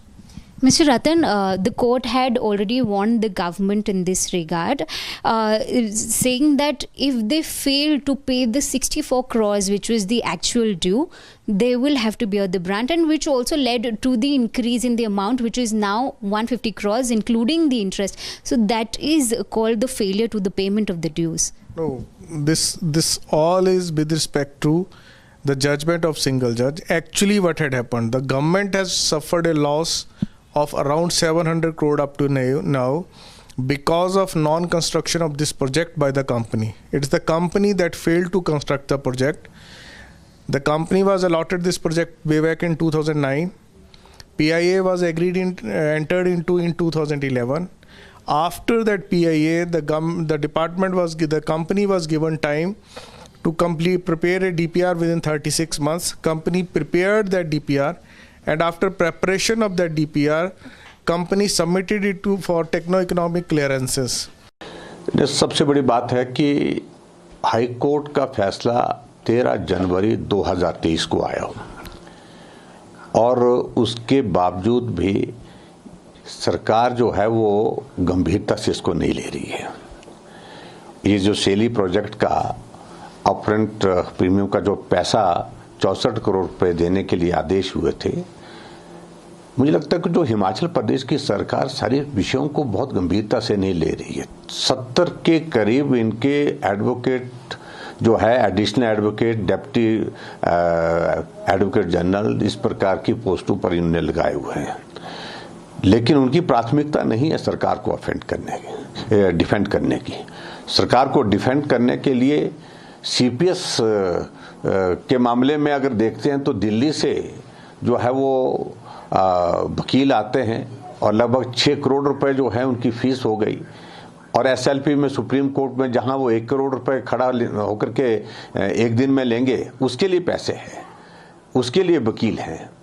लेकिन हिमाचल प्रदेश में इतना गंभीर विषय जहां जो सेली project का ये फैसला आया है और उसमें हिमाचल भवन मंडी हाउस जो ये दिल्ली में पड़ता है, तो एक ऐसा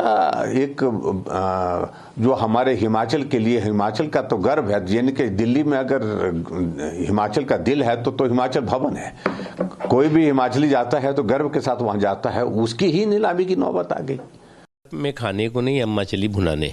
अब घर को जो है वो लुटा करके और तमाशा देखने का कांग्रेस का बहुत पुराना खेल रहा है। आपको जो है वहाँ पर जो है वो उसकी आपकी फाइनेंशियल स्थिति पूरी तरह से डामाडोल है, ध्वस्त है।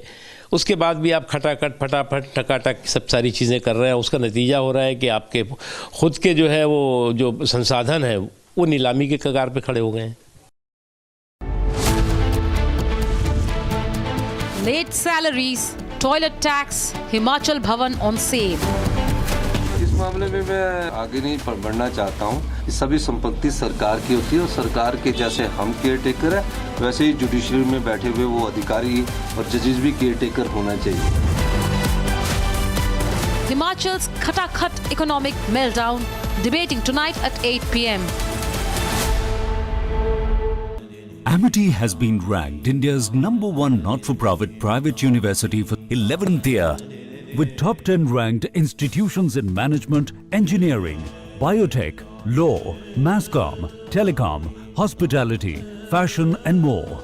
Yet another top ranking for Amity University.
IIT has been ranked India's #1 not-for-profit private university for 11th year, with top 10 ranked institutions in management, engineering, biotech, law, masscom, telecom, hospitality, fashion and more.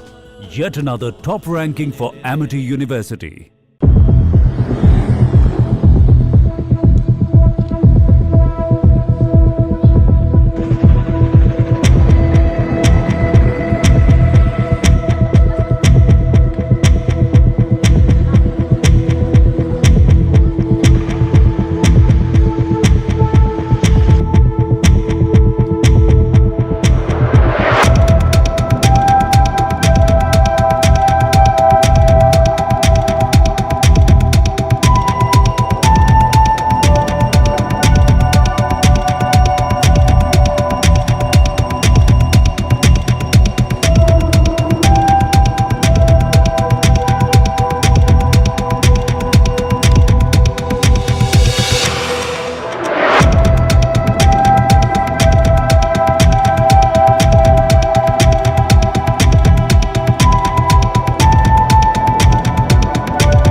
Development coming in right now, viewers. India and China have discussed resumption of Kailash Mansarovar Yatra and direct flights for that on the sidelines of the G20 summit. Remember, viewers, there were restrictions for the Indians to cross the border to visit Kailash Mansarovar.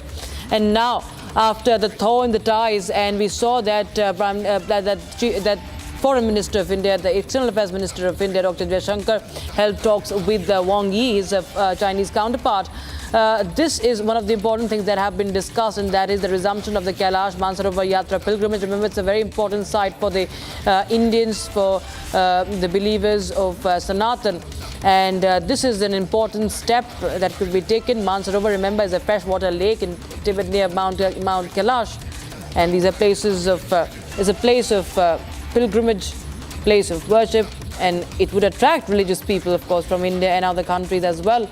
Press release by the Indian Foreign Ministry says that the two sides have discussed the steps to resume the Kailash Mansarovar Yatra pilgrimage. And after Jaishankar met Wang Yi on the sidelines of the G20 summit in Brazil's Rio de Janeiro. So a very positive development coming in right now after the bilateral talks between New Delhi and Beijing on the sidelines of G20 summit in Brazil. India and China have discussed direct flight and also media exchange on that. That's, of course, a very important issue that has been discussed amidst the other ones. Of course, disengagement has also been discussed in this bilateral engagement. We'll get you more updates on that. And now we shift our focus to the other stories we have been tracking from across the country. Union Minister Kiren Rijiju has announced that the government will hold an all-party meeting on the 24th of November ahead of the winter session of the Parliament. Important bills, including the Waqf Amendment Bill and the One Nation, One Poll Bill, are awaited the session. The chairperson of Punjab Pollution Control Board has raised concerns over the cases of stubble burning in the state, quantifying the number of cases to have surpassed over 9,600. Dr. Adarsh Pal says has called the situation unfortunate. Remember, stubble burning accounts for about 40% of the smog that is currently choking the national capital region. Continuing Maharashtra's poll fury, NCP Sharad Chandra Pawar spokesperson Praveen Kunte Patil has taken on the BJP over selecting Charan Singh Thakur as its candidate for Katol. The row comes over Thakur's alleged controversial past involving money lending and a connection to this suicide case.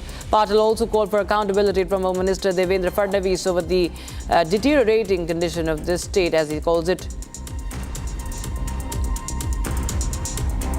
BJP's National President JP Nadda is set to meet a 16-member delegation from Singapore's ruling People's Action Party. It comes as part of the Saffron Party's No BJP initiative. As per Nadda, the campaign helps strengthen the party-to-party relations with international leaders.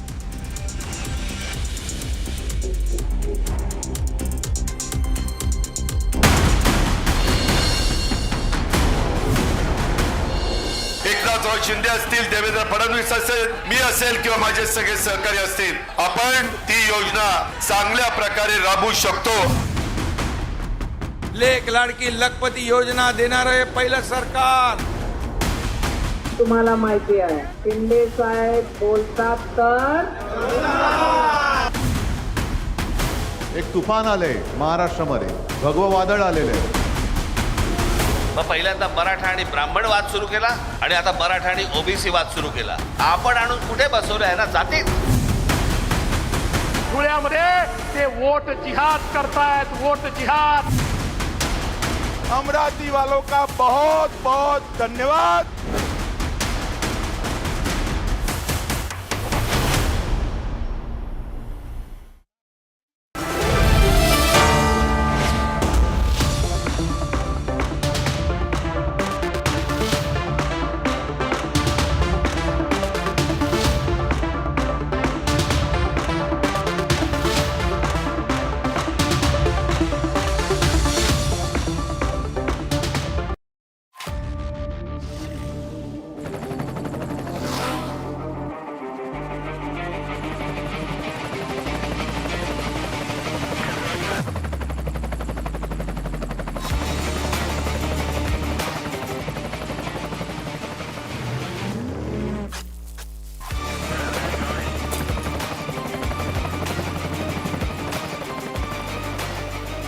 Director, the taste of success.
Cash for votes allegation hits Tawde.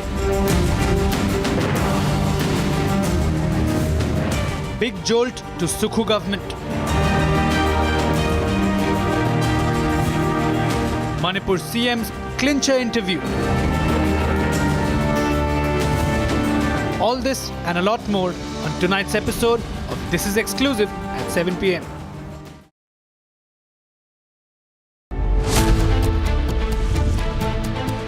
no non-Hindu workers, better quality ghee. This is a long-time demand from the Hindus. In Tirumala, only Hindus should be there. First, we will offer the VRS. If they are not interested, we will send it to some other government department. Should Hindu temples be run by Hindus alone? Debating tonight at 8:30 p.m.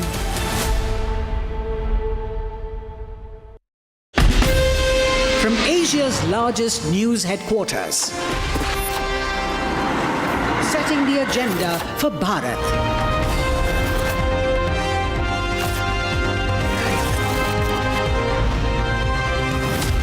You're watching Republic.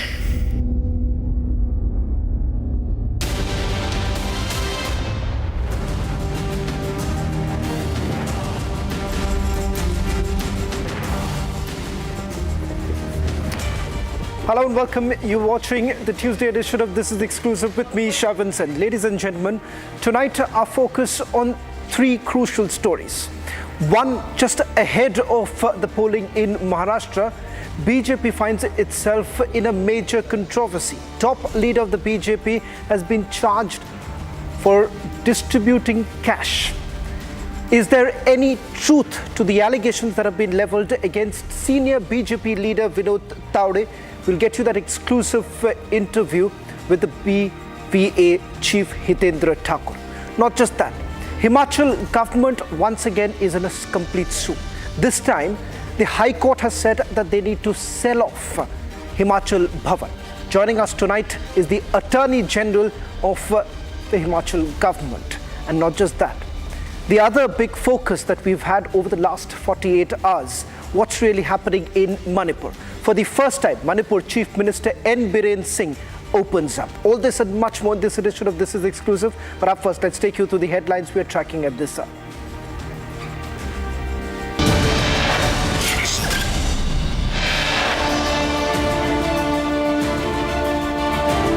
BJP's Vinod Tawde allegedly caught red-handed while distributing cash by BVA. ECI files an FIR.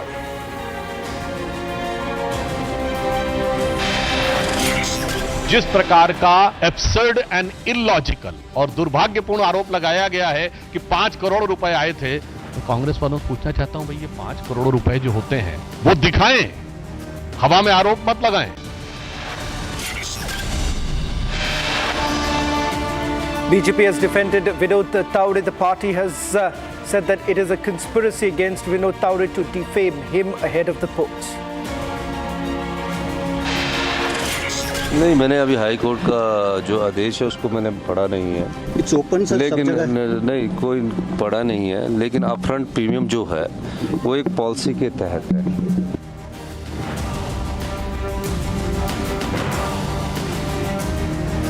Himachal Pradesh faces financial crisis due to power dues. High Court orders Himachal Bhavan in New Delhi for sale.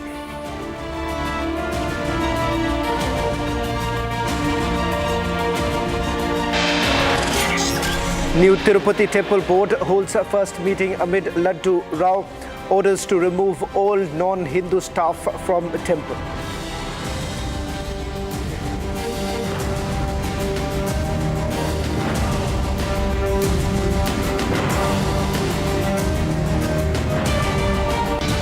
Just ahead of polling, a sensational charge has been leveled against top BJP leader.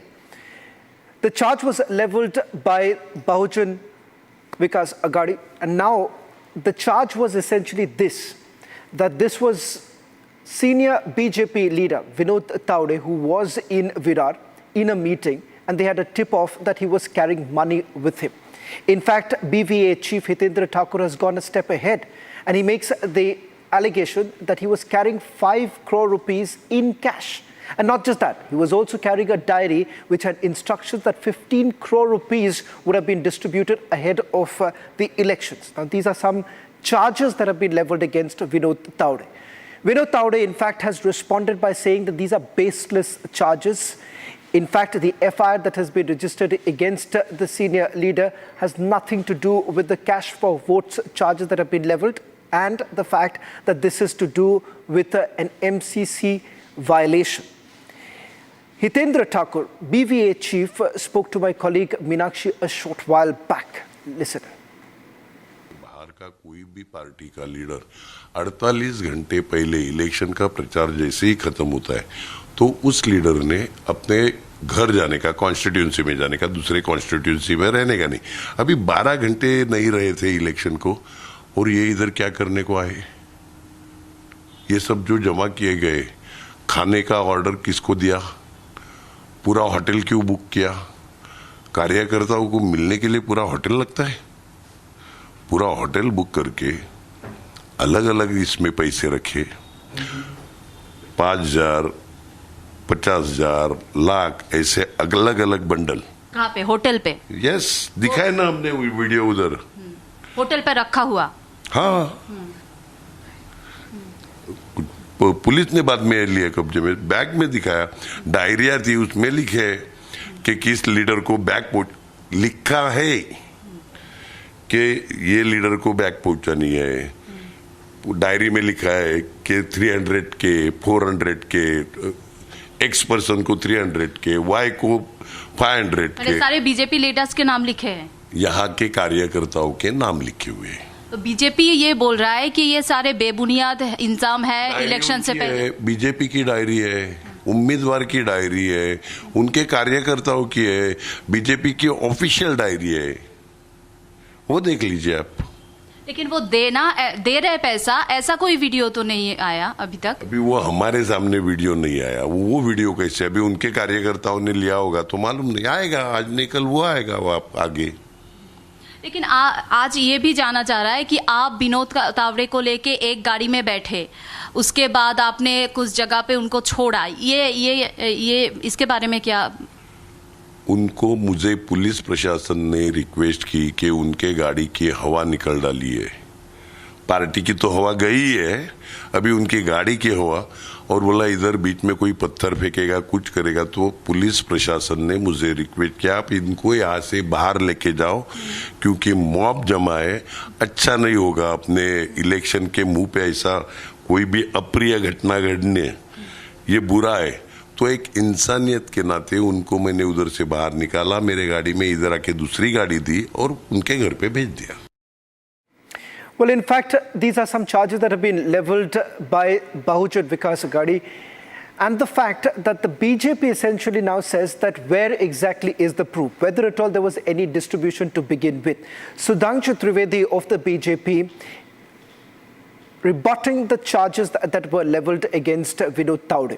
In a short conversation that Republic TV has had with Vinod Tawde a short while back, this is what Vinod Tawde said, that these were baseless allegations. There was a meeting that was basically underway and this has had nothing to do with the money which was supposed to be distributed in the first place.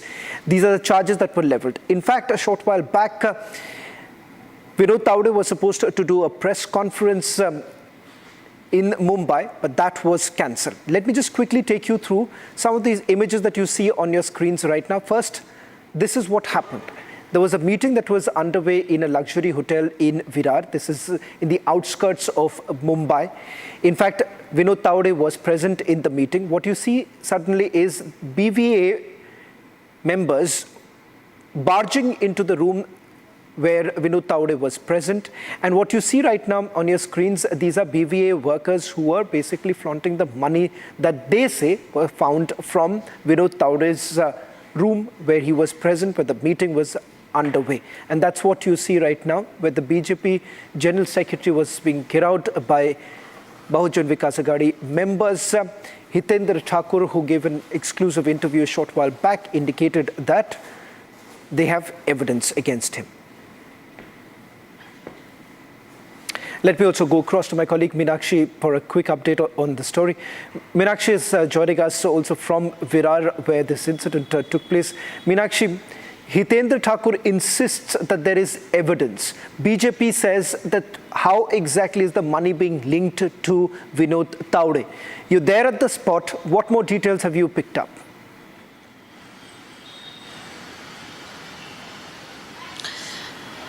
Yes, Shavan, is a big drama in Maharashtra, day before of Maharashtra election, and within is a half an hour ago, I spoke to Mr. Hitendra Thakur, and he said he has the evidence of money that the Vinod Tawde was being distributing among the BJP supporters, and he showed a video where some women were there, and he claimed that women were placed there to distribute money among the BJP supporters and among the voters. Now I asked him the question, how could you claim that money is linked with Vinod Tawde? That time he said कि वहाँ पे money था, hotel में money का bag मैंने देखा है, बहुत सारा पैसा मैंने वहाँ पे देखा है, और मैंने ये देखा है कि एक डायरी है, जो डायरी वो राजन नायक who is the candidate of this constituency, and he said कि मैंने वो डायरी देखा है और नाम लिखा हुआ देखा है कि किसको कितना पैसा वहाँ पे देने का प्लान है. Then I asked him, how could you claim that this money is going to that the voters were linked with Vinod Tawde? After that question, he said, Meenakshi, I'm sorry to interrupt you, because I'm getting some more breaking news right now, a story that we'll be tracking very closely. In fact, we're waiting for Vinod Tawde to respond to some of the charges that have been leveled against him. The press conference has also been cancelled. Thank you very much, Meenakshi, for getting us the latest details. Well, to focus now to the other story that we are getting to tonight. Once again, questions being raised about Congress's Khatakhat model. First, it was about non-payment of salaries. Then it was about imposition of taxes. And now, Himachal Bhavan, right in the heart of the national capital, up for sale. This only because the Himachal government is not in a position to pay its dues to a power company. Is that the case? Because Chief Minister of Himachal Pradesh insists that this is because of the burden that has been passed on from the previous government.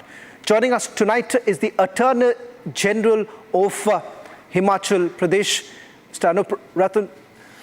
Thank you very much, sir, for joining us on this broadcast. Let me straight away begin by asking you, is Himachal Bhavan in the national capital up for auction now?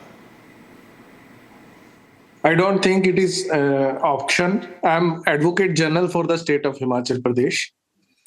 And I would say that it is not up for auction, but this is a normal process of the court, whereby court has asked the state to deposit the money. It was asked, and the court is hearing the appeal of the state.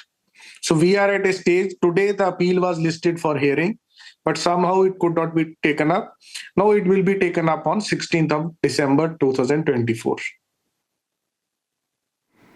Mr. Ratan, what I also wanted to ask you is that in the High Court order itself, it makes a mention of the fact that there was an oversight of the officials as far as the payment of dues are concerned. Now, did the government really fail in ensuring that the payment is made on time, resulting in a situation where you're unable to perhaps carry on with the duties? Actually, it was not that government is not securing the money or not depositing the money. Actually, we have requested the Honorable Court that please hear this matter finally without deposit of the money, without insisting for deposit of money, and the division bench has agreed to hear the matter. Therefore, it was listed for today. But somehow, execution petition, which was also listed, filed by the company, that was also listed yesterday, and the executing court was taking its own call rather than taking the call from the division bench. No, division bench has accepted our request to say that without deposit we may hear this appeal, but stay will not be there.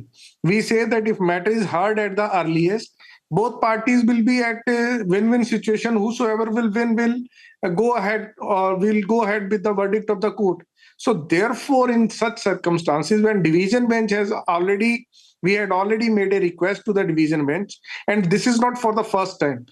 It was happened in the Adani matter also, wherein also the single judge has directed us to refund the upfront premium of 280 crores. We had not deposited that money, but we insisted before the Honorable Court. We requested the court to hear our matter at the earliest, and the court has heard that matter, and finally it was pronounced in favor of the state government. I am sure this matter is also of the same nature, because I want to explain the actual contract between the state of Himachal Pradesh and the Secy hydropower.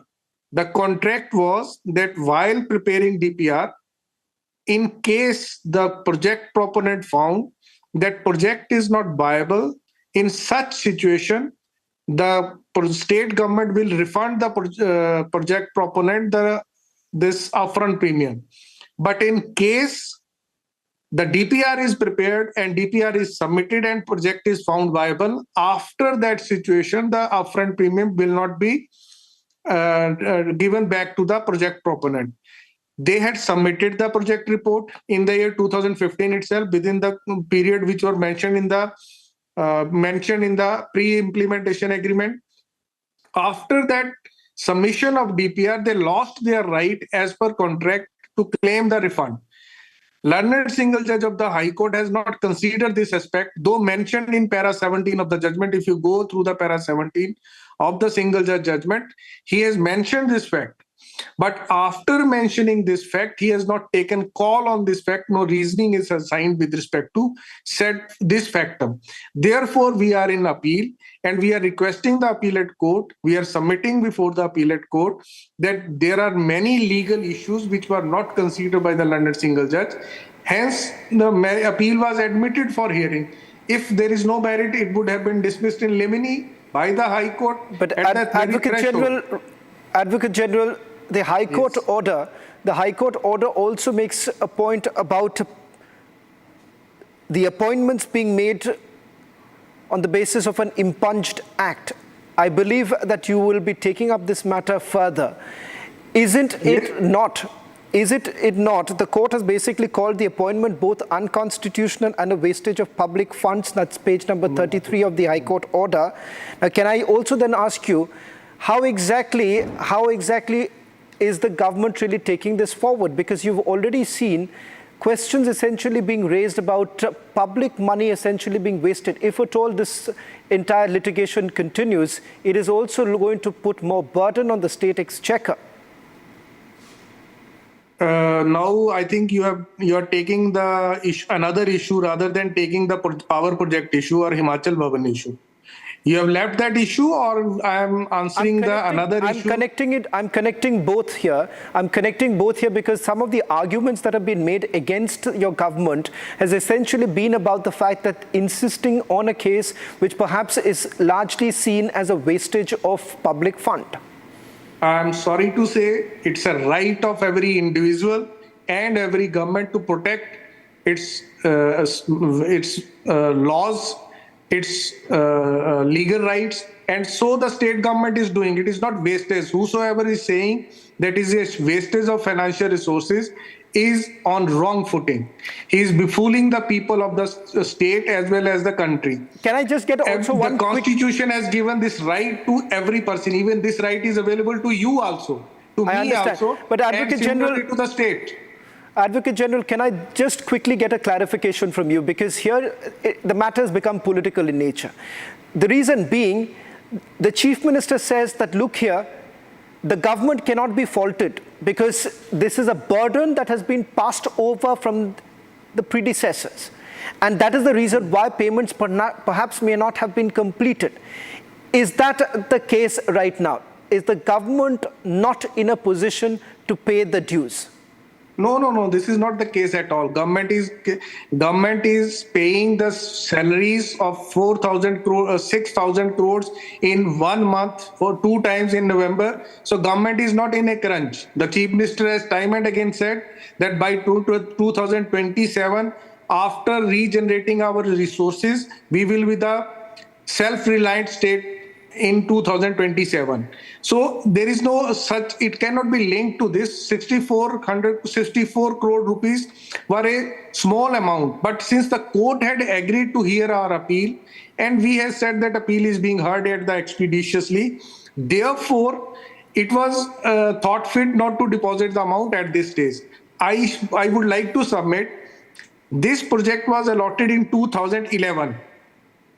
2017, the government of the day, they surrendered this project, and the government of the day cancelled that project. 2017 onwards till 2022, this project was never advertised or it was not allotted. For 5 years, the project was not allotted. Right. And the case continued in the High Court. I would submit that the state has suffered a loss of 700 crore because this project should have started its commissioning in May 2021, and the government would have got, at least the people of Himachal Pradesh would have got 200 crore revenue per year. So in the past 3 years, since the project was not executed, it was not re-advertised, Himachal has suffered at least 700 crore up till now. And it is suffering more because the project was not advertised for last 5, 6, 7 years. Now it is being advertised, but people are not coming forward. That is another issue. I would submit legally we are on a good wicket, and I'm sure that the appellate court will hear us. Right. We have a strong case, and there is nothing going to happen in Himachal Bhavan. Himachal Bhavan at Delhi will continue to serve the people as it is serving today. Well, thank you very much, Advocate General, for joining us on this broadcast and putting this into perspective. The position of the Himachal government on this entire issue, while politics still being played as to whether at all the government is in any position to pay the dues. Let's now turn the focus on the other story that we're getting to you tonight. Ladies and gentlemen, over the last few days, we've put the spotlight on the ground situation in Manipur, which remains extremely volatile. So much so that the centre has reimposed AFSPA at least in 6 police station jurisdiction. But that hasn't really had any impact as of now. So much so, 50 CAPF companies have already been rushed to Manipur to control the situation. Where lies the problem? In fact, for the first time, N. Biren Singh, Chief Minister of Manipur, who is in the dock right now, has finally spoken. Listen. The present crisis, the root cause of the present crisis should understand by everyone.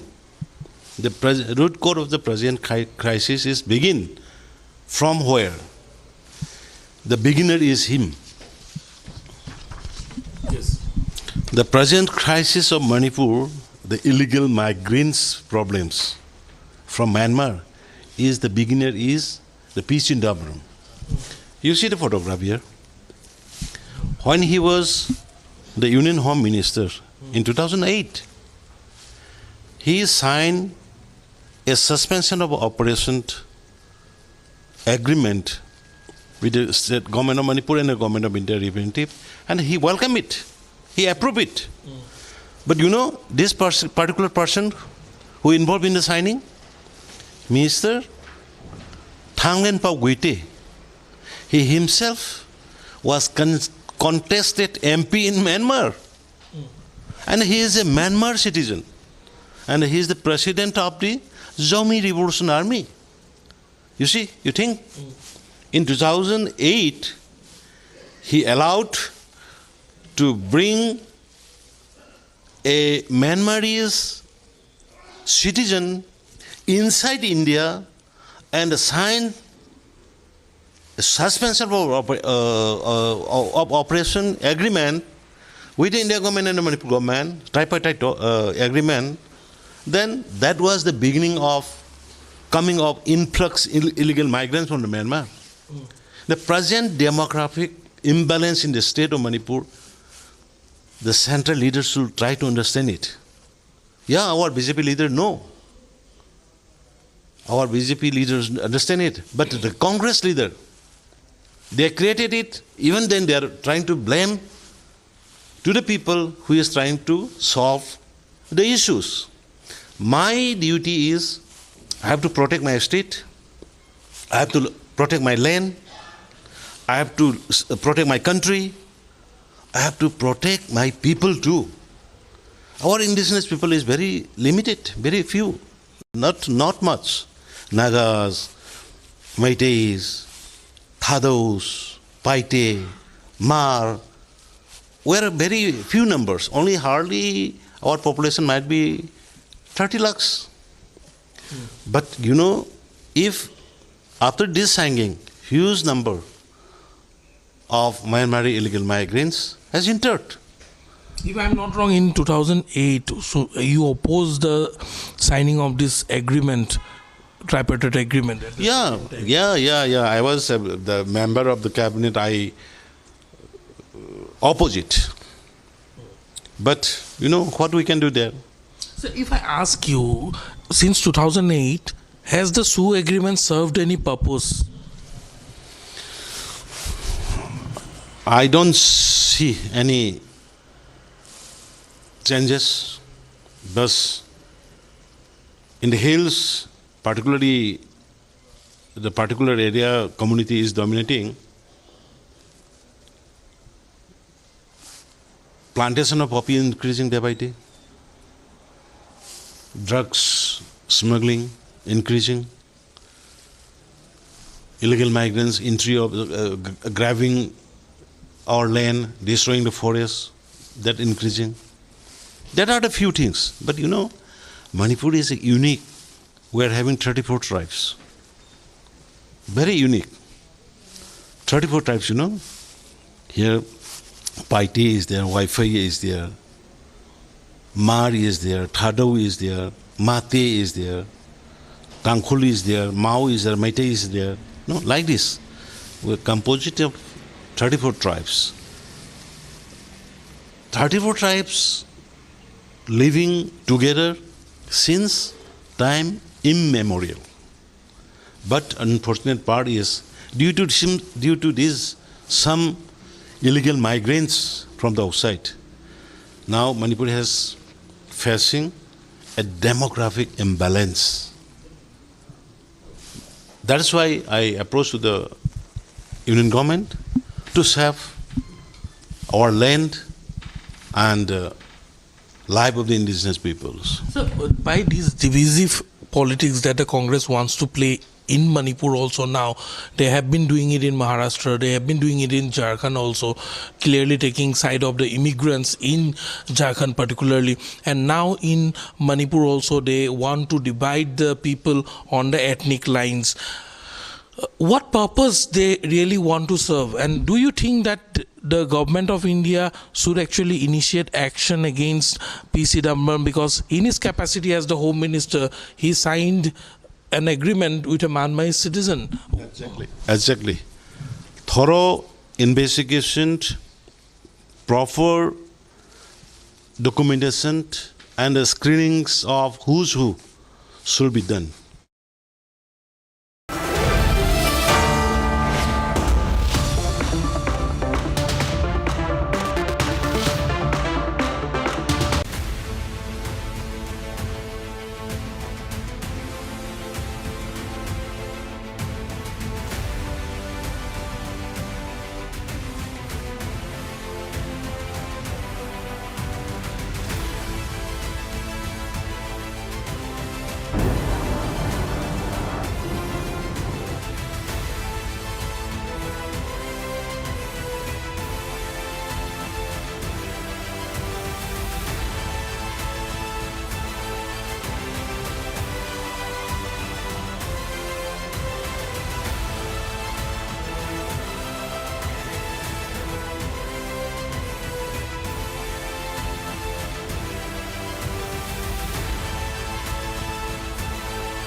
for joining us here on Republic TV. I'm Niranjan. We're running up to Super Primetime Max, and Arnab Goswami will be live at 8 p.m.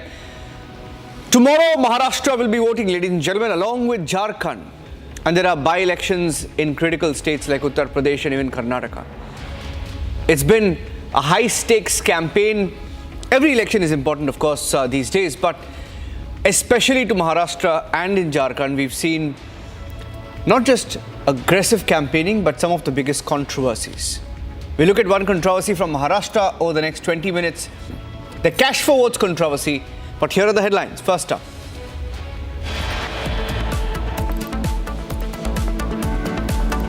पक्ष है, इधर अप्पा ठाकुर जी है या क्षिति है, उनके कार्यकर्ताओं को लगा के हम पैसे बांट रहे हैं। चुनाव आयोग ने निष्पक्ष इंक्वायरी करनी चाहिए, ऐसा मेरा भी आग्रह है। High drama as BJP leader Vinod Tawde get out by rival candidates BVA alleging cash for votes in Mumbai.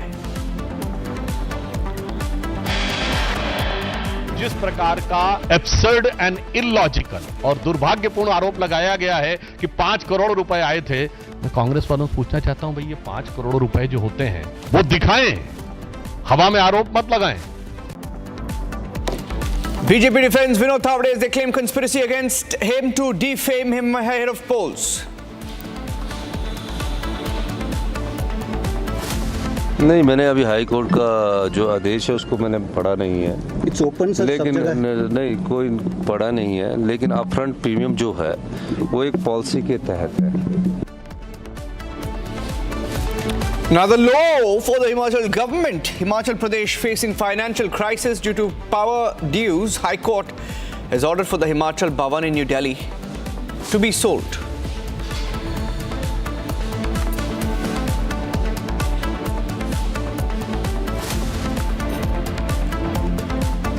New Tirupati Temple Board holds its first meeting amid the Laddu controversy. Orders to remove all non-Hindu staff from the temple.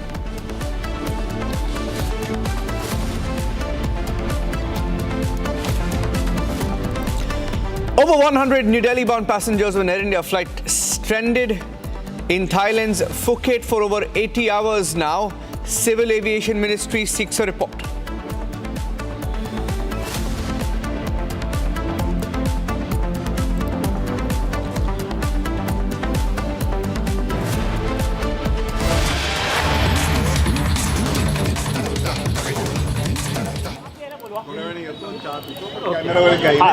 आणि मला मीडियाला काही बोलायचं नाही, ठीक आहे, yes yes, तुम्हाला पोलिसांना धक्का लागला म्हणून बाकी काय, येस, ठीक आहे, थँक्यू व्हेरी मच। तावडे साहेब जरा लवकर या, ओके ओके ओके, ठीक है, बाबा थांबा, आपने हिंदी में कुछ जवाब, हिंदी में आपने कुछ जवाब नहीं दिया सर उसको।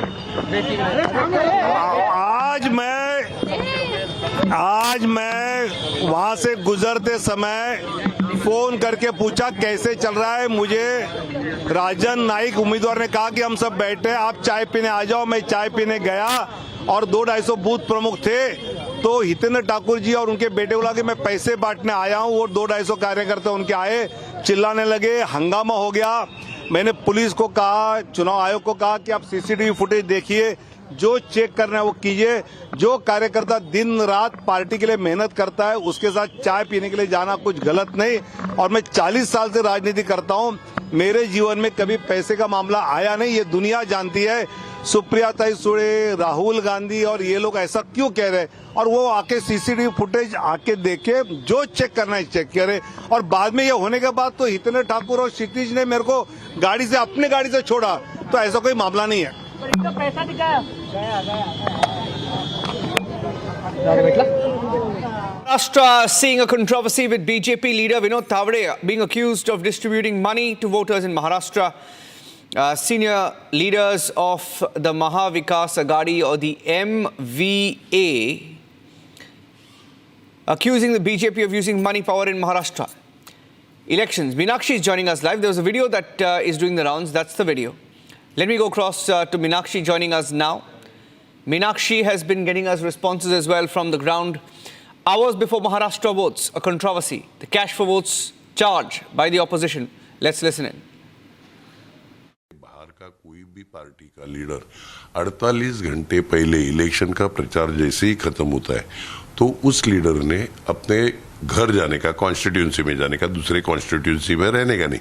अभी 12 घंटे नहीं रहे थे इलेक्शन को और ये इधर क्या करने को आए?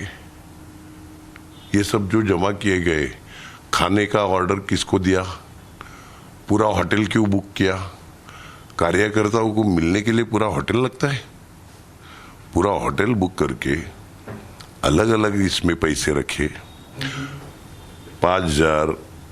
मी फक्त कार्यकर्त्यांच्या गप्पा मारायला गेलो आणि एकदम इथे ठाकूरची माणसं आली आणि पैसे वाटतात।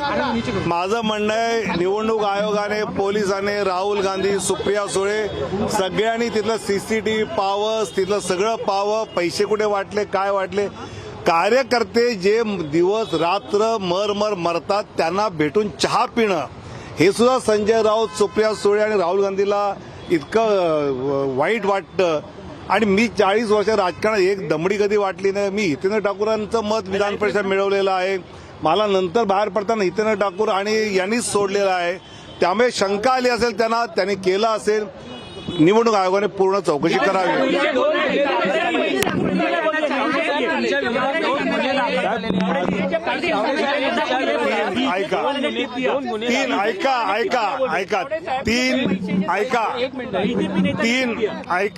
तीन तिथे FIR दर्ज झाले। एक दर्ज झाला की आम्ही दोघांनी मिळून प्रेस कॉन्फरन्स घेतली। दुसरा दर्ज झाला की मी माझा मतदारसंघ नसताना तिथे गेलो। तिसरा झाला की हितेंद्र ठाकूर मतदारसंघ नसताना तिथे आले। हे 3 FIR आहेत। पैशाचा एकही FIR नाही। पैशाविषयीच्या सगळ्या बातम्या खोट्या आहेत, पूर्णतः खरं त्यातलं काही नाही।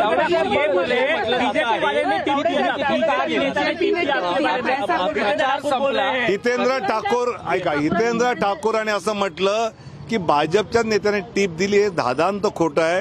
नंतर मला गाडीत जाताना ते काय म्हणले तेही मला माहिती आहे, त्यामुळे यात काही तथ्य नाही। अरे टीप कुछ था ही नहीं तो टीप काय काय देंगे यार। एक आहे की जे सतत म्हटलं जाते की प्रचार संपला तर मग तुम्ही त्या मतदारसंघात का गेला होता? मी तेच म्हटलं की मी ज्यावेळी प्रचार संपल्यानंतर लोकांना भेटायला जात असतो, मी राजांना फोन केला की बाबा काय पोझिशन आहे, तर ते म्हणजे चांगलं चाललंय, आम्ही जरा काही जण बसलो तर चहाला या, तर मी चहाला गेलो। इतकं साधं सोपं जे मी गेल्या 25 निवडणुकात करत आलेलो आहे। आता उद्धवजी आणि मी सुद्धा अनेक वेळा रात्री शाखांमध्ये फिरलेलो आहे युती असताना। हे सगळे राजकीय कार्यकर्ते, त्यामुळे तरी शंका आली आहे ना, तुम्ही पैसे तपासा, सीसीटीव्ही त्या हॉटेलमध्ये ते तपासा आणि जे मिळेल ते करा, माझं काहीच म्हणणं नाही। नोट जिहाद बोलाय तावडेजी, नोट जिहाद बोला होतो ना,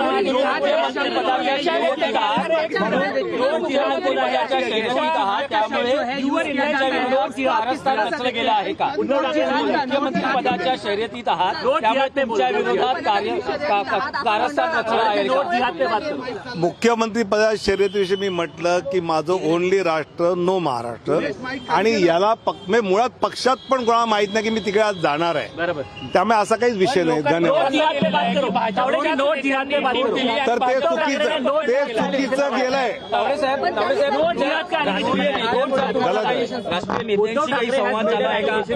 काहीच नाही याच्याविषयी, काहीच नाही।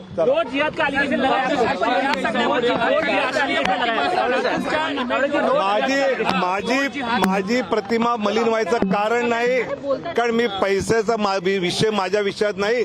जो कार्यकर्ता दिवस रात्र मर काम करतो त्याला भेटायला विनोद तावडे आले। आता उत्तर पाहिजे का नुसतं हे करायचं आहे? उत्तर पाहिजे की आपके पुराने दोस्त ने सुनो, एक समय पे एक बोलेंगे तो बोलूंगा, तो मैं जा रहा हूँ। नोट जिहाद के एलिगेशन लगाया उद्धव ठाकरे ने आपके पुराने दोस्त। गलत आहे तावडे साहेब।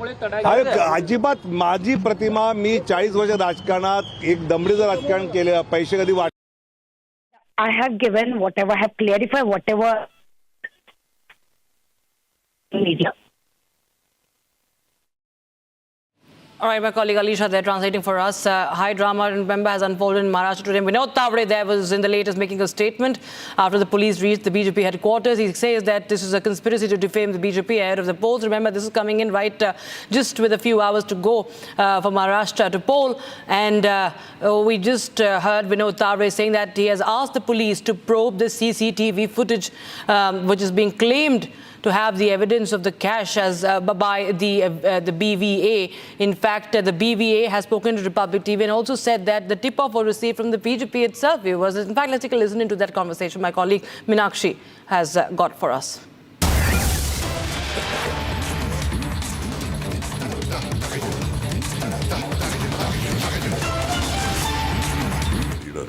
अड़तालीस घंटे पहले इलेक्शन का प्रचार जैसे ही खत्म होता है तो उस लीडर ने अपने घर जाने का, कॉन्स्टिट्यूंसी में जाने का, दूसरे कॉन्स्टिट्यूंसी में रहने का नहीं। अभी 12 घंटे नहीं रहे थे इलेक्शन को और ये इधर क्या करने को आए? ये सब जो जमा किए गए, खाने का ऑर्डर किसको दिया, पूरा होटल क्यों बुक किया, कार्यकर्ताओं को मिलने के लिए पूरा होटल लगता है, पूरा होटल बुक करके अलग अलग इसमें पैसे रखे, 5,000, 50,000, लाख ऐसे अलग अलग बंडल। कहाँ पे? होटल पे? यस, दिखाए ना हमने वीडियो उधर। होटल पे रखा हुआ? हाँ, पुलिस ने बाद में लिया कब्जे में, बैग में दिखाया, डायरिया थी उसमें लिखे कि किस लीडर को बैग लिखा है कि ये लीडर को बैग पहुंचानी है। डायरी में लिखा है कि 300 के, 400 के, एक्स पर्सन को 300 के, वाई को 500 के। सारे बीजेपी लीडर्स के नाम लिखे हैं, यहाँ के कार्यकर्ताओं के नाम लिखे हुए हैं। तो बीजेपी ये बोल रहा है कि ये सारे बेबुनियाद इंतजाम है इलेक्शन से पहले। बीजेपी की डायरी है, उम्मीदवार की डायरी है, उनके कार्यकर्ताओं की है, बीजेपी की ऑफिशियल डायरी है, वो देख लीजिए आप। लेकिन वो दे रहे पैसा, ऐसा कोई वीडियो तो नहीं आया अभी तक। अभी वो हमारे सामने वीडियो नहीं आया, वो वीडियो कैसे? अभी उनके कार्यकर्ताओं ने लिया होगा तो मालूम नहीं, आएगा आज नहीं कल वो आएगा वो आगे। लेकिन आज ये भी जाना चाह रहा है कि आप विनोद तावड़े को लेके एक गाड़ी में बैठे, उसके बाद आपने कुछ जगह पे उनको छोड़ा, ये इसके बारे में क्या? उनको मुझे पुलिस प्रशासन ने रिक्वेस्ट की कि उनके गाड़ी की हवा निकल डाली है। पार्टी की तो हवा गई है, अभी उनकी गाड़ी की हवा, और बोला इधर बीच में कोई पत्थर फेंकेगा, कुछ करेगा, तो पुलिस प्रशासन ने मुझे रिक्वेस्ट किया आप इनको यहाँ से बाहर लेके जाओ क्योंकि मॉब जमा है, अच्छा नहीं होगा अपने इलेक्शन के मुंह पे ऐसा कोई भी अप्रिय घटना घटने, ये बुरा है। तो एक इंसानियत के नाते उनको मैंने उधर से बाहर निकाला, मेरे गाड़ी में इधर आके दूसरी गाड़ी दी और उनके घर पे भेज दिया। Meenakshi joins us live in the broadcast from Mumbai now. From Virar, in fact. Meenakshi, who is exactly the BVA chief pointing at? He's saying that the tip-off was received from the BJP, from a tall BJP leader itself. Yes, exactly, Rakshita. I asked him the same question. Who is the leader who informed you about this money, about Vinod Tawde was distributing money among supporters, among voters? He said, I don't name that person because it's a secret. So I asked, why are you not saying his name? He said, I can't name his because it's a secret thing, and he claimed that. I asked him ki you were saying Vinod Tawde was distributing money among voters, among supporters. After that, you picked Vinod Tawde up at your car, on your own car, and after that, you dropped him near Viva College. Then he said police requested him to drop Vinod Tawde at this place from getting out from that mob. That's why he has done this. After that, I questioned him him about this money, about that bag which was found in that hotel. How could you say that that bag is linked with Vinod Tawde, that bag is linked with BJP? He said he showed some videos on live telecast at 6:30 p.m. He showed some women's pictures, some women's video, and he claimed that the money was distributing among these women, among these voters, and they were also there at this hotel where Vinod Tawde was in that time.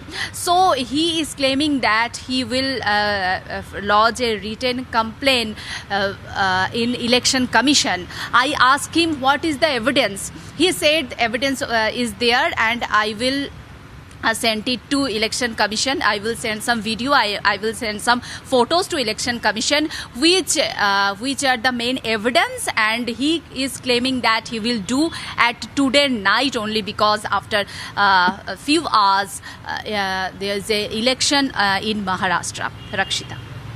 Thank you so much, Meenakshi, for joining us with those details coming in on that story. Viewers, that's one of the big stories today that we also be debating. But right now, we shift our focus to the other stories of the day that we've been tracking. In fact, more updates coming in as we roll live and breaking today. Right now, this is from Himachal Pradesh, viewers.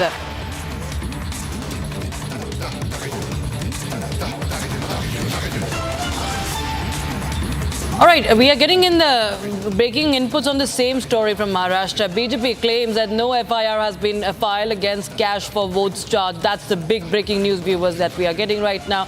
BJP claimed that there has been no FIR. It's remember, there's an FIR that has been filed by the Election Commission, and the BJP says that the FIR that has been filed has nothing to do with cash for votes charge. Take a listen into Sudhanshu Trivedi of the BJP. हमारी तरफ से श्री विनोद तावड़े जी की तरफ से बहुत स्पष्ट कहा गया है कि ये घटना होटल की है, किसी प्राइवेट प्लेस की नहीं है। आप होटल के और आसपास के क्षेत्रों के सीसीटीवी फुटेज को वह चेक करें, इस बात का हम अनुरोध करते हैं, क्योंकि जिस प्रकार का एब्सर्ड एंड इलॉजिकल, अतार्किक, हास्यास्पद और दुर्भाग्यपूर्ण आरोप लगाया गया है कि 5 करोड़ रुपए आए थे। मैं कांग्रेस वालों से पूछना चाहता हूं, भाई ये 5 करोड़ रुपए जो होते हैं, ये कोई आज के जमाने में ऐसी तो चीज है नहीं कि कोई आदमी जेब में पॉकेट में डाल के लिए जाएगा। वो तो बहुत भारी मात्रा में दिखाई पड़ना चाहिए ना, तो उसका कहीं कोई विजुअल इंपैक्ट दिखना चाहिए, वो दिखाएं, हवा में आरोप मत लगाएं। हां, वैसे ये हो सकता है कि ये कांग्रेस पार्टी और महाविकास अघाड़ी उन नेताओं में जिनके 350 करोड़ घर में से निकलते थे, और उसके बाद जो काउंट करने वाली मशीनें थी वो हीटअप हो जाया करती थी। अब 350 करोड़ जिसके घर में इधर उधर पड़े रहते, उसे 5 करोड़ लगता होगा कि चिल्लर टाइप है, कहीं इधर उधर पड़े होंगे, दिखाई नहीं पड़े होंगे। महोदय, मगर मैं देश की आम जनता की तरफ से बोलना चाहता हूं कि इतनी बड़ी धनराशि का आप हवा में आरोप नहीं लगा सकते। आपको साफ बताना होगा कि वो कहां था। इसलिए पहला आरोप यह निरर्थक है। दूसरी बात, उस बैठक में पार्टी के कार्यकर्ता मौजूद थे, कोई बाहरी व्यक्ति मौजूद नहीं था। तो पॉइंट नंबर 2, किसको पैसा दिया जा रहा था तथा कथित। तीसरी बात, यह बताइए कि जो आप कहने का प्रयास कर रहे हैं कि विपक्षी दल के प्रत्याशी वहां पर आए, तो विपक्षी दल के प्रत्याशी वहां पर क्या करने के लिए आए? यदि उनके ख्वाबों ख्यालों की जो घटना कहीं हो रही थी, तो उन्हें घटना स्थल पर रहना चाहिए था, सभा स्थल पर रहना चाहिए था। यह बिल्कुल 3 टेक्निकल पॉइंट है। पहली बात, सीसीटीवी फुटेज दिखाएं जहां पर कि ऐसी कोई बड़ी चीज दिखाई पड़ रही हो। दूसरी बात, वहां बैठक हो रही थी और सिर्फ भाजपा के कार्यकर्ता थे। और तीसरी बात, यदि वो इस प्रकार का आरोप लगाते हैं, तो वो जो आपका आरोप वाली घटना है उस जगह पे, स्थल पे होना चाहिए कि सभा स्थल पे होना चाहिए। तीनों बातें साफ दिखा रहा है कि अपनी पराजय को अवश्यंभावी जानकर अब खिसियाहट और बौखलाहट में, यानी इसे कहा जाए कि हताशा और निराशा में, महाविकास अघाड़ी विक्षिप्तता की सीमा तक पहुंच गई है।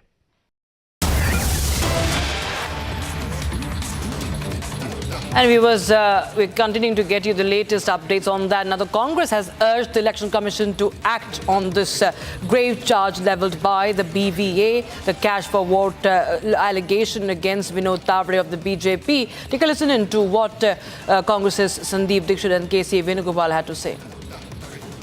No, that Election Commission is not going to do anything against him because he is the General Secretary of the Bharatiya Janata Party. My question is, what is the action from the Election Commission? This is red-handed, caught by red-handedly. Clear evidence, media was there. Everybody was there. This is in the public domain. This is not a one instance. Yesterday also one instance happened. Entire Maharashtra, because basically Adani is supporting. Money is flooding like anything. They are only banking on money now. But I don't think people of Maharashtra will not fall in that trap. Basically, the election is rich versus poor. We are standing for the poor people. Or back. I mean, we all know that occasionally money is used and there are some malpractices that happen in elections. At times, money is distributed. But I think it's for the first time that it has come out in the open. And 5 crores, that's what they claim. 5 crores is huge. Sorry, 15 crores. 15 crores is really huge. Because I think the limit for a Vidhan Sabha election is what, some 80 lakh, 60 lakh or something like that. This is almost 15 times that. And this kind of a cash distribution, I think it comes under PMLA, it comes under corruption, it comes under election malpractice, all this thing. So I really hope that the election, not only the Election Commission, the income tax authorities, the Enforcement Directorate, the CBI, all of them take cognizance of this. Raid that place, find out what the hell is happening, and not only Mr. Tawde, but any other agency, and if the BJP seems to be involved in this, then I think a question mark has to be put whether BJP can effectively be allowed to.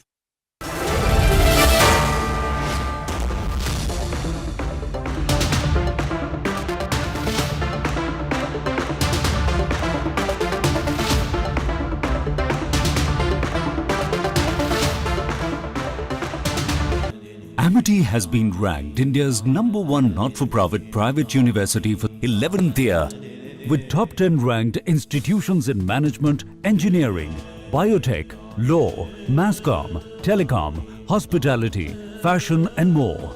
Yet another top ranking for Amity University.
Maharashtra election controversy on eve of polling. BVA claims BJP's Tawde distributing cash. Cash for votes in Maharashtra, debating tonight at 9 p.m.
Director, the taste of success.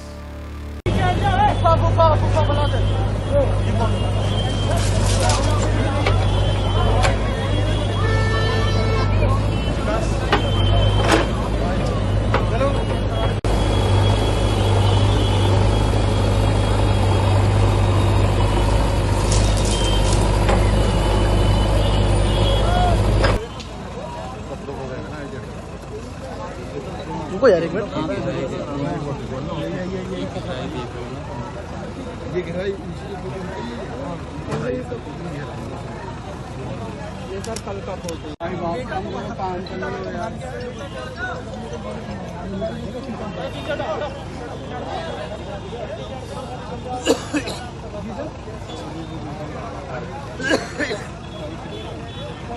Tower नहीं आ रहा था फंसने की संभावना है।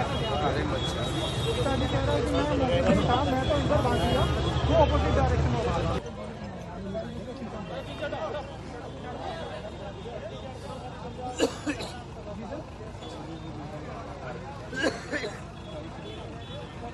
Tower नहीं आ रहा था, फंसने की संभावना है। पिताजी कह रहा है कि मैं मौके पर था, मैं तो इधर भाग गया, वो ऑपोजिट डायरेक्शन में भागा।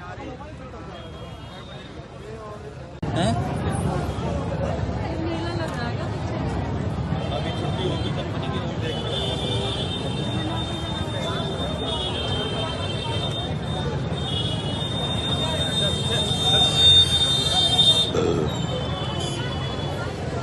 भैया बेलरपुर में ये जल मंदिर के पास में ये 4-5 आदमी दब गए हैं आज के।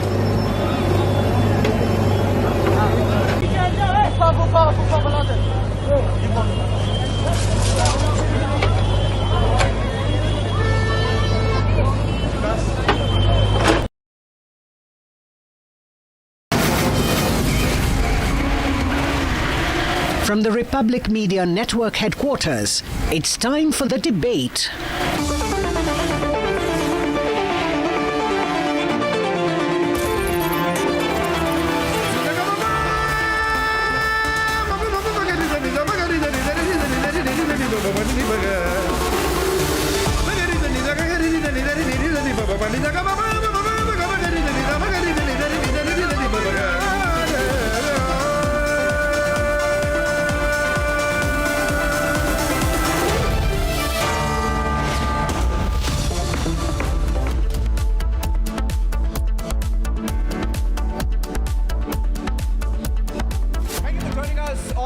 Primetime Max.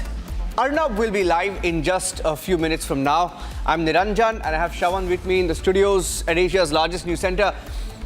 We're filling in for Arnab, who will be live from 9 p.m. and we are joining you with three subjects. 8, 8:30 and 9 p.m. The next 2 hours are going to be packed a day before Maharashtra goes to poll. Shravan. Well, in fact, it's a power-packed debate lined up, starting with that change in the doctrine. Is Russia going to carry on with the nuclear first doctrine? That's our debate starting at 8 p.m. And then 8:30, the big political face-off with the TTD now announcing that non-Hindus are going to be the staff members at Tirumala.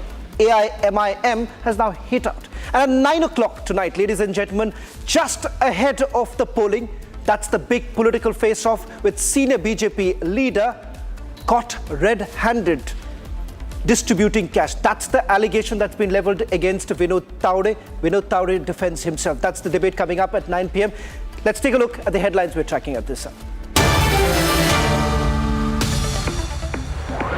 Big move by Vladimir Putin as Russia revises its nuclear doctrine, declaring that a conventional attack on Russia by any nation that is supported by a nuclear power will be considered a joint attack on his country, which means it's game over for Russia, for America.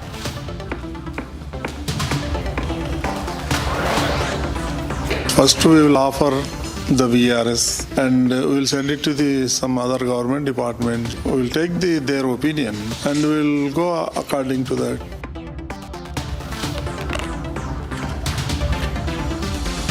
The newly constituted Tirumala Tirupati Devasthanam Trust Board passes a new diktat which includes seeking the transfer of non-Hindu workers at the Tirupati temple.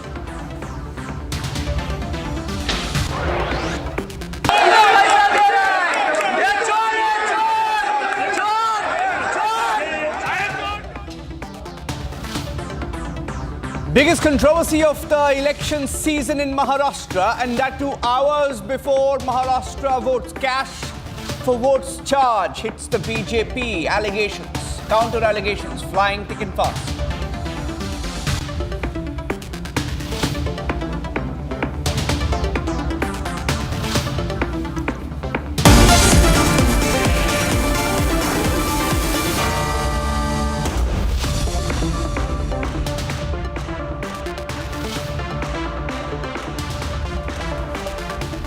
Thank you for joining us on the debate, ladies and gentlemen.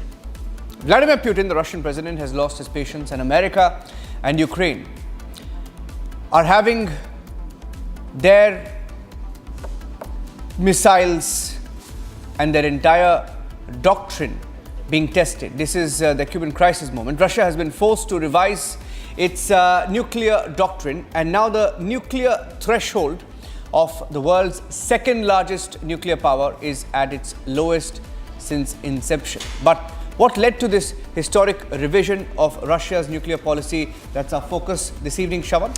Well, in fact, it all started with Joe Biden essentially lifting the restrictions, essentially allowing Ukraine to carry out an attack at the heart of Russia. Ladies and gentlemen, this war essentially began with Russia essentially indicating that they need to protect their borders. But the outgoing president, has he gone a step further?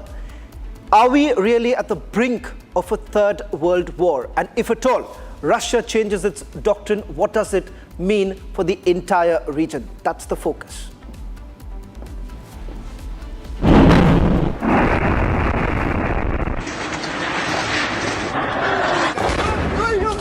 As the war in Ukraine reached its 1000th day of combat, Russia has finally unveiled its long-teased nuclear doctrine. As per Putin's new nuclear doctrine, any non-nuclear power that launches an attack on Russia backed by a nuclear power will be considered as joint assault.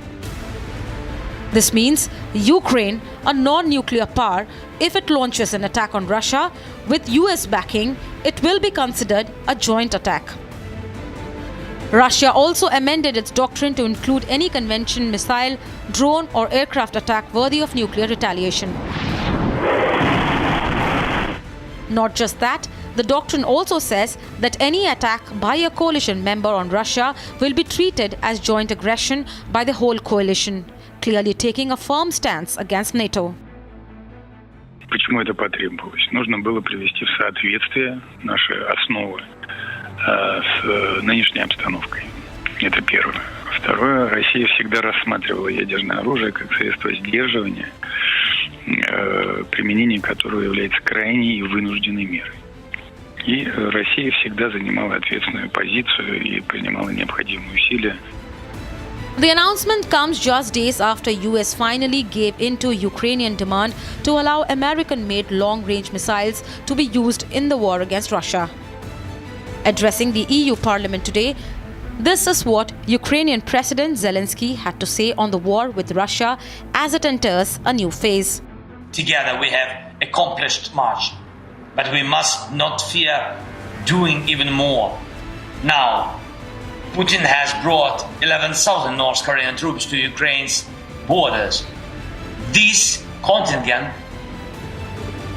may grow to 100,000. While some European leaders think about, some elections or something like this at Ukraine's expense, Putin is focused on winning this war. He will not stop on his own. With US President-elect Trump talking tough on brokering a peace deal in Eastern Europe, Putin taking an unprecedented aggressive nuclear stance, are we one step closer to a nuclear flashpoint in the 21st century?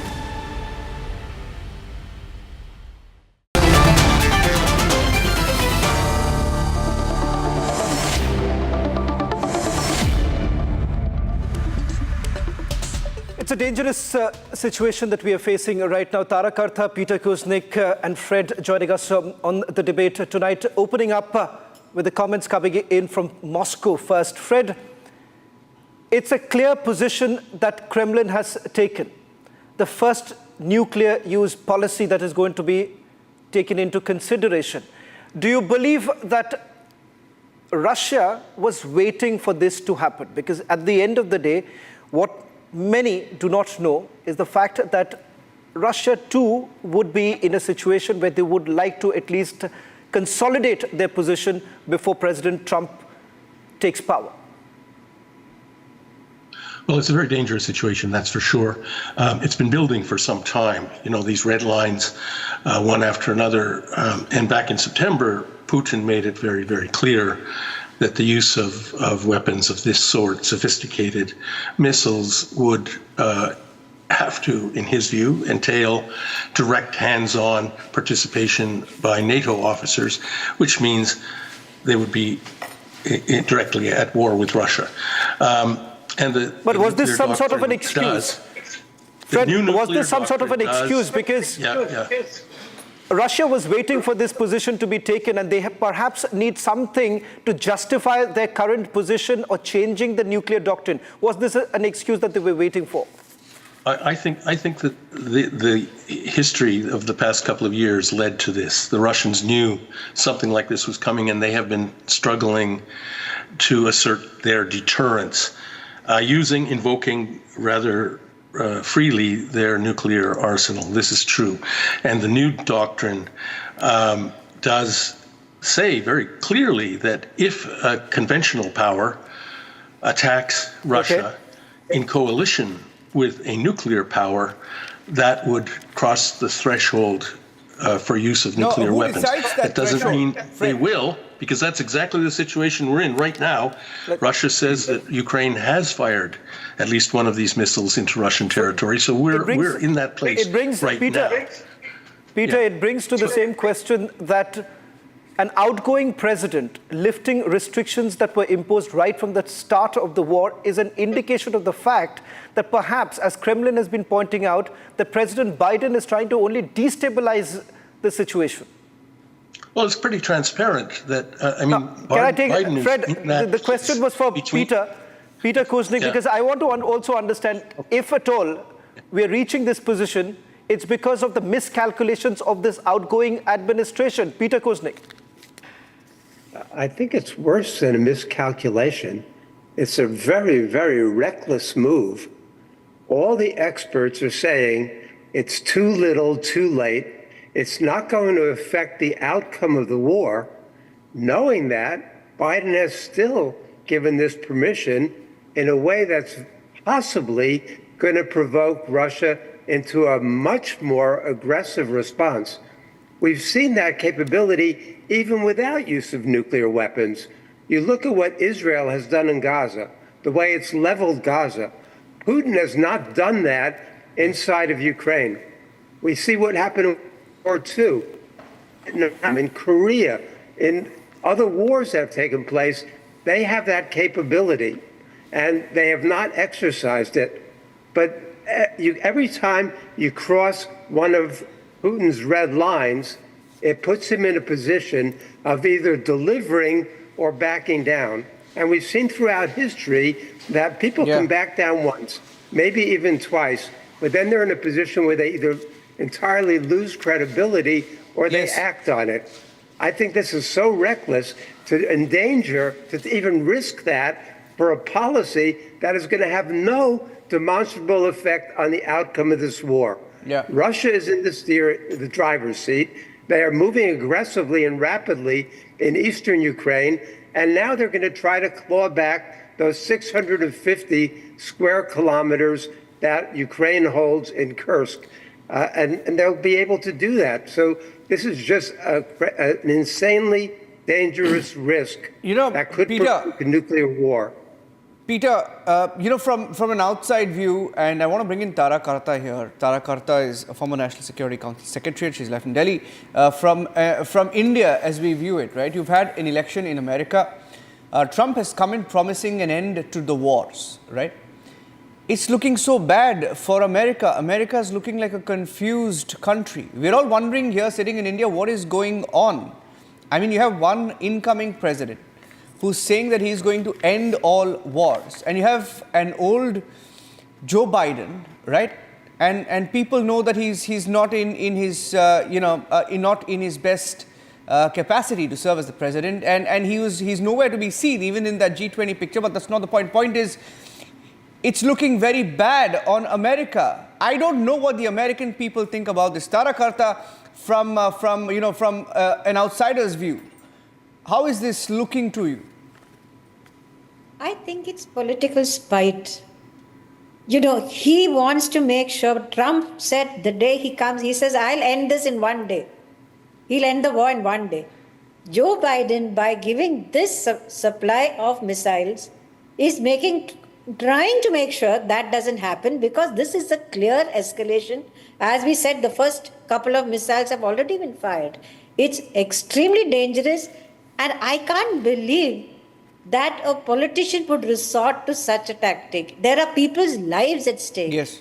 The nuclear war which is at stake. How can you do this? It's unbelievable. And it's still Russia's doctrine. If you remember, when the war started, he was kind of talking of nuclear strikes. Then they went back on it.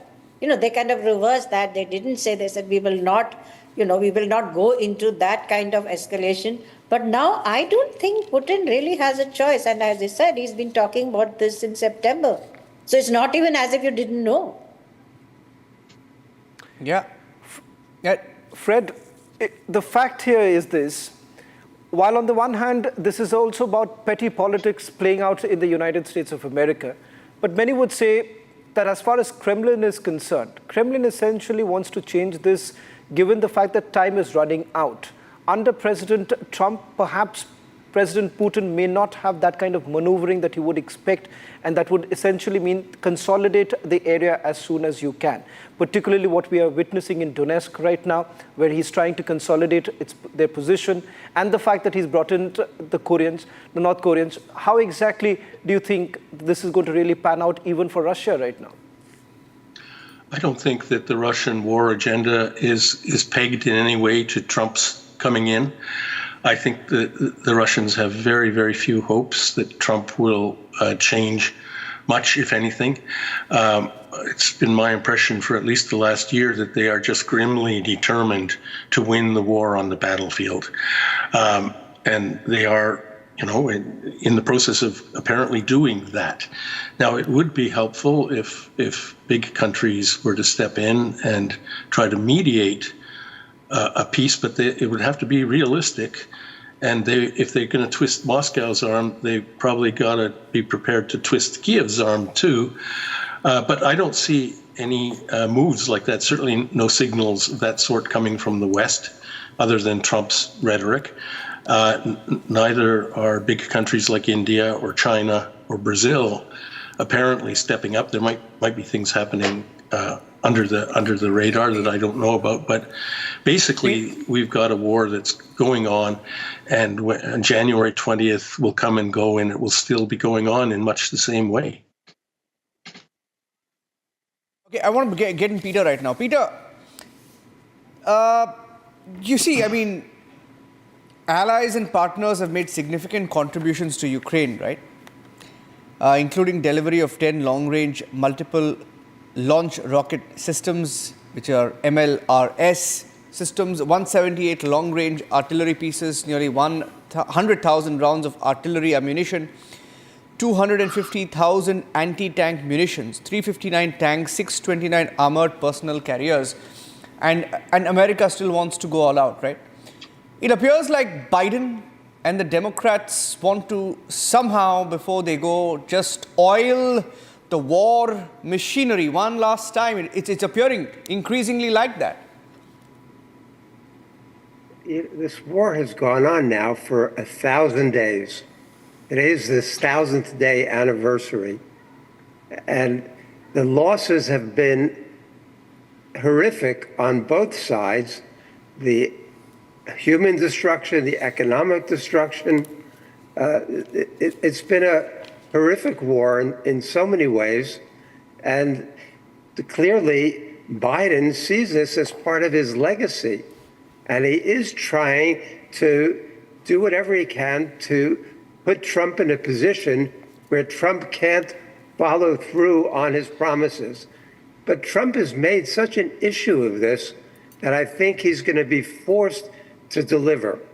And if we look at the people he's announced, many of them are Iran hawks, many of them are China hawks. They want to see the U.S. out of Ukraine so the U.S. can focus on the issues that they consider to be higher priorities. So they're not really anti-war or pro-peace, but they have different priorities. So I'm a little more optimistic than Fred is that Trump will make a difference. But he's correct to say that Putin is going to win this on the battlefield, which he's already doing right now. And so my hope is that Putin is going to say, well, Trump's coming in 2 months, and he's going to be much more amenable to solving this diplomatically in ways that will benefit Russia. And so he's not going to take Biden's bait and do something much more aggressive. Very interesting, Peter. These missiles. Peter, I have very interesting data that's come in. You know, most people want an end to the war. I mean, it's the 1,000th day, right? I remember the day it happened. We were in bed here in India. It was a little after 2 a.m., 3 a.m. when the story broke, when we saw the first missiles being launched. It's been 1,000 days, right? How many lives have been lost? And to think that the so-called the world's most powerful nation, right? Now, they don't want an end to wars. They don't want an end to this madness that's going on, right? Let me give you a poll data that I have, and my question is to Tara. I have a poll data that's just come in, been reported. It's a Gallup poll. It's a survey conducted between August and October. And for the first time since the war, since 1,000 days, you have most Ukrainians wanting the war to end as soon as possible. Ukrainians are saying enough is enough. Ukrainians are saying we don't want a war, right? Trump is saying we don't want a war. Most people around the world are saying we don't want a war. The Indian Prime Minister wants an end to the war. Indians want an end to the war. It's crazy that there is a man called Joe Biden and there is a Ukrainian president called Zelensky. These two men want the war to go on, maybe at the risk of having a nuclear war. I just got this poll come in, and let me also tell you, only 38%, Tara, I want you to take this forward, only 38% believe that their country should continue fighting for victory, almost half compared to the 73% who expressed their opinion in 2022. So today, most Ukrainians saying they want a negotiated end to this war. Well, that's hardly surprising given the kind of, as you said, the tragedy that has gone through for what was once a prosperous state. I mean, this was a country which was living peacefully and well. And look what's happened to them. It's somewhere there has to be accountability as to how did this happen. And the point I want to make is, I think Zelensky can be sort of, his position is that as long as the war goes on, he goes on. I think if the war stops, I'm not sure how long Zelensky will last. And that poll is probably providing that answer. Having said that, it's not as if Russia is has a halo on its head or anything of the kind. Russia has done its own share of absolute, how can you bring in North Korean troops? That is ridiculous. But it is at least reined in, as I said. It's not gone all out in terms of attacking civilians and all the rest of it. That apart, I think there is an Indian role here to get this war to stop. It's hurting us. There is a moral aspect to it in terms of these people dying, and it's hurting us. So I think Prime Minister Modi should use his influence to try and, break this thing, stop it before it gets out of hand. Peter, the question here is also about the role of NATO. When the war began, it was largely about whether at all Ukraine is going to be part of NATO. That was well settled. Russia said that they needed to defend their border, particularly with the threat coming in from NATO. Where do they stand at this point in time? Because it seems they're completely redundant given their position. What we are witnessing today, that US lifts the kind of restriction which they were putting all this through.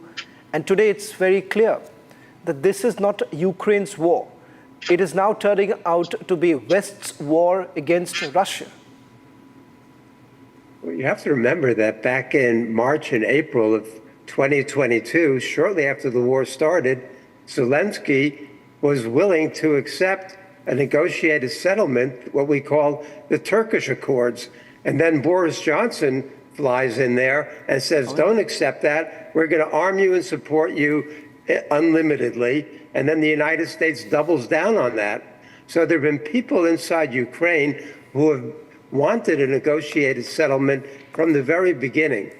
But as Sarah says, Zelensky's in a very tenuous position now, where when there are right-wing forces who have threatened his life if he negotiates, and then there's also the popular effort to remove him. He's no longer officially the president because his term has expired already.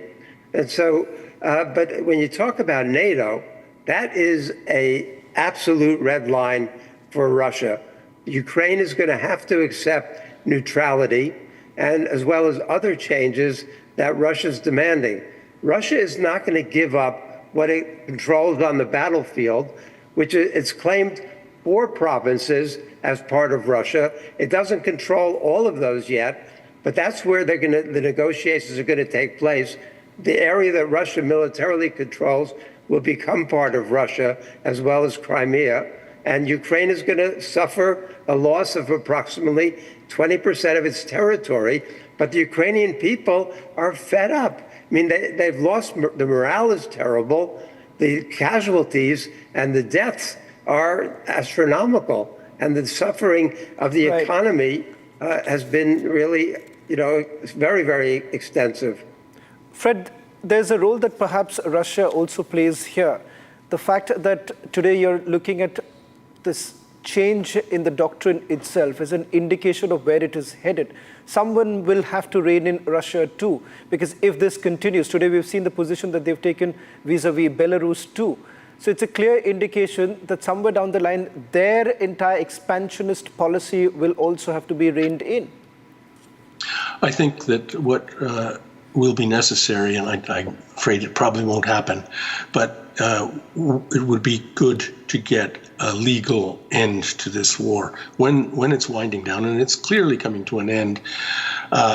If international commission or bodies sits down and with the Russians and Ukrainians hammer out a treaty that legally ends the war, puts a stop to it, sets borders, as unpalatable as that may be, it's the best possible outcome. Because if we get ceasefires and messy,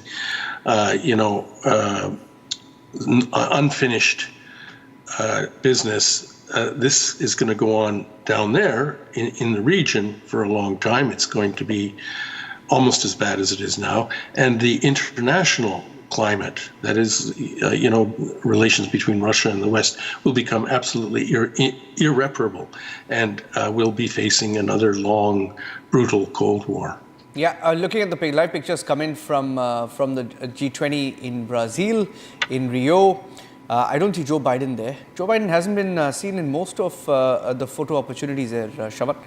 So does Justin Trudeau. Yes, Justin Trudeau, of course. I mean, nobody wants to be seen with him. That's a different thing altogether. But these are live pictures coming in of Prime Minister Modi seen there with Giorgia Meloni of Italy and heads of state. And one of the key statements that came in from the Russian the foreign minister, if I can go back to those pictures, I just want to read over those pictures because it's connected to the G20. Let's go back to the pictures, if I can request our producers, because something else has happened there. The West has also tried to sort of Ukrainize the G20 agenda. They've tried to do that at every summit for the last 1,000 days, right? But there are many members who insisted that other conflicts also be included in the final declaration because even they've had enough. Even the G20 countries have had enough, Tara. They've had enough, saying that enough of this trying to Ukrainize every global summit that happens. And many countries have reportedly reluctantly agreed to discuss the points of the G20 final declaration. And they also try to bung in the Middle East. They also try to insert a point on Gaza after the point on Ukraine.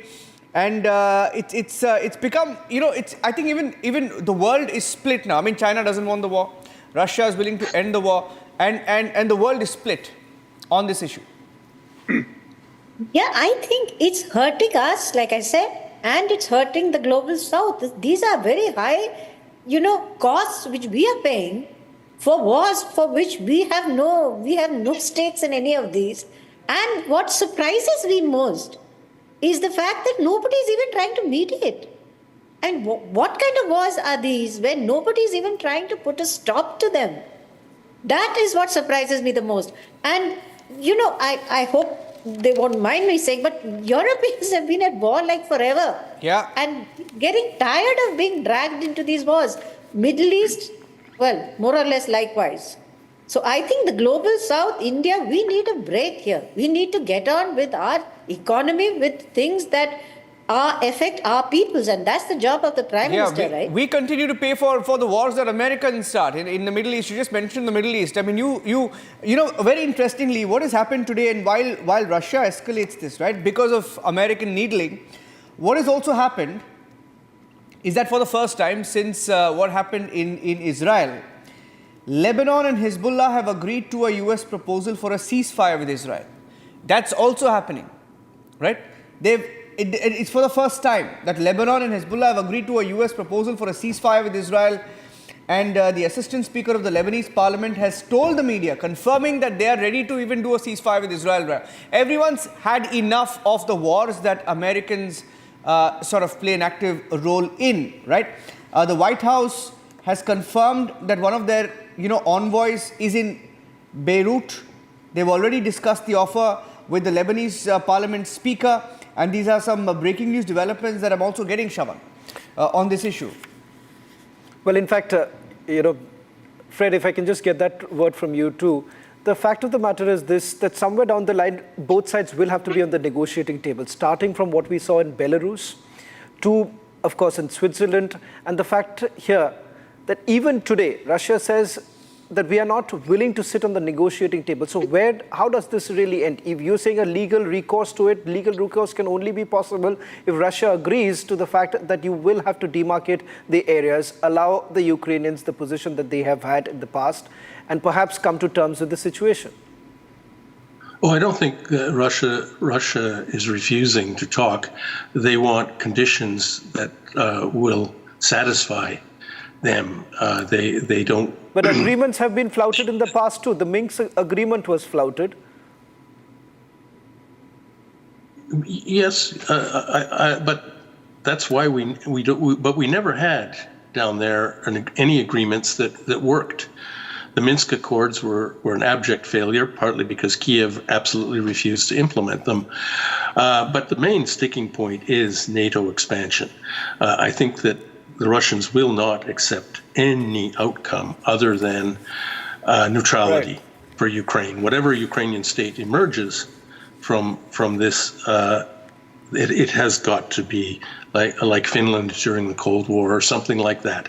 I don't think the Russians care if Ukraine is democratic or not. They never have really cared about that.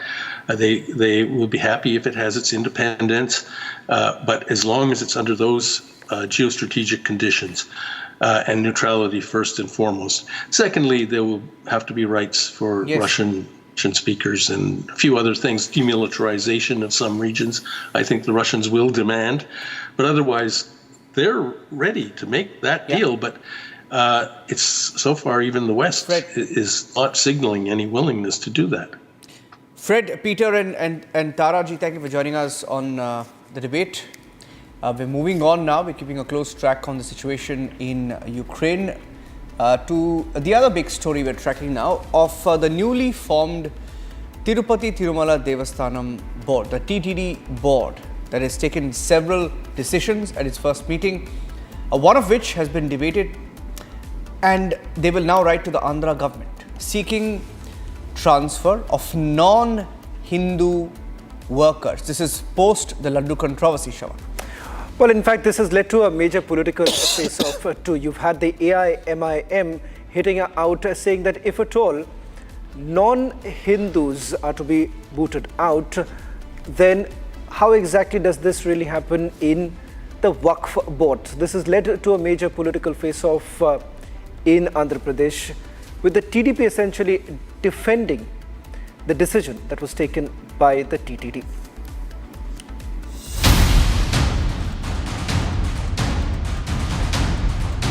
At its first meeting, the newly formed Tirupati Tirumala Devasthanam's board adopted a key resolution. The board resolved to write to the Andhra government seeking the transfer of non-Hindu workers at the Tirupati temple. The resolution is like this. First, we will offer the VRS if they are not interested, and we will send it to some other government departments like municipality, revenue, or any corporation. So we will request them first. We will take their opinion and we will go according to that. The decision follows the controversy around the alleged adulteration of the ghee, which goes into making of the Tirupati laddus with animal fat. The board also resolved to seek a ban on political statements on the temple after the adulteration row set off a political free-for-all between the TDP and YSRCP. High time that the Hindu temples be run by the Hindus alone.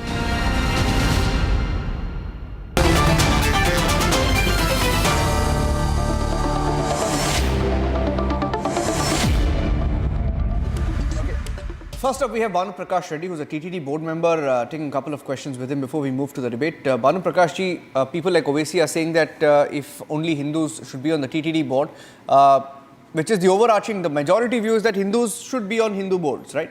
Hindu temple boards. But people like Owaisi say, then why don't you use the same logic and have only Muslims on a Waqf board? How do you respond to that? Good evening, Namaste, Govinda Narayana. TTD is a Hindu religious center. That is the Hindu spiritual capital for Hindus. More than 100 crores of people were expecting our resolution. Yesterday we have taken one good resolution that on paper there are Hindus but practicing non-religious. You're saying they're Hindus on paper. They're Hindus on paper but not practicing Hinduism. Yes, but not practicing Hinduism. How many of them were there? How many of them were there? I think most probably we're having 6,700 permanent employees and 16,000 contract and how many of them approximately? Employees. Do you have a number? Approximately, I think more than 500. More than 500. More than 500. And they were. Yes. They had converted or they lied and they were on board. Actually, before. Between 2015 to 2017, we identified 44 non-Hindus in the TTD. And they were working inside the temple? Yeah, inside. No, in various departments. we asked them to quit from TTD to go to other government institutions. 500 non-Hindus were in the TTD board. 500 non-Hindus. Not in the TTD board, in the TTD institution. TTD. Sorry, I'll correct that. Yeah, 500 non-Hindus in TTD institution. Shawan. Approximately. Understood. But the question is that if that is the case that you had identified earlier, why was no action taken earlier? The decision that you're bringing in, the resolution that you're bringing in right now, many would also raise the question that somewhere down the line there is political interference right now, with the TDP making it political. No, it's very bad thing that from 2019 to 2024, in Andhra Pradesh, non-Hindu government was formed, headed by Mr. Y.S. Jagan Mohan Reddy.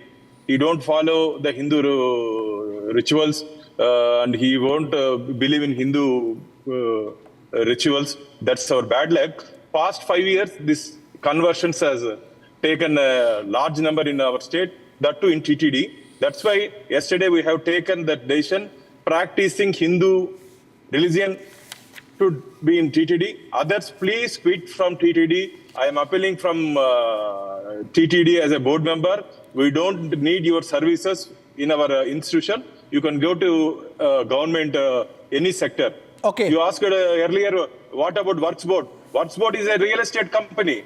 That is not religious institute. But TTD is a religious institute.